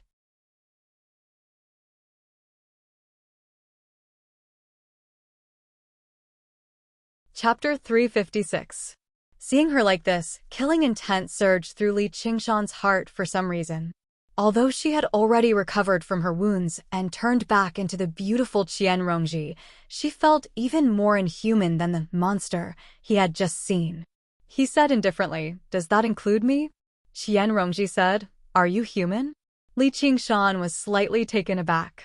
He sneered in disdain. As long as I can live happily, what does it matter if I'm human or not? Originally, I didn't want to stick my nose into your business, but little and divined that you still had a chance at survival, which was why I came. Rongji glanced at Little and deeply. Little and remained the same as usual the entire time, showing no emotion at all. Rongji smiled. Just treat the things I left with you as my repayment. Li Qingshan took off on a cloud and returned to Clear River City with the mission items. When Rongji stood before Han Qiongji unscathed, Han Qiongji was surprised too. She knew that Rongji had encountered the White Lotus Mother and had been heavily injured the entire time, resting in the forest the entire time. She smiled. You sure have a good life, little girl. So much for worrying for you. Even Han Qiongji had no idea about Rongji's role in the mission against the White Lotus sect last time. Thank you for your concern, second senior sister, Rongji said obediently. As for whether she had a good life or not, you could say that was the case. After receiving Little An's treatment, the benefits of the hell snake gradually manifested. After the pain, her mind would always be especially clear. Her body and soul seemed to have changed slightly. Rongji's return caused a disturbance in the Hawk Wolf Guard. She changed her usual way of doing business and declined Han Qiongji's welcoming banquet. In the past 3 months, although she had developed a subtle connection with the snake that was entangling her and was able to control the torture time a little, she had to spend more time in harmony with it. The path of the future was once again in her hands. He returned to his residence alone. A familiar figure stood in front of the door. Rongji was surprised. Little Tian, why are you here? Chu Tian's face was full of concern as he said, I heard that you came back. Where have you been these past few days? I was so worried about you that I wanted to look for you several times. Unfortunately, he didn't go even once. Rongji was not surprised at all. It was not that he was not sincere to her. She was very confident in her own means. It was just that for some people, nothing was more precious than their own lives. Facing Chu Tian's outstretched hand, her eyes lit up. If she held this hand now, any genius would have to kneel and beg for mercy. No matter what kind of trump card they had, she could force them to reveal it. However, she hesitated. It was better for her to pull her hand back. Chu Tian was a genius that everyone paid attention to right now. If he died mysteriously, it would definitely shake up the academy. At a time like this, it was best if she did not cause any trouble. He was already hers anyway. She suddenly felt a sense of joy. Although she was still a 6th-layer Qi practitioner, she now possessed fatal fangs that could harm these so-called geniuses. Chu Tian was disappointed, but he felt guilty inside, so he dared not say anything. When he heard that it was Li Qingshan who had brought her back, he felt even more gloomy inside. Why was this guy everywhere? When Rongji, accidentally, mentioned that she had lost her 100 treasures pouch during a mission and was worried about her future cultivation, Chu Tian immediately took out many pills and spiritual stones generously. Rongji turned him down before accepting it. Thank you, little Tian. I'll return them to you. Chu Tian gazed at her face in fascination. He felt that she was even more charming and enchanting than before. With a gentle cough, Wu Zhen emerged from the darkness. He had thought about looking for her in the past, but as a descendant of a clan, he obviously could not treat his life as a joke and go to the forest where the White Lotus Mother might appear. Afterwards, he felt like she was dead for sure, so he stopped thinking about it. When he heard that he had returned, he hurried over to see him and greeted him with an unnatural expression. Rongji glanced at Chu Tian and smiled. Brother Wu, you've come. Seeing how she did not blame him at all, Wu Zhen felt even more ashamed. When he heard that she had lost her 100 treasures pouch, he also gave her some spiritual stones and pills in a hurry. As a descendant of a clan, he was still very well off in this aspect. He was even wealthier than Han Qiongji. Chu Tian said a few words of jealousy to her, and the two of them parted on bad terms. Rongji let out a heavy sigh. She could not swallow the food that was right by her mouth, which was quite a pity. If only the world could be a little more chaotic, so chaotic that no one would care even if someone died. Qian Rongji was not a prominent figure, but she was extremely popular in the 100 schools of thought. In the next few days, people would come to visit her, not just from the school of legalism. There were quite a few disciples from other schools too, and none of them came empty-handed. Her 100 treasures pouch began to swell again. Everyone said that ever since junior sister Qian had returned, her bearing had changed drastically. She had become even more beautiful and enchanting. However, no one knew that every night, when it was quiet, she would lock herself up completely and begin her routine journey to hell. Under the nourishment of pain, the colorful, venomous snake was growing bit by bit. Summer passed and autumn came. Li Qingshan woke up in the bamboo loft. His true qi had already gradually reached the peak of the 7th layer. Before long, he would be able to break through again. All he saw was little and staring at him with wide eyes. Li Qingshan smiled. "Stop staring. Go conduct the morning classes, or your master will start nagging me again."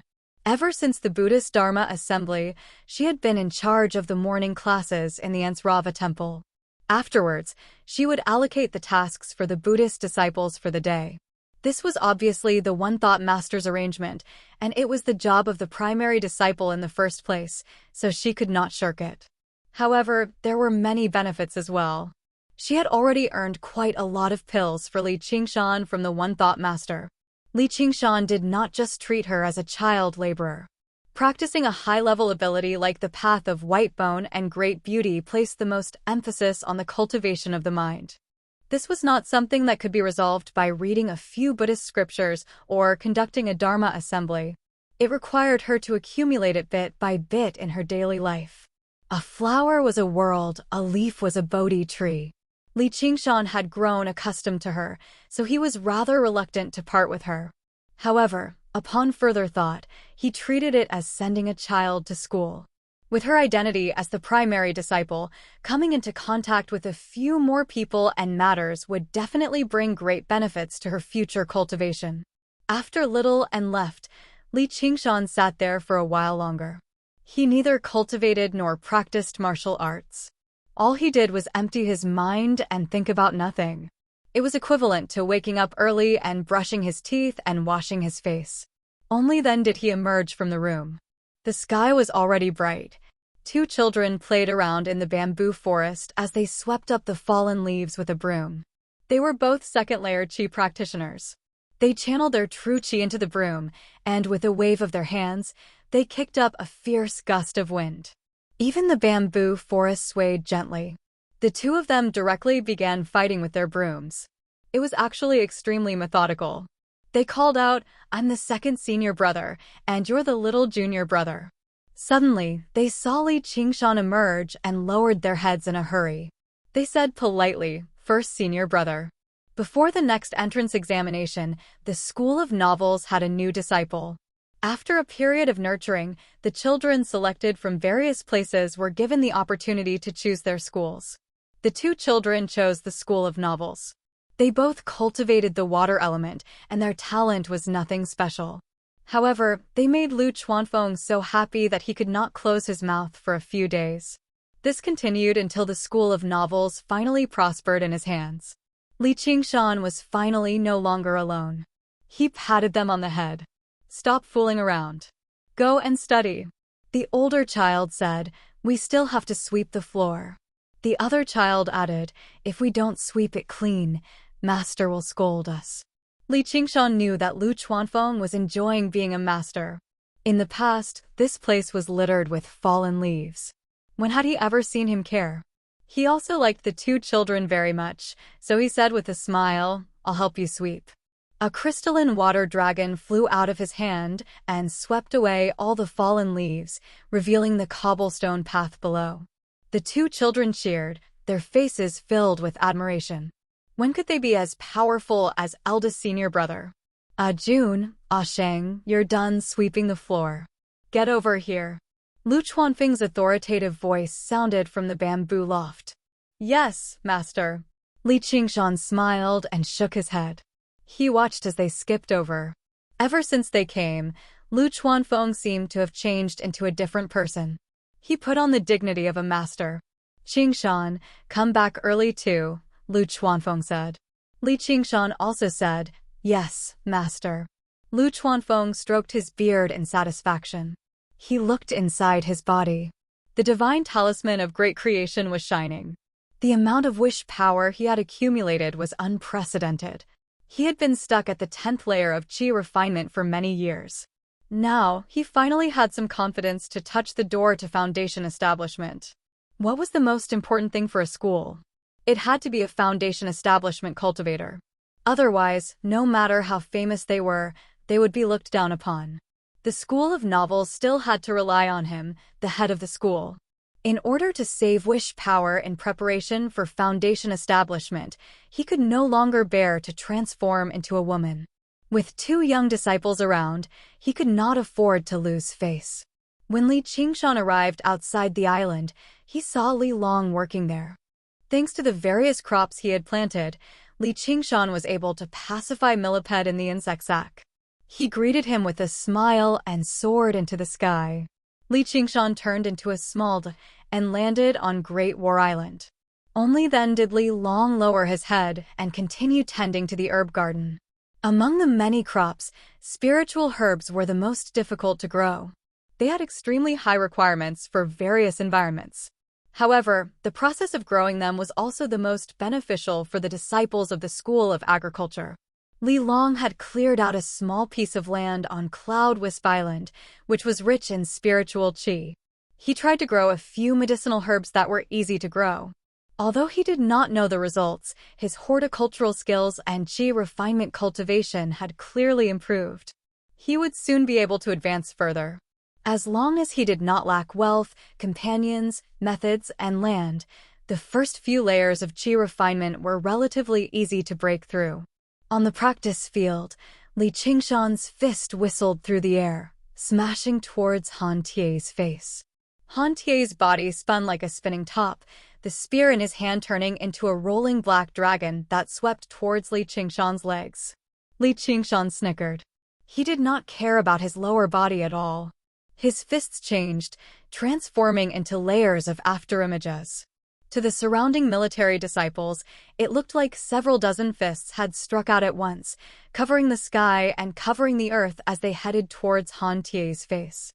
"Who said I can't touch your face?" he shouted, "Pay up." Legends of the Great Sage, readers are welcome to log in. Read the full text.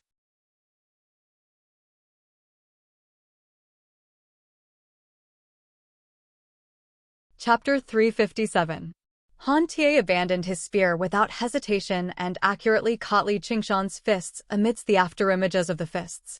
Both of their feet sank deep into the ground, causing it to crack. After a few rounds of fighting, the two separated, both panting slightly. Li Qingshan had to admit that the school of the military was worthy of being called the school of combat, and Han Tie was worthy of being the top student of the school of the military. Li Qingshan had already used ocean brawling to the extreme, but he still couldn't touch Han Tie's face. He could always rely on exquisite moves to turn danger into victory. Moreover, in his human form, his body refining technique was still inferior to Han Tie, a 10th layer qi practitioner. His qi refining technique was even worse. When they fought, he was beaten up more often. His brother-in-law wasn't easy to deal with. Han Tie was even more surprised. Every single layer of qi practitioner was a tremendous difference. In particular, the 10th layer and the first 9 layers were worlds apart. The moves that should have been able to vanquish the enemy only left behind a small wound when they landed on Li Qingshan. Moreover, his endurance was startling. Although he had never been defeated, he would drag Han Tie into a bitter battle every single time. Li Qingshan rested for a while and caught his breath. Seeing the sun in the sky, he said, "Hey, it's time to eat." The military disciples all responded, "Eat. Eat." After freeloading lunch at the school of the military, Li Qingshan and Han Tie chatted at the side of the training field. Now, Li Qingshan would come to the school of the military every morning to train and familiarize himself with the use of battle techniques. The two of them admired each other, and with their relationship with Han Xiongji, they had become good friends. It's getting late. I'm going to Benevolence Island. Li Qingshan looked at the sky and stood up. The afternoon was the time to learn how to refine pills. When he arrived at Benevolence Island, Ru Exine said that he had to focus on cultivation for the next few days and wanted him to refine a furnace of pills. With the jade coiling dragon carving furnace given to him by Han Qiongji, Li Qingshan's success rate in concocting pills had greatly increased. His skills in concocting pills were growing day by day. After all, it wasn't something that could be accomplished in a day. Li Qingshan wasn't in a hurry. He went to Contention Island to accept a few alchemy missions and began to concoct pills. At dusk, after a busy day of work and cultivation, Han Qiongji declined the invitation of several colleagues to go out and have fun and came to accompany Li Qingshan to refine pills for a while. She brought some food for him and flirted with him. Alchemy was very time-consuming, but it was not like smithing, where one had to be focused at all times without the slightest bit of relaxation. Most of the time, they would play the role of a boiler worker, so powerful alchemists would often hire a few alchemy boys to help them look after their pill furnaces. Although Li Qingshan did not have such conditions, he had the company of a beautiful woman. He didn't feel bored. At night, Han Qiongji left and returned. She mentioned that Qian Rongji had broken through to the 7th layer of qi refinement. He came to find her today. He talked with her for a while. Cold stars filled the night sky, but they were quickly chased away by the red sun rising from the east. The cycle repeated itself. In the blink of an eye, another winter snow fell.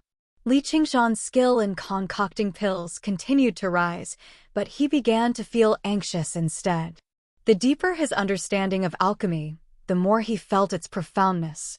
It was not as simple as he had imagined at the start, where he could casually learn for a year or so, then refine large amounts of true spirit pills and exchange them for cultivation pills.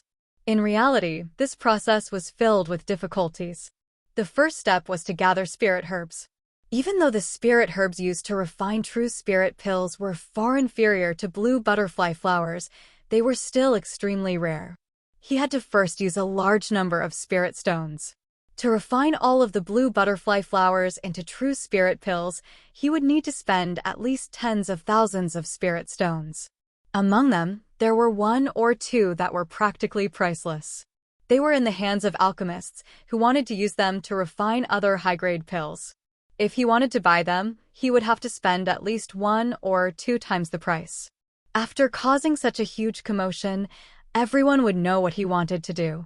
Never underestimate the intelligence of other cultivators. Then came the second step, refinement. Alchemy was not that simple. Although he had a powerful tool like the jade-coiled dragon sculpted furnace in his hands, to refine true spirit pills, he would have to spend at least a few months to learn. After learning, he would just barely be able to refine them, but the success rate would definitely be pitifully low. In other words, a large number of precious medicinal herbs would be wasted. If he wanted to increase the success rate, it was very simple. He just had to spend another 2 or 3 years learning. However, whether or not he could succeed was still a different matter. If he could casually refine high-grade pills like true spirit pills after learning for 2 or 3 years, refining one furnace after another, then the streets would be filled with alchemists. The last step was to sell them. Even if he ignored all the previous problems and refined a large number of true spirit pills, how would he sell them and exchange them for cultivation pills? This was not a game. He just had to find a store, pull it up, and click the mouse. First of all, he had to conceal his identity. However, that meant that the price would inevitably be lowered, and he might even be blackmailed. A man's wealth was his own ruin. A batch of true spirit pills that could cultivate foundation establishment cultivators meant that many foundation establishment cultivators who usually looked very kind and amiable might change their appearance. "Can I trust you?" Li Qingshan casually asked. In Ru Xian's alchemy room, Ru Xian was teaching Li Qingshan how to refine a furnace of fragrance containing pills. It could be considered a relatively high-grade pill, but it was not used for cultivation. Taking fragrance-containing pills could cause one's body to have a strange fragrance. Recently, it was very popular among female cultivators. This time, it was not a mission from the 100 schools of thought, but Ru Xian's work. During a boring interval, the two of them were too lazy to joke around. Li Qingshan quietly listened to the sound of snowflakes falling on the roof. He didn't look at Ru Xian, but stared at the wall as if he were thinking about something. Why are you suddenly asking this? Ru Xian turned her head. Li Qingshan looked into Ru Xian's eyes. Answer me. Ru Xian's clear black and white eyes swiveled around, as if thinking about why Li Qingshan was asking this. She looked at the beam and said, I don't know either. Although we've known each other for so long, you seem to be shrouded in a mysterious veil that I can't see through, Li Qingshan said. After knowing each other for so long, they joked around and talked about everything, but he had never heard her talk about her background. Even if she did mention it, she would immediately change the topic. That's really too much of a coincidence. Ru Xian stared at Li Qingshan. In her heart, wasn't Li Qingshan the same? Their eyes met, and after a moment of silence, Li Qingshan smiled. Then, his smile was like a mirror image reflected on her face.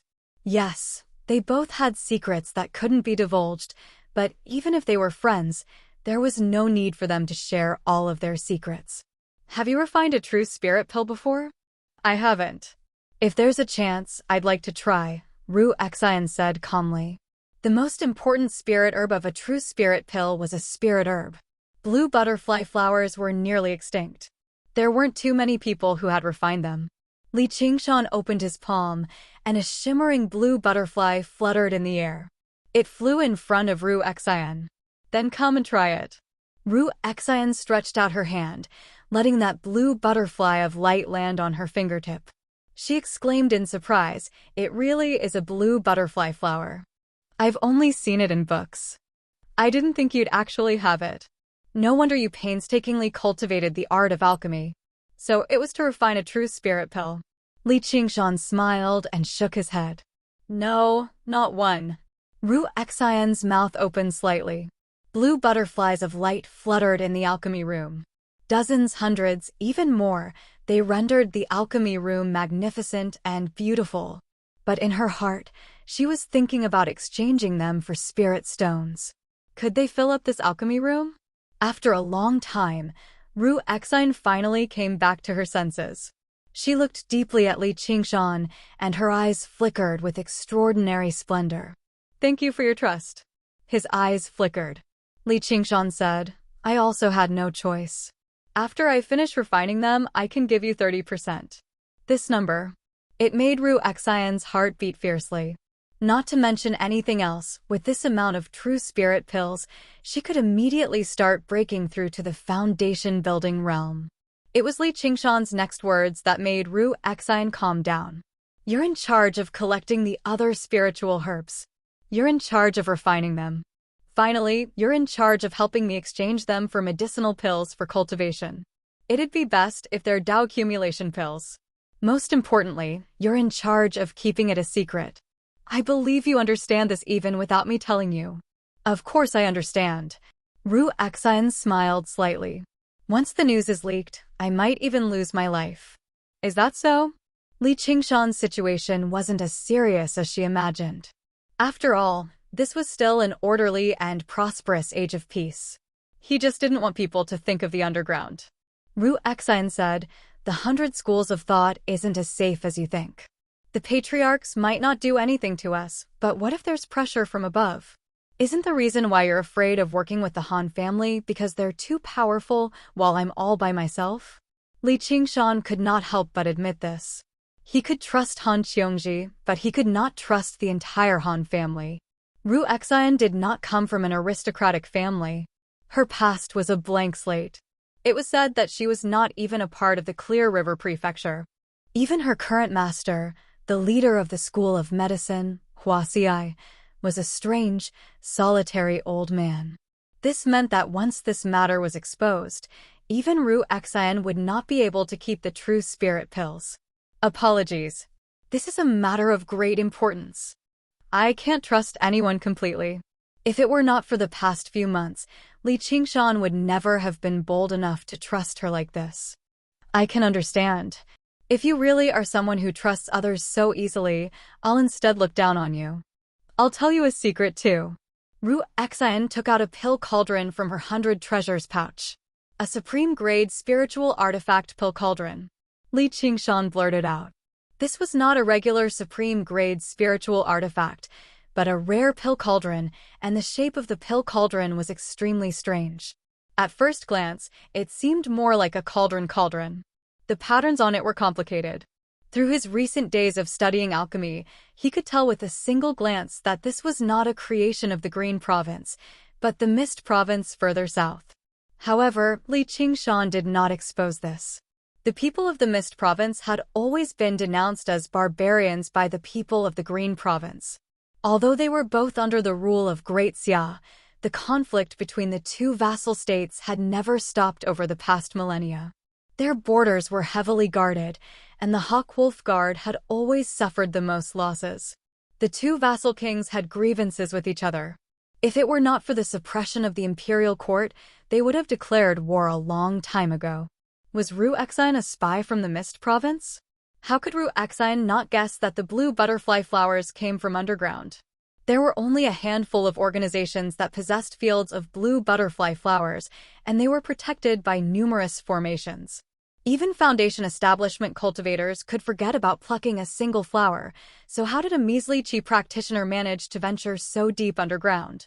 Before they knew it, the two of them had revealed a little of their secrets to each other, but neither of them had any intentions of delving into it. Their hearts seemed to grow closer as well. Ru Exine added, I've accumulated quite a lot of spiritual herbs on me too. A few of them can be used to refine true spirit pills, so there's no need for you to go out of your way to collect them. Li Qingshan smiled. What a coincidence. In the end, the two of them gathered 7 spiritual herbs for refining true spirit pills. Li Qingshan used 2, while Ru Exine used 5. There was an extremely large quantity of them all. Needless to say, they all clearly possessed the special characteristics of the underground and the Mist Province. Most of the spiritual herbs that came from these two places were relatively more precious.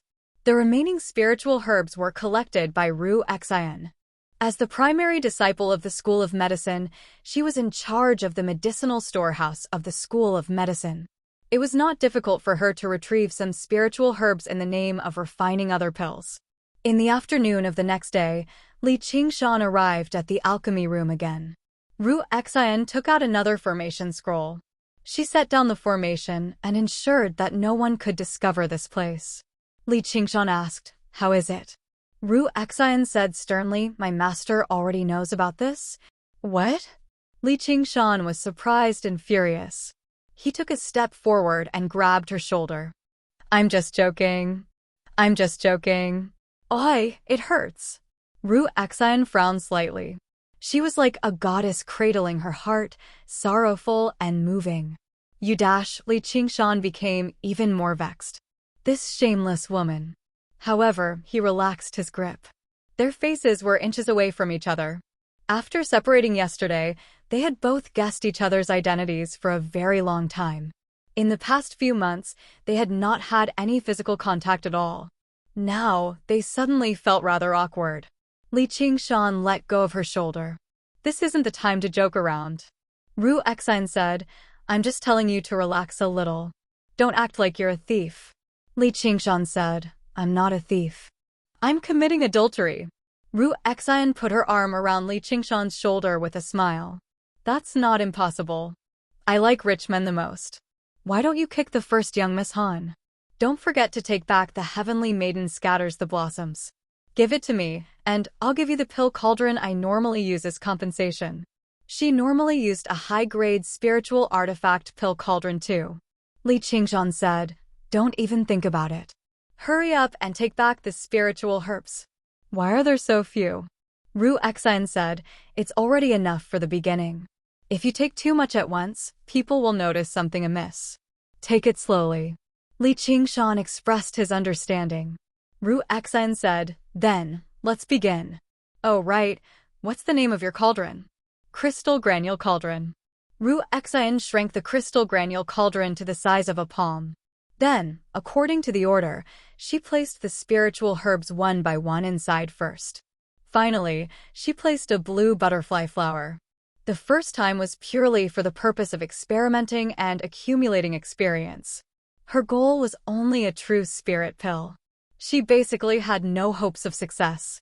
Ru Xian sat cross-legged with a focused expression. She no longer had the relaxed and casual look she usually had when refining pills. Li Qingshan didn't dare to disturb her at the side. He meditated and cultivated at the side. After more than 4 hours, the pill cauldron opened and a strange fragrance filled the air. I succeeded by a fluke. Here. Ru Xian smiled and took out a purple pill from the pill cauldron. It was exactly the same as the one he had seen before. Li Qingshan took her hand. This is yours. He shook it lightly. It's a pleasure working with you. However, the second furnace of pills failed, and a blue butterfly flower was wasted. Ru Xian couldn't help but sigh softly. On the other hand, Li Qingshan's expression was normal because the blue butterfly flower had come too easily. He said, just continue. This made Ru Xian sigh. Rich people were indeed different. However, I'll go back and rest for a while. I'll recover my spirit and organize my thoughts. We'll continue tomorrow. Ru Xian put away the crystal granule cauldron and removed the spirit formation. She suddenly smiled. If you still don't go out, eldest young Miss Han might really think we're committing adultery. I almost forgot. I'll see you tomorrow then. Li Qingshan made his way out of the alchemy room, but he sighed over the fact that he had made the right choice.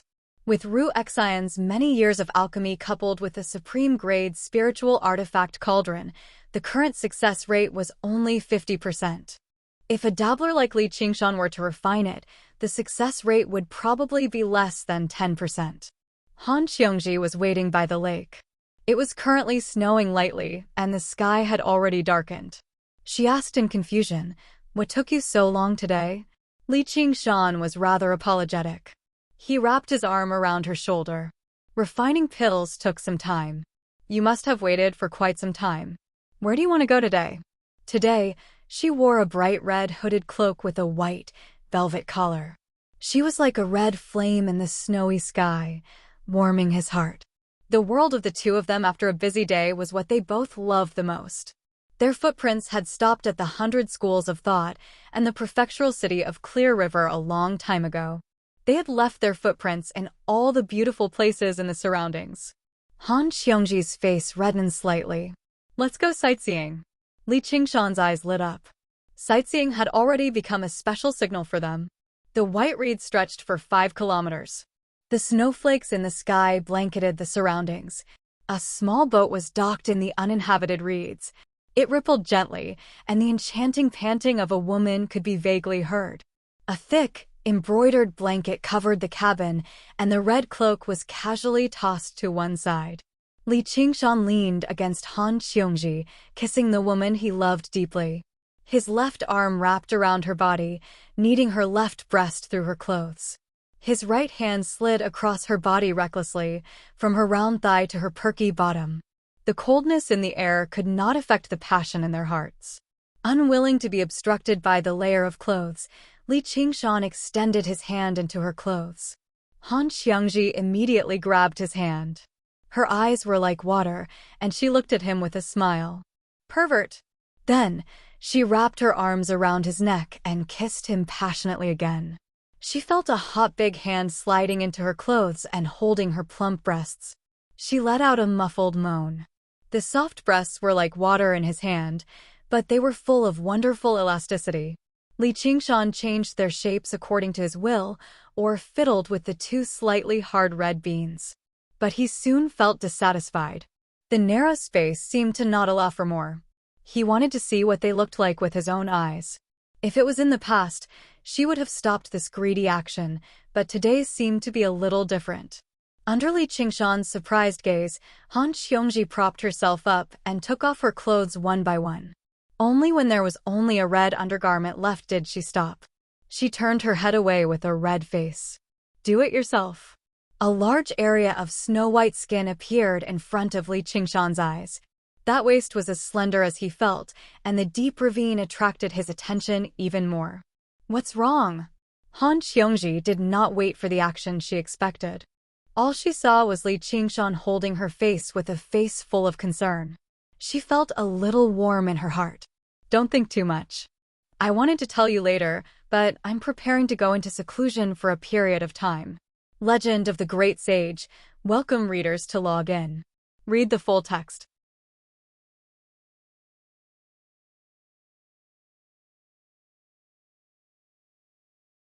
Chapter 358.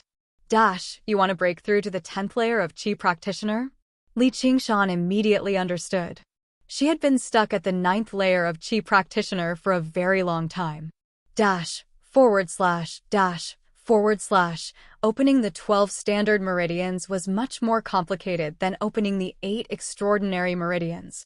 It required absolute focus, so Qi practitioners would usually choose to enter seclusion to break through. Yeah, you even said you wanted to catch up to me. Han Qiongji pouted, but her face was full of smiles. How long will it take? At least a few months. Han Qiongji pondered. That meant they wouldn't be able to see each other for a few months. I'll let you take advantage of me today. Han Qiongji propped herself up with her hands. Her delicate collarbone seemed thin, but the pair of jade rabbits on her chest seemed even fuller, as if they were about to burst out of her clothes. Li Qingshan relaxed and said with a smile, "Then I'll do as you say." He reached behind her and undid the knot. The fiery red tube top slid down, revealing 2 lumps of snow-white skin that stood proudly like they were carved from jade. There were also the 2 bright red spots that Li Qingshan dreamed of. Han Qiongji didn't hide her embarrassment like other women. She maintained her original posture, but she turned her head away, leaving Li Qingshan with a delicate and shy side profile. Her jade cheeks were rosy, making her seem especially elegant. However, Li Qingshan's desire was slightly quelled. He admired her half-naked body. She was like a goddess carved from marble. Every single curve was perfect, giving him a feeling that he couldn't profane her. Han Qiongji bit her lower lip. Compared to his warm and wanton hands, his gaze seemed to be more embarrassing. She said in annoyance, "Have you seen enough? I won't be able to see enough for a lifetime." As he said that, Li Qingshan wrapped his arms around her and kissed her red lips. He licked and kissed her soft neck, then slowly moved down to kiss her delicate collarbone, leaving behind a faint trail of water. In the end, he buried his head in her cleavage until he found that red bean. He gently bit it. Han Qiongji let out a soft cry. She twisted his ear and panted, "Are you a child?" Li Qingshan looked up and said with a smile, "I'm not. I can give you one." At the same time, he fiddled with her ample bosom, admiring the changes in her shape as he wished. Her supple bosom seemed to overflow from between his fingers. As soon as he loosened his grip, it returned to its perfect shape. "I don't want to. I hate children the most," Han Qiongji said stubbornly.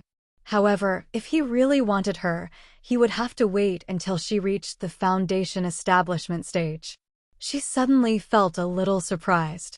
Half a year ago, she had never thought of bearing a child for a man. Now, she was seriously considering this question. This feeling, it was as if she was possessed. She patted Li Qingshan's face and said, "Bad guy, did you drug me or are you some kind of charm on me?" Li Qingshan said, "That's why I've always been suspicious. I, Li Qingshan, am a great man with a heart of stone. I can have any woman I want, yet I just have to be charmed by a little girl like you. I even have to hold back my anger so that I can preserve my chastity for you. It really doesn't make sense." Han Qiongji was both annoyed and amused. She had never seen such a shameless person who took advantage of her while at the same time. At the same time, he complained that he couldn't attract bees and butterflies. However, when she thought about it carefully, she felt a bit moved. Men in the current era, even if they were mortals, would have 3 wives and 4 concubines if they had a bit of money. Cultivators were even more free to do whatever they wanted. How many of the male cultivators in the 100 schools of thought hadn't gone to the brothel to have fun? It was even more common for them to have concubines outside. This was something worth boasting about between men. Although she didn't like Begonia, every time the disciples of the school of legalism gathered, they still had to go to the brothel and each had their own woman. No one felt that there was anything wrong with that, including her. It wasn't until she fell in love with him that she realized the jealousy of women. She wanted nothing more than to lock him up by her side and not allow other women to even glance at him. And he really did comply with her request. Over the past few months with her, no matter how much he desired her, he never forced her to do it as long as she didn't allow it. She always felt very different when she was with him compared to when she was with other men.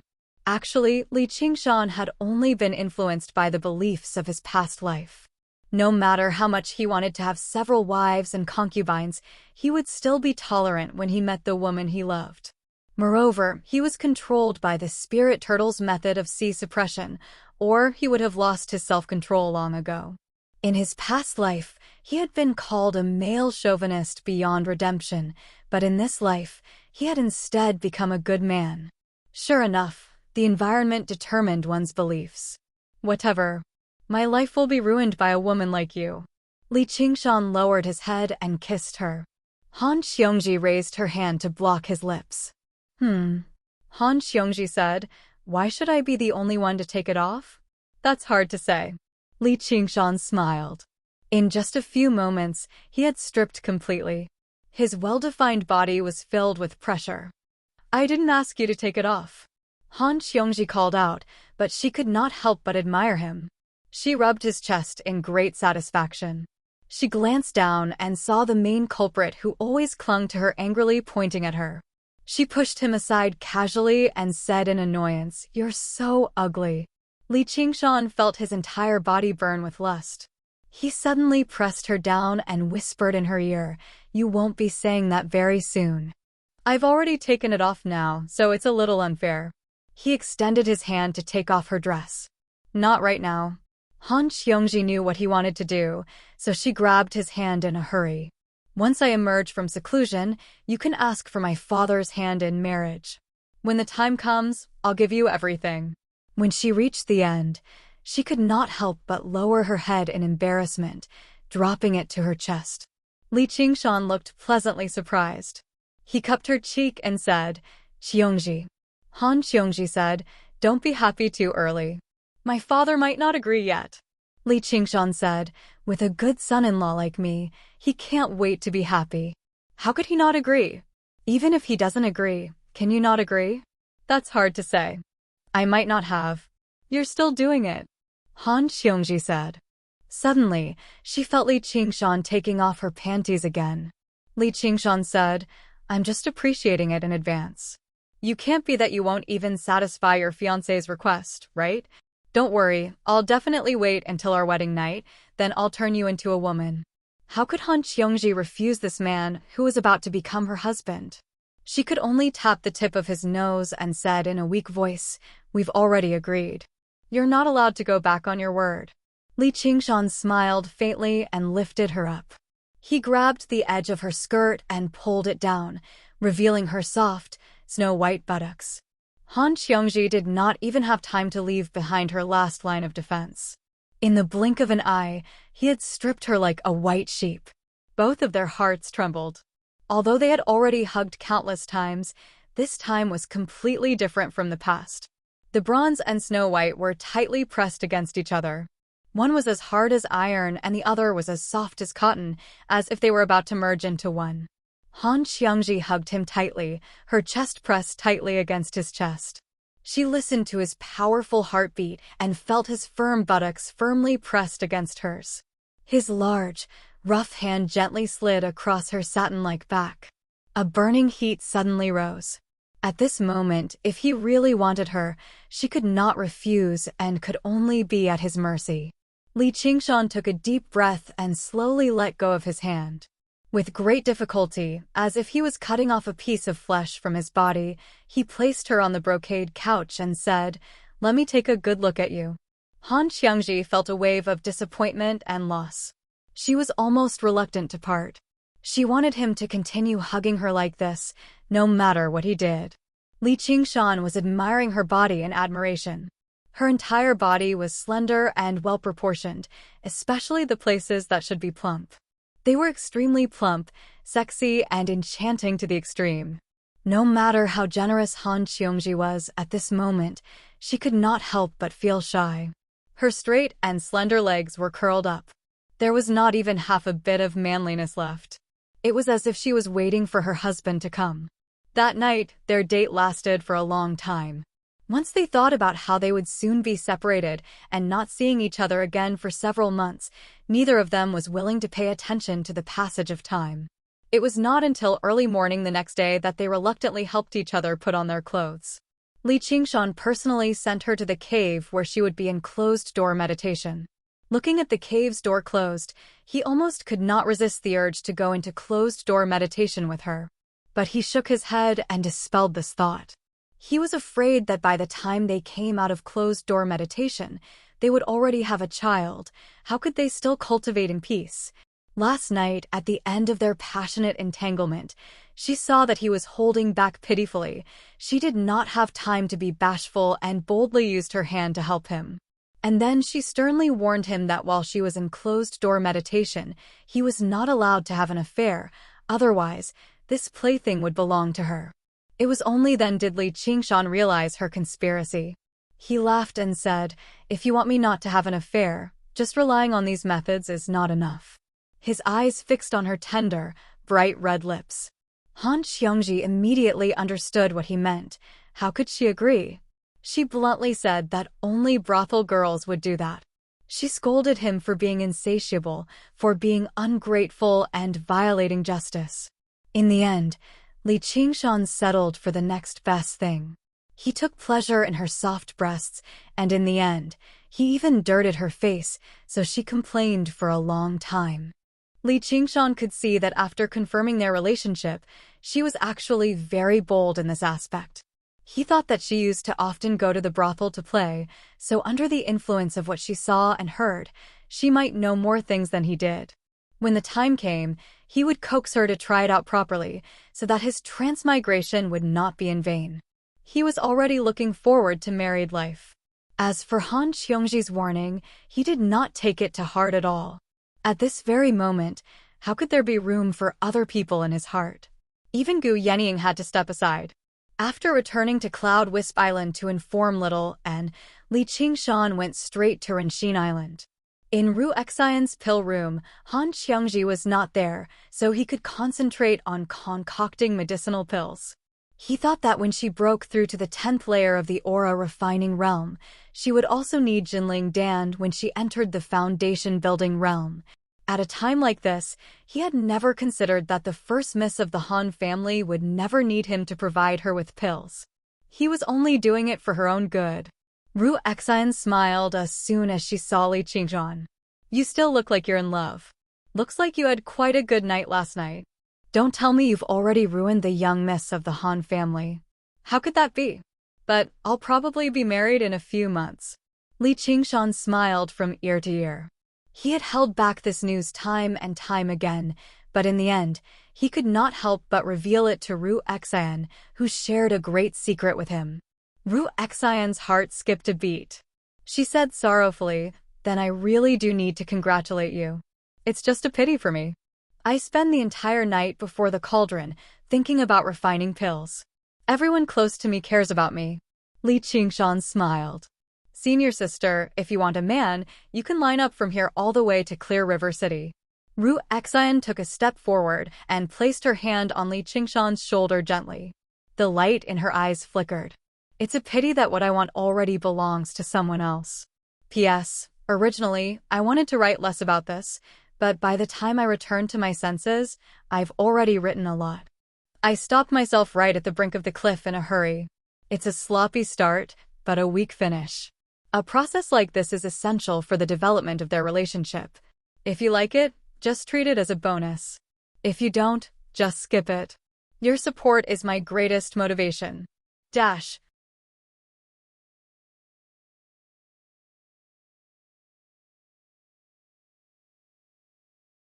Chapter 359.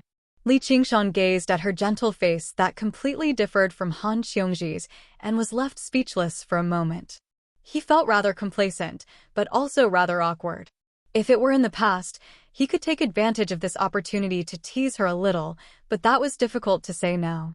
He thought, Li Qingshan, oh Li Qingshan, Xiongji has only just entered secluded cultivation.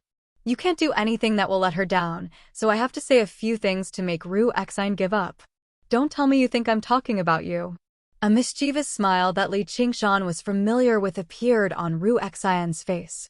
Of course not. I won't. Li Qingshan brushed her hand away in exasperation. He eased up inside, but he also felt a hint of disappointment for some reason. He was unable to tell whether she was telling the truth or not. Was that a joke earlier, or a test? Or perhaps, she really did have someone she loved a long time ago, which was why she had never accepted a single man's confession of love in the past few years. Was that man in the Mist Province? He immediately thought of a tattooed barbarian man with a blue cloth wrapped around his head, standing on a mountain with a child in his arms, gazing north at the mother of his child. He shivered all over. Why did he find it rather familiar, and he felt rather displeased too? As he thought of that, Ru Xine had already drifted away. She closed the door and set up the formation, making all preparations for adultery. She was as graceful as a white ghost. Looking at her graceful figure, she did not seem like she had ever had a child. Li Qingshan nodded. Ru Xine said, Oi, what are you standing there for? Did you eject your brains out last night? Take out the blue butterfly flower. Li Qingshan felt like he had been struck by lightning. He was tongue-tied. Is that something you're supposed to say? Is that something you're supposed to say? Ru Xine said in disdain, Isn't it just something between a man and a woman? I know more than you, little boy. Li Qingshan could not help but take a step back. He had heard that the barbarian women of the Mist Province were extremely liberal in this aspect. He thought of a group of tattooed men with white cloth wrapped around their heads. He stood at the top of the mountain and looked to the north. Ru Xine blushed as if she could read his mind. What nonsense are you thinking? I'm a doctor. Li Qingshan joked, I didn't say anything. Ru Xine's expression froze. Thinking about it, what he thought had nothing to do with her. She directly took out the crystal burner. Stop talking nonsense. I'll let you see the results of my research last night. Li Qingshan took out a blue butterfly flower, but Ru Xine raised 3 slender fingers. 3. Li Qingshan asked doubtfully, Are you confident? Of course. 10 hours later. A muffled sound came from the furnace. The concoction had failed. In the face of Li Qingshan's disdainful gaze, Ru Xine straightened her hair without changing her expression. It was an accident. Do you want to continue? Li Qingshan asked. Now, the success rate had dropped to 20%. Ru Xine was roused too. Of course. Give me another one. Li Qingshan passed another 3 blue butterfly flowers to her. Since you're confident, let's continue. Ru Xine's eyes flickered. Aren't you afraid I'll ruin it again? Then let's continue. It's not like I'm the only one losing anyway, said Li Qingshan. He would not doubt those he used, and he would not hire those he doubted. There was no better choice than her in the entire 100 schools of thought. Then give me 5. Ru Xine propped herself up and took a step forward with her left foot. She knelt on the cushion on one knee and rolled up her right sleeve. She revealed her slender, jade-like arm and placed it on the crystal resin furnace. She was like a female dealer in a casino, holding the dice cup boldly and shouting, Place your bets. Li Qingshan called her a barbarian inside and passed the 5 blue butterfly flowers to her. Afterwards, he stared straight at the crystal resin cauldron like a gambler who had placed a huge bet.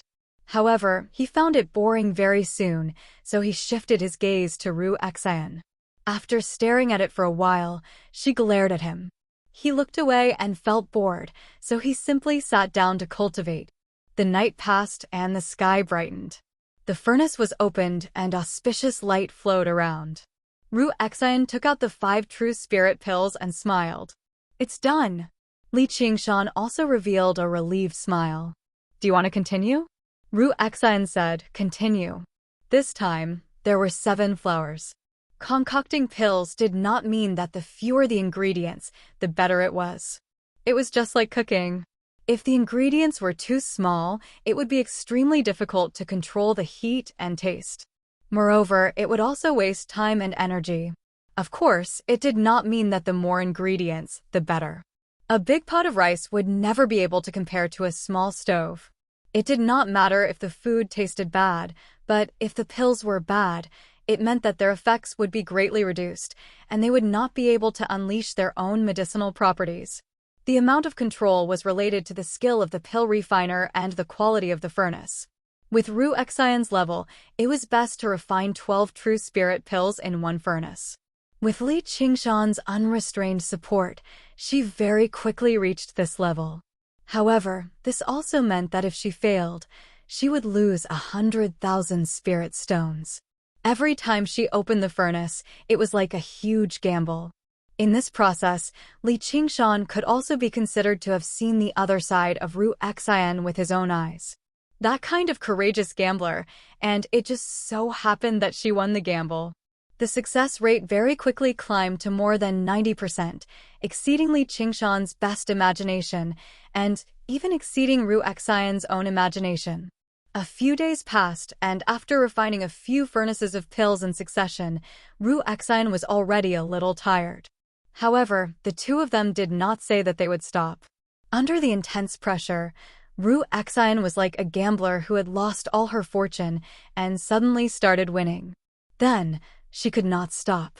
Her whole person was in a kind of excited state, and her potential was completely stimulated. It seemed like even her luck had become better. In his previous life, Li Qingshan had experienced this kind of strange state before. It was like Jordan's decisive shot on the basketball court, which never missed. Now, every furnace that Ru Xian refined was a decisive shot. If she stopped now, she might not be able to reach such a high success rate again. Time passed, and snow covered the small path outside the alchemy room. The disciples of the School of Medicine walked past the door and could not help but shake their heads and sigh. In the past, she had only stayed with him for an afternoon, but now it had already been half a month. When had the first senior sister ever spent so much time with a man? There was a lot of discussion among the academy. Li Qingshan had just sent the second senior sister of the School of Legalism into secluded cultivation, and then he had entered the first senior sister's alchemy room without coming out. Who knew what he was doing? What, refining pills? I don't care if you believe it or not. I just don't believe it. What kind of pill would take so long to refine without even resting? Some said that Ru Xian wanted to use this opportunity to steal him away. This was mostly what the female cultivators said. Li Qingshan had made quite a name for himself recently, so he still had some charm among the female cultivators. Some said that Li Qingshan knew a special technique, or how could he have bewitched the two renowned beauties of the academy? It had to be mentioned that the two of them had never been involved in such matters in the past. They had turned down countless admirers, so they had to ferret him out as soon as possible and bring him to justice. It went without saying that this was a rumor among the male cultivators. It was accompanied by gazes of envy, jealousy, and hatred, as well as expressions of grinding their teeth. It was not like Li Qingshan and Ru Xian had not considered a situation like this, but at a time like this, every successful cauldron of pills would be an income of over 100,000 spiritual stones. How could they care about anything else? It was not like they had done anything wrong, so they just let them talk. On this day, in the Grand Martial Arts Stadium, two military disciples discussed quietly, "She still hasn't come out. It's already been 23 days. Poor senior sister Han. I really feel sorry for her. This Li Qingshan really is a bastard." Within their grief and indignation, there was also indescribable envy. Before they had even finished speaking, a black shadow arrived before them. A black dragon whistled through the air and lifted the two of them into the air, throwing them to the side of the stadium in the distance. Hantier stowed his spear behind him and said coldly, "Didn't I tell you? When you're training, you're not allowed to whisper to each other. Swim 50 laps around the island." The two military disciples groaned and sighed. They had swum 50 laps, and they had lost half their lives. They knew that their first senior brother had been in a bad mood recently, so how could they dare to object? They clasped their fists and said, "As you wish." Hantier's face was as cold as ice. After a moment of silence, he suddenly strode away from the stadium. "Tie, where are you going?" Han Anjuan looked down from the platform and frowned slightly. "I'm going to find Li Qingshan." Han Tie clasped his fist with his head lowered. Before Han Qiangji entered secluded cultivation, she had told him to keep an eye on Li Qingshan. He did not take it to heart originally, but he was forced to take action now. The military disciples who were training all slowed down and turned their heads. Li Qingshan was probably in trouble this time. "Do you think he's that kind of person? Is Ru Xian that kind of person?" Han Anjuan said. "No," Han Tie said. He understood the temperaments of these two people very well. Even if they wanted to have an affair, there was no reason for it to be so blatant. However, he could not bear to hear others talking about Han Qiongji like that, as if they were treating her like a fool, even though her brain was sometimes not sharp enough. "Return to the team," Han Anjuan said. "As you wish." Han Tie could only return to the stadium and ruthlessly drill the military disciples.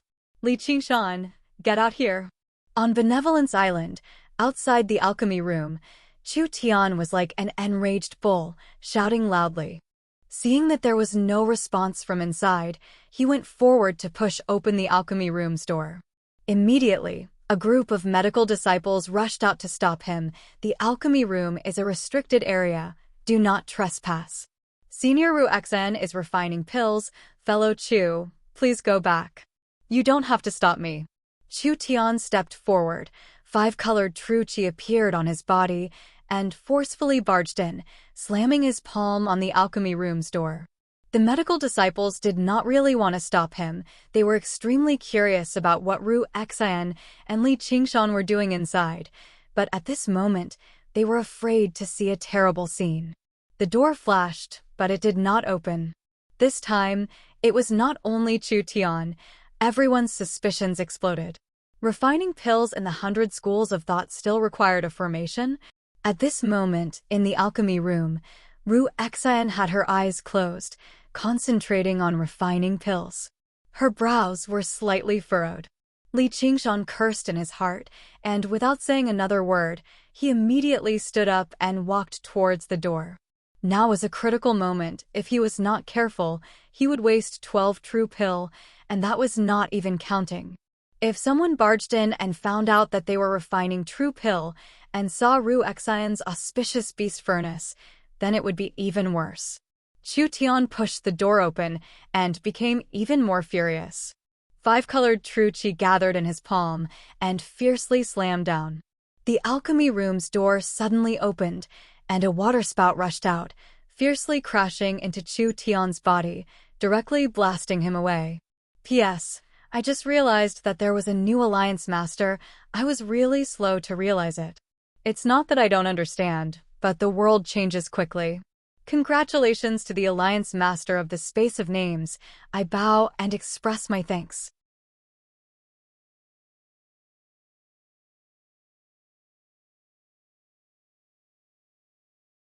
Chapter 360. The ripples dispersed, revealing Qingshan. His aura was surging. He was already in the 8th layer of Qi training. He was only one step away from the 8th layer, and since he had nothing to do recently, he cultivated almost every day and improved at a godly speed. Relying on his extremely pure innate Qi, he naturally achieved a breakthrough without encountering any hindrance. "Chu Tian, are you crazy?" Li Qingshan's face was full of anger. The door to the alchemy room behind him was closed again, and no one could see what was going on inside. With the protection of the 5 elements, Chu Tian was unharmed. He steadied himself in midair and shouted, "You finally dare to come out. What are you doing in there? What did you do to senior sister Ru Xian?" Seeing that Li Qingshan was in the 8th layer of Qi training, he was shocked. How could Li Qingshan's cultivation speed be so fast too? Li Qingshan said, "None of your business." Chu Tian said, "How is it none of my business? Senior sister Ru Xian likes me, so her business is my business. If you know what's good for you, move aside. I don't want to fight you here. I'll teach you a lesson when we fight." "She likes you? What kind of madness are you having? If you don't get out of here, I'll teach you a lesson right now." Li Qingshan stood with his arms crossed like a door god, showing that he would not budge. Cutting off someone's path to wealth was like killing their parents. Li Qingshan was filled with murderous intent. However, he frowned. Chu Tian had reached the 9th level of qi refining in such a short time. The speed at which his cultivation base rose was shocking, and his aura grew more and more powerful. It would be difficult to defeat him, let alone stop him. The spell formation would not be able to withstand Chu Tian's palm of the 5 elements, and could only rely on the shockwaves of the battle. Just the aftermath of the battle was enough to destroy the alchemy room.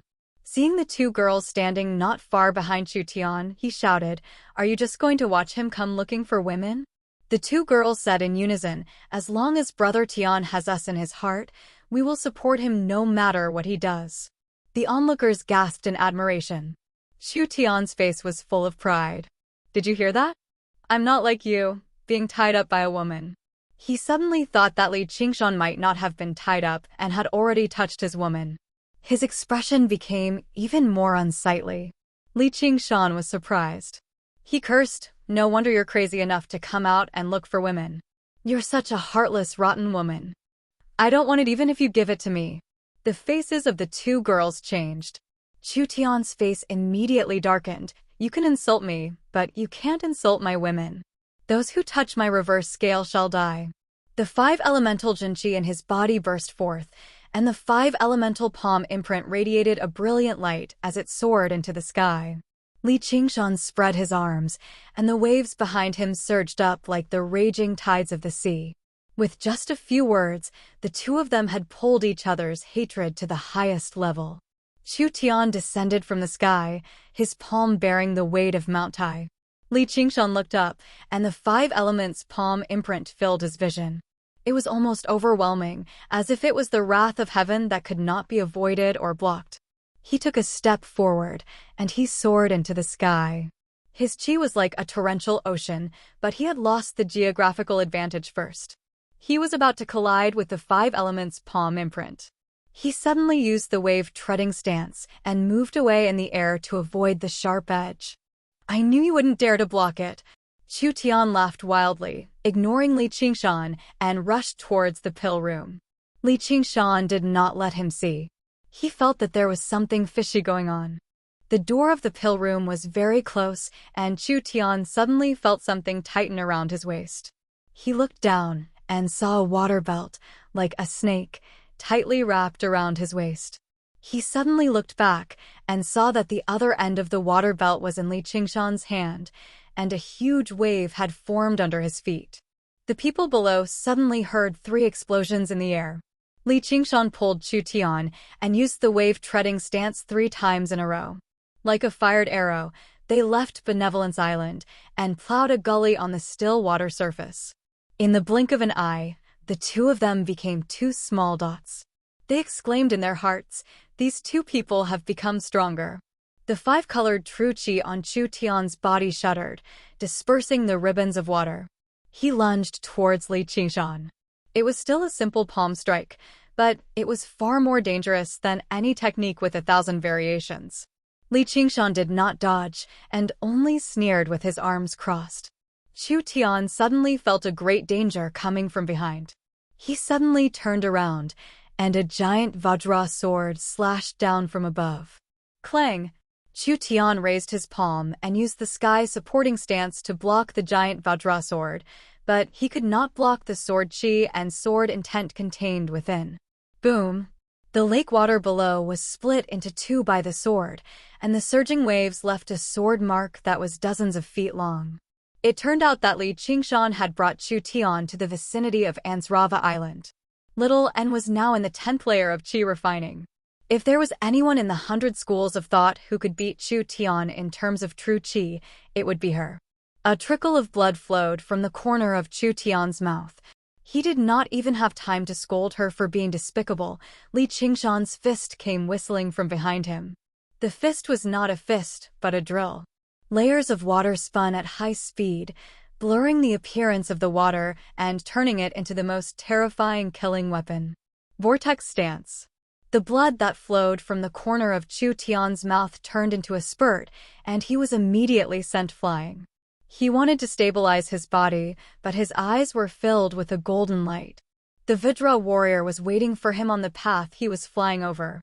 Holding the sword with both hands, it raised it high again and slashed down fiercely.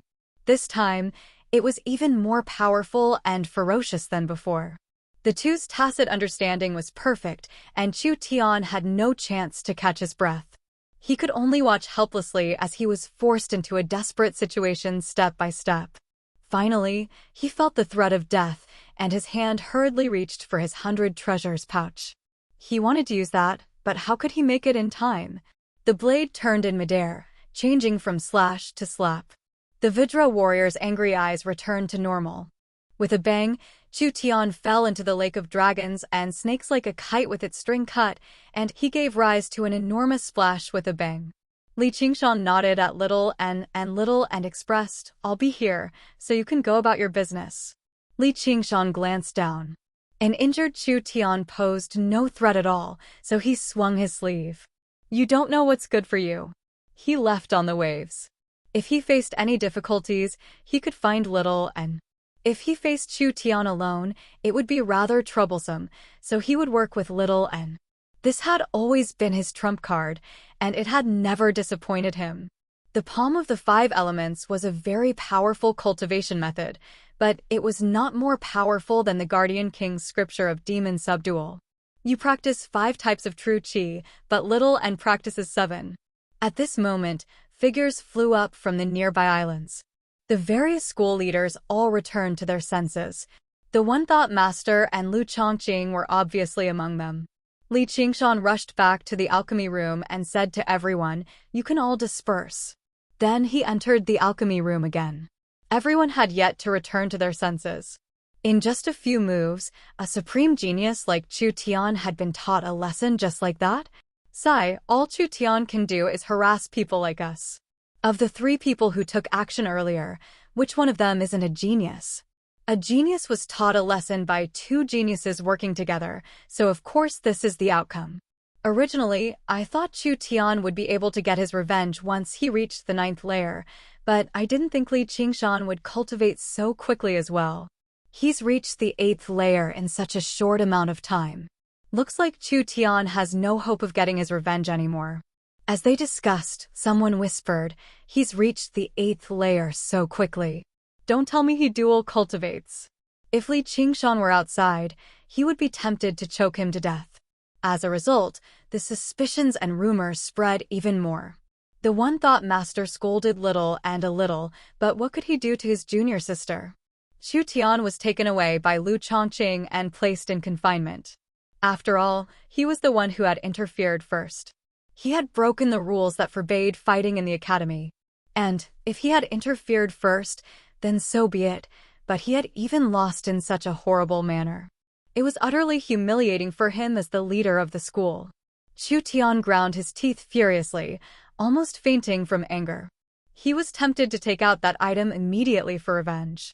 However, while he was arrogant, he was not an idiot at the end of the day. If he were bold enough to take out that item, it would be taken away immediately. His caution was exactly the same as Li Qingshan's thoughts. Li Qingshan returned to the alchemy room and sat down beside Ru Xian silently. He waited for another hour, and the cauldron was opened. 12 crystalline, perfectly round true spirit pills were placed firmly in the cauldron. The 2 of them smiled in relief. Just when Li Qingshan wanted to hand over some more blue butterfly flowers, Ru Xian waved her hand. "Let's stop here this time. Do you really want to use me as a slave?" As she said that, she felt like her entire body was drained of energy.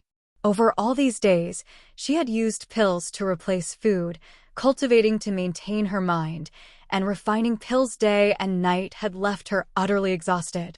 "Then we'll talk about it in the future." Li Qingshan glanced at his 100 treasures pouch. He still had a lot of blue butterfly flowers left. He had basically gained a clear understanding of their value.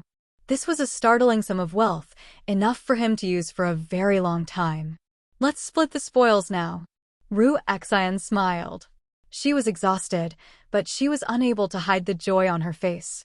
Her harvest this time was startling, and her alchemy had progressed by quite a lot. Checking the numbers, Ru Xian had refined a total of true spirit pills in these 23 days. She had refined close to 100 true spirit pills, which were then divided into 2 portions.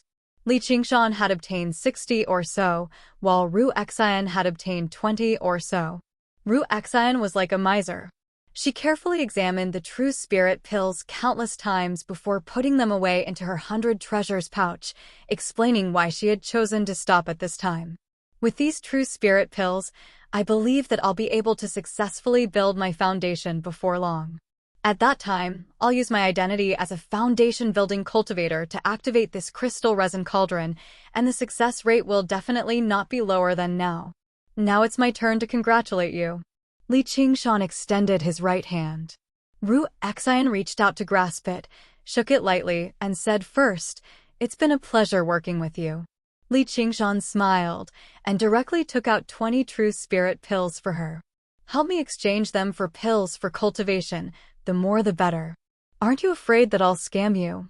Ru Xian said with a smile. Falling out over 20 true spirit pills, it wouldn't be shameful if word got out. Li Qingshan said, "I'm not very afraid." "It's fine as long as you're not afraid. Don't worry, no matter what you buy or sell, it won't be lower than the market price." Ru Xian accepted the true spirit pills and didn't ask Li Qingshan what he needed so many cultivation pills for. Could it be that swallowing them in one gulp would increase his cultivation? Yet, she didn't know that she had accidentally guessed the answer. "Rest well, I'll wait for the good news." Li Qingshan waved his hand, then pushed open the door and left.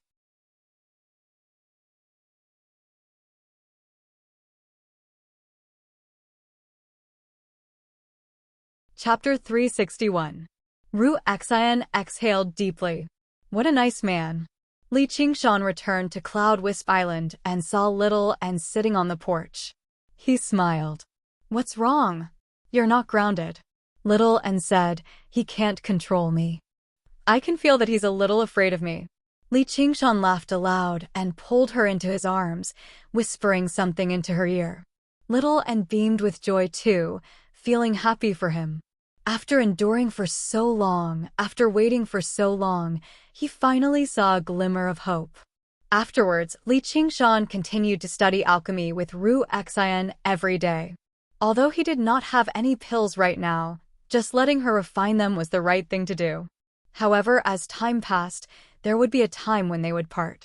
He would not stay in the Clear River Prefecture forever. He would not stay in the Rui Commandery forever. He would not stay in the Green Province forever. He would not stay in the 9 provinces forever either.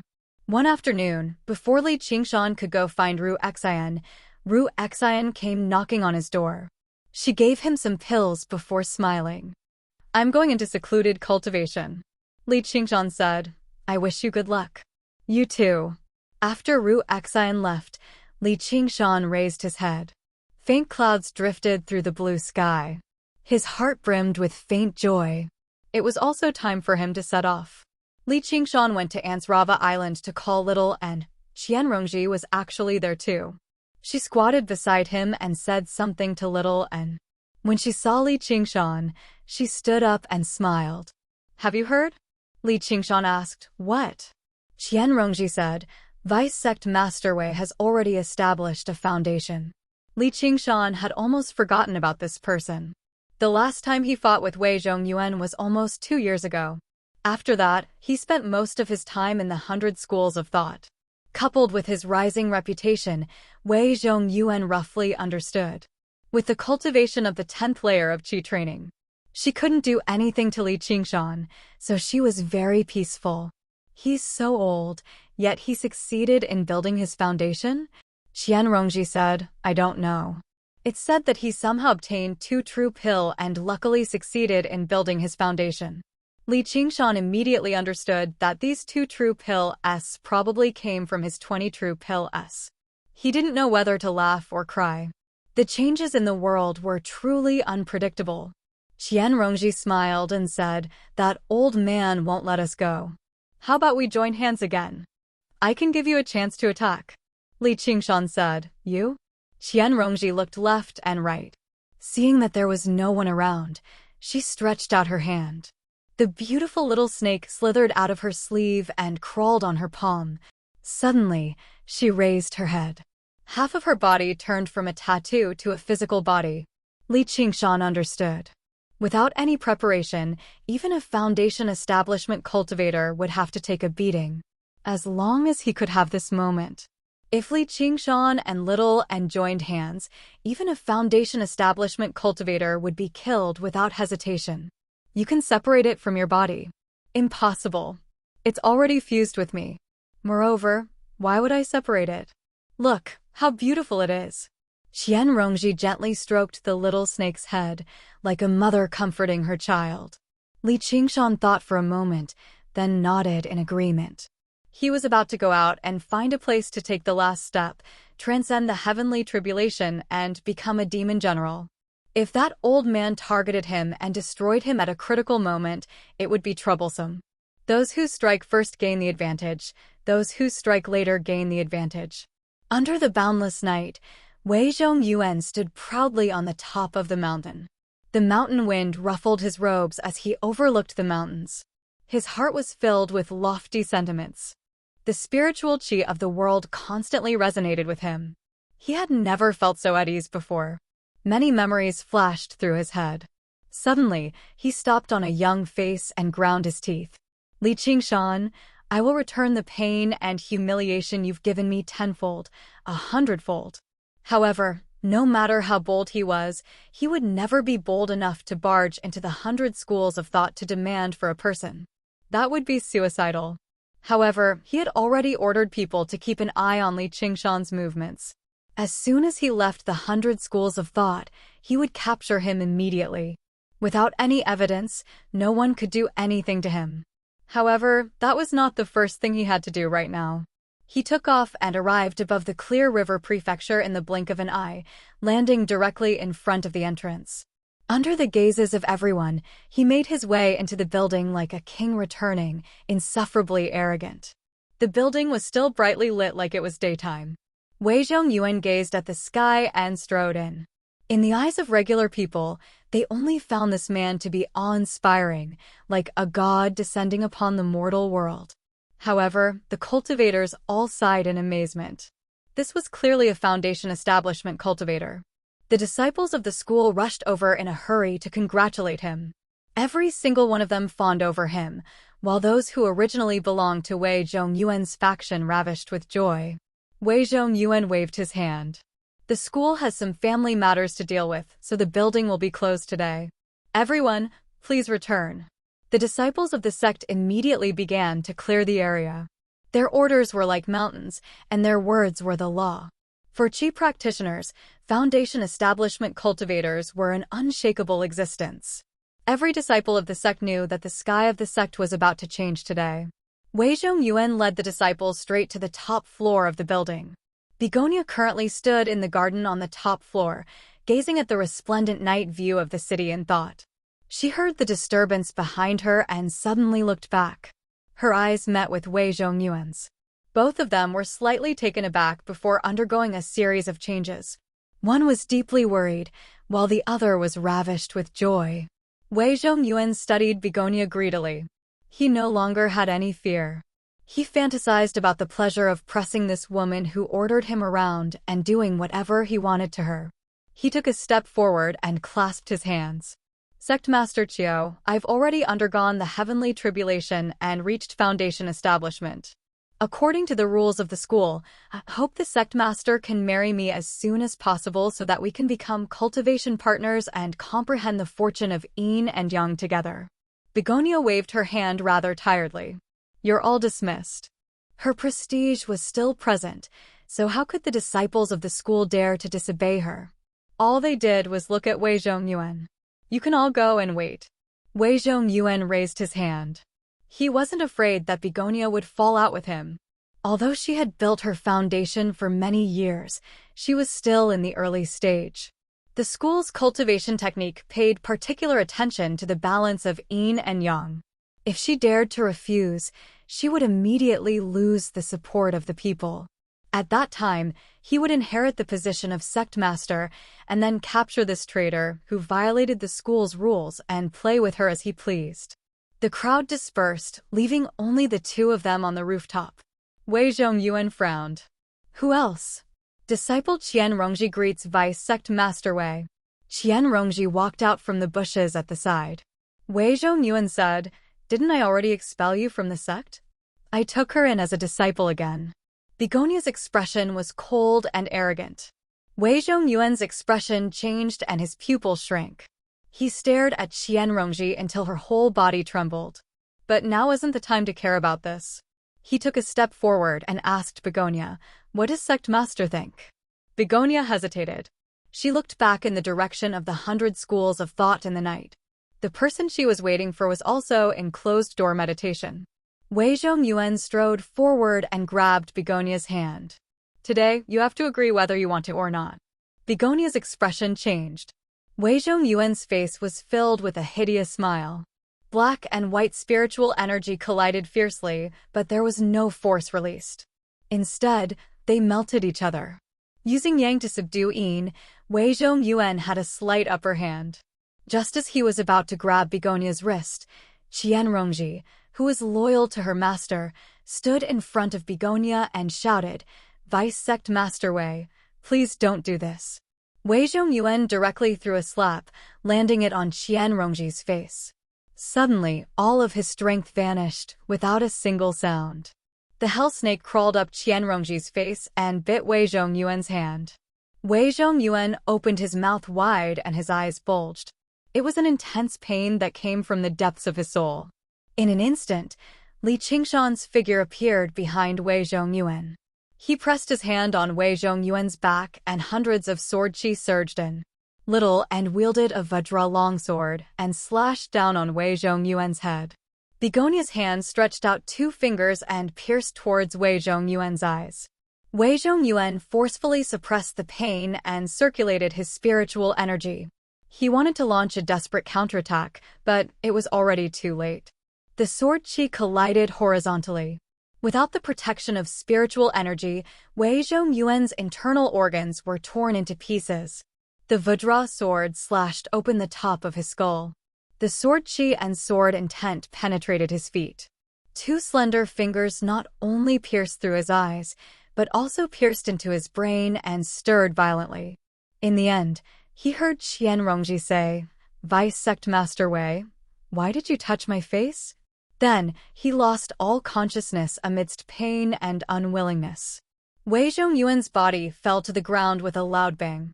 A dignified foundation-building cultivator had become a corpse in an instant. Li Qingshan immediately collected his corpse. To little and the corpse of a foundation-building cultivator was equivalent to an extra-large medicinal pill. The benefits were not something a mortal's corpse could compare to. Wei Zhongyuan's 100 treasures pouch naturally fell into his hands. Begonia was still a little dazed.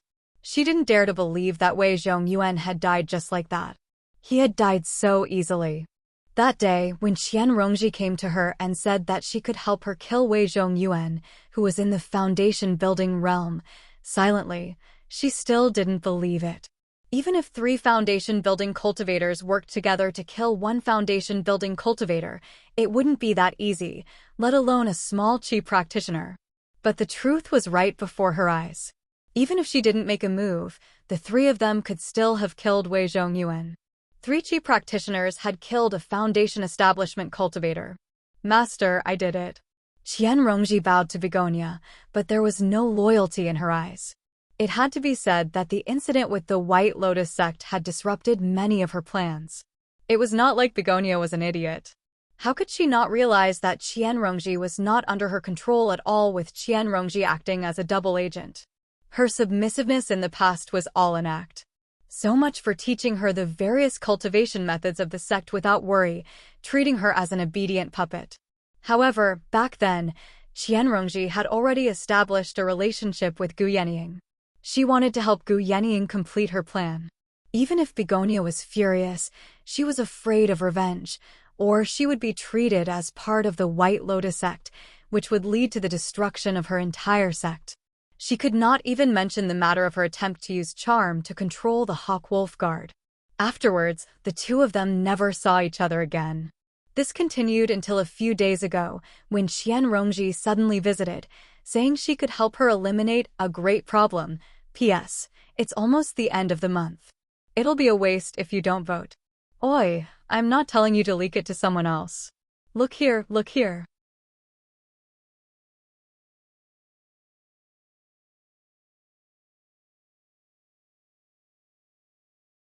Chapter 362. Xiao Haitang took out 2 true spirit pills and placed them in Qianrongji's hands. This was the reward she had agreed on in the beginning. He shot a glance at Li Qingshan and suppressed the urge to silence him. Li Qingshan handed all the useless items related to the door in his 100 treasures pouch to Qianrongji. He didn't expect that Begonia would be a part of this plan. Qianrongji, however, said that this was a foolproof plan. After all, they were dealing with a foundation-building cultivator, and no one could guarantee how effective her Hell Viper would be. If her attack missed, the backlash she would suffer would be extremely terrifying. If she didn't have at least an 80% chance of winning, she definitely wouldn't risk her life. As for Begonia, she absolutely did not dare to reveal the secret of them killing Wei Zhongyuan. Otherwise, she would not be able to continue being the sect leader. Killing one's own fellow sect members, no matter what era it was not allowed. Although she was the sect leader, there was still the existence of the great elder in the sect. Qianrongji put away the items from both sides. Seeing that they were all looking at her, she said, "You don't have to look at me like that. Wei Zhongyuan is your mortal enemy, not mine. He doesn't know that I killed his son. I risked my life to help both sides, so it's only natural that I get some benefits." Li Qingshan said, "You're worried that if any of us can't withstand Wei Zhongyuan's pressure, your secret will be exposed." Qianrongji said, "Fortunately, this kind of future will not happen again. I hope this is our mutual secret." She suddenly frowned and held her wrist. "It's about time. Let's part ways here." She smiled at Little and took the lead to leave. Li Qingshan was about to leave when Begonia said, "Wait." Without turning his head, Li Qingshan said, "I remember you once said that. You don't want to see me again. Give me Wei Zhongyuan's body." Li Qingshan said, "Don't worry. This thing won't appear in this world again." Begonia's gloomy gaze slid from Li Qingshan to Little and then back to Li Qingshan. One was in the 8th layer of the aura refining realm while the other was in the 10th layer of the aura refining realm. Their future prospects were indeed limitless. Wei Zhongyuan, who once caused their hostility, was already dead. However, Little and had already been accepted as a disciple by the head monk of the Bodhi courtyard, the Annihilum Lightchan master. There was basically no one in the entire Rui commandery who was bold enough to touch her anymore. All the contradictions disappeared. Begonia put on a smile and said, "Come here often in the future. Maybe you'll have to call me sister-in-law in the future." Li Qingshan laughed involuntarily. "You sure are confident." Begonia smiled. She was so confident that she could topple a nation. With a graceful figure and a top-notch cultivation, which man wouldn't be moved by her? "Let's hope that day comes," Li Qingshan said. In his opinion, Hua Sengzan definitely had not given up on Gu Yenying. Instead, he had been deeply agitated. This sect master Qiu's wish would probably come to nothing. Watching Li Qingshan leave on a cloud, Begonia swayed her hips and made her way downstairs. She told the disciples that Vice Sect Master Wei had been convinced by her and had left to travel and cultivate. Without any evidence, no one could doubt it. No one dared to doubt it. Many of the guests had just been chased out. As soon as she turned around, she saw the door open once more. She sighed inside. Vice Sect Master Wei sure came in a hurry and left in a hurry. Where was he cultivating? Was he preparing for the tribulation? Li Qingshan considered this question very carefully. In the end, he chose to revisit this place. On a cliff that was several dozen meters tall, a jade dragon rushed down, plunging into the deep pool. Although it was winter and the water was dry, its roar was thunderous and water splashed everywhere. That's right. This was where Oxen had brought Li Qingshan to cultivate. It was where Little and had first learned the path of white bone and great beauty. It was also where he had met Xianwei by chance. The various memories floated through his mind like smoke. Li Qingshan laughed aloud and dove headfirst into the pool. Because this place was part of the Boundless Mountains, it was uninhabited. Also, because it was close to the human world, There were no demonic beasts. At the same time, it was very secluded, making it the best place to cultivate. Together with Little and they arrived at the cave behind the waterfall. When they saw that everything was the same, they both felt a sense of familiarity. "It looks like we'll have to stay here for a while," Li Qingshan said. Before coming out this time, he had accepted many random missions to avoid arousing suspicion if he did not return for a long time. Little and nodded and said, "All right." However, she made up her mind that she would work hard to catch up to his footsteps. Li Qingshan sat down cross-legged and took out the pills that Ru Xian had given him. As he had requested, they were all high-grade pills. There were even 2 virtue accumulation pills among them. Li Qingshan directly took out a virtue accumulation pill and consumed it. Then, he closed his eyes and digested and absorbed it. Meanwhile, Little and sat down near the entrance of the cave and watched over him. Days passed one after another. The water from the waterfall grew stronger and stronger. That was a sign that the winter snow was melting. Li Qingshan continuously consumed pills. He had already consumed 3 virtue accumulation pills, but he was still a distance away from the final step. Although it was only a step, it sometimes felt like it was so far away that he could not reach it. However, he was not impatient. He patiently allowed time to pass by. The winter snow melted and the trees sprouted. On a certain day, at a certain moment, he suddenly opened his eyes. There was a gleam of joy in his eyes. The ray of light that he had been looking forward to for a long time had finally descended from the sky. He felt as if he had crossed a certain boundary and stepped into another world. At the same time, he felt a great danger approaching. He only had time to say to Little and "Go away," before the blazing white lightning engulfed him. An electric arc as thick as a water snake bounced Little and away. The cave had already turned into a sea of lightning. Streaks of lightning intertwined and crawled like living creatures, letting out violent roars that sounded like the roars of tigers and dragons. Boom, boom, boom, boom, boom. The lightning tribulation did not descend from the sky like he had imagined. Instead, it surged over from all directions, passing through the thick rock and underground and completely surrounding Li Qingshan in a single moment. It was so fast that he had no time to react at all. In that moment, Li Qingshan even felt like he was the one who had released the lightning, and the source of the lightning was the spirit turtle's demon core in his body. The lightning pierced the spirit turtle's profound shell. The ox demon forges its hide, his flesh, blood, and bones. It even pierced his soul. Li Qingshan had made a huge mistake. Regular demons would spit out their demon core and keep it away from their bodies when they underwent their tribulations. It was exactly because the cultivation of the demon core had crossed the invisible boundary of the world that it would summon the lightning.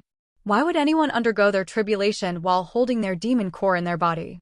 However, Li Qingshan did not know about this.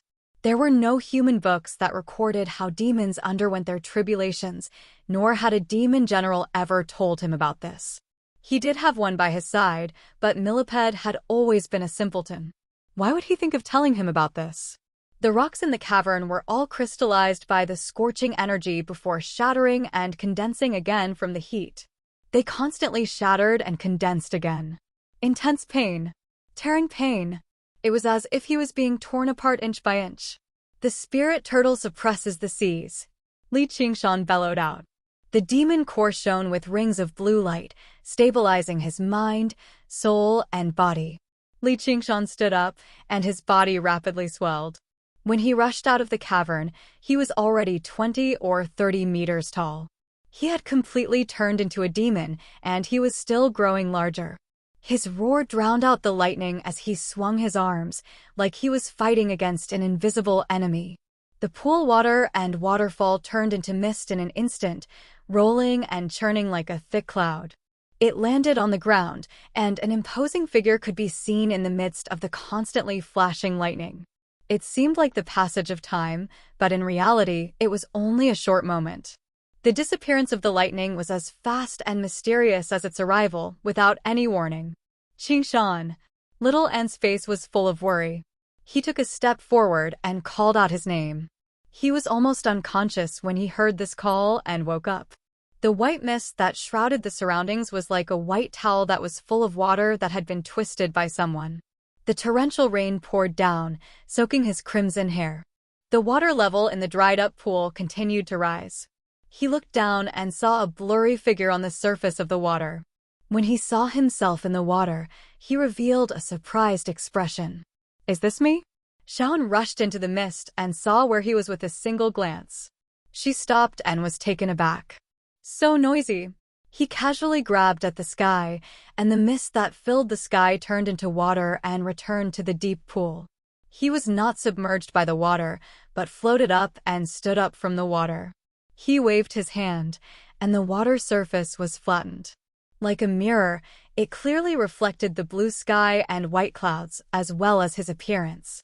His fiery red hair was draped over his back, and his body was like the work of a sculptor. Every line seemed to have been carefully polished, presenting the most perfect golden ratio, a balance between strength and beauty. If this was not enough to surprise Li Qingshan, when he saw his face reflected in the water, he was immediately stunned. He had seen many handsome men in the past, such as Hua Chengzan and Han Tie, but the handsomeness of his face was no less than theirs. As a matter of fact, it might even surpass them. If he could ignore the two curved ox horns protruding from his head, he could become the man of every woman's dreams. Li Qingshan suddenly understood that this was what he looked like after assuming a human form. He touched his face and smiled. So heavenly tribulations have cosmetic effects too. He thought about how all the animals and birds had become rather presentable after undergoing the heavenly tribulations. He was already 70 to 80% human in the first place, but he had been directly struck into a handsome man. Little and smiled as well. He asked, "How do you feel?" "Of course it's fantastic." Li Qingshan roared out, startling a large flock of birds. He laughed aloud, revealing his sharp canines. He actually seemed rather sinister. Power surged through his body endlessly, making him tempted to find a powerful opponent and fight it out right now. The three elders, Fu Qingjin, these opponents that were originally out of his reach had suddenly been pulled closer to him. After enduring for so long, it was finally time to bring up the past again. Your support on the site is my greatest motivation. You're tuning into the Warrior Lore YouTube channel. Don't forget to subscribe and join us on this journey to catch the most captivating stories.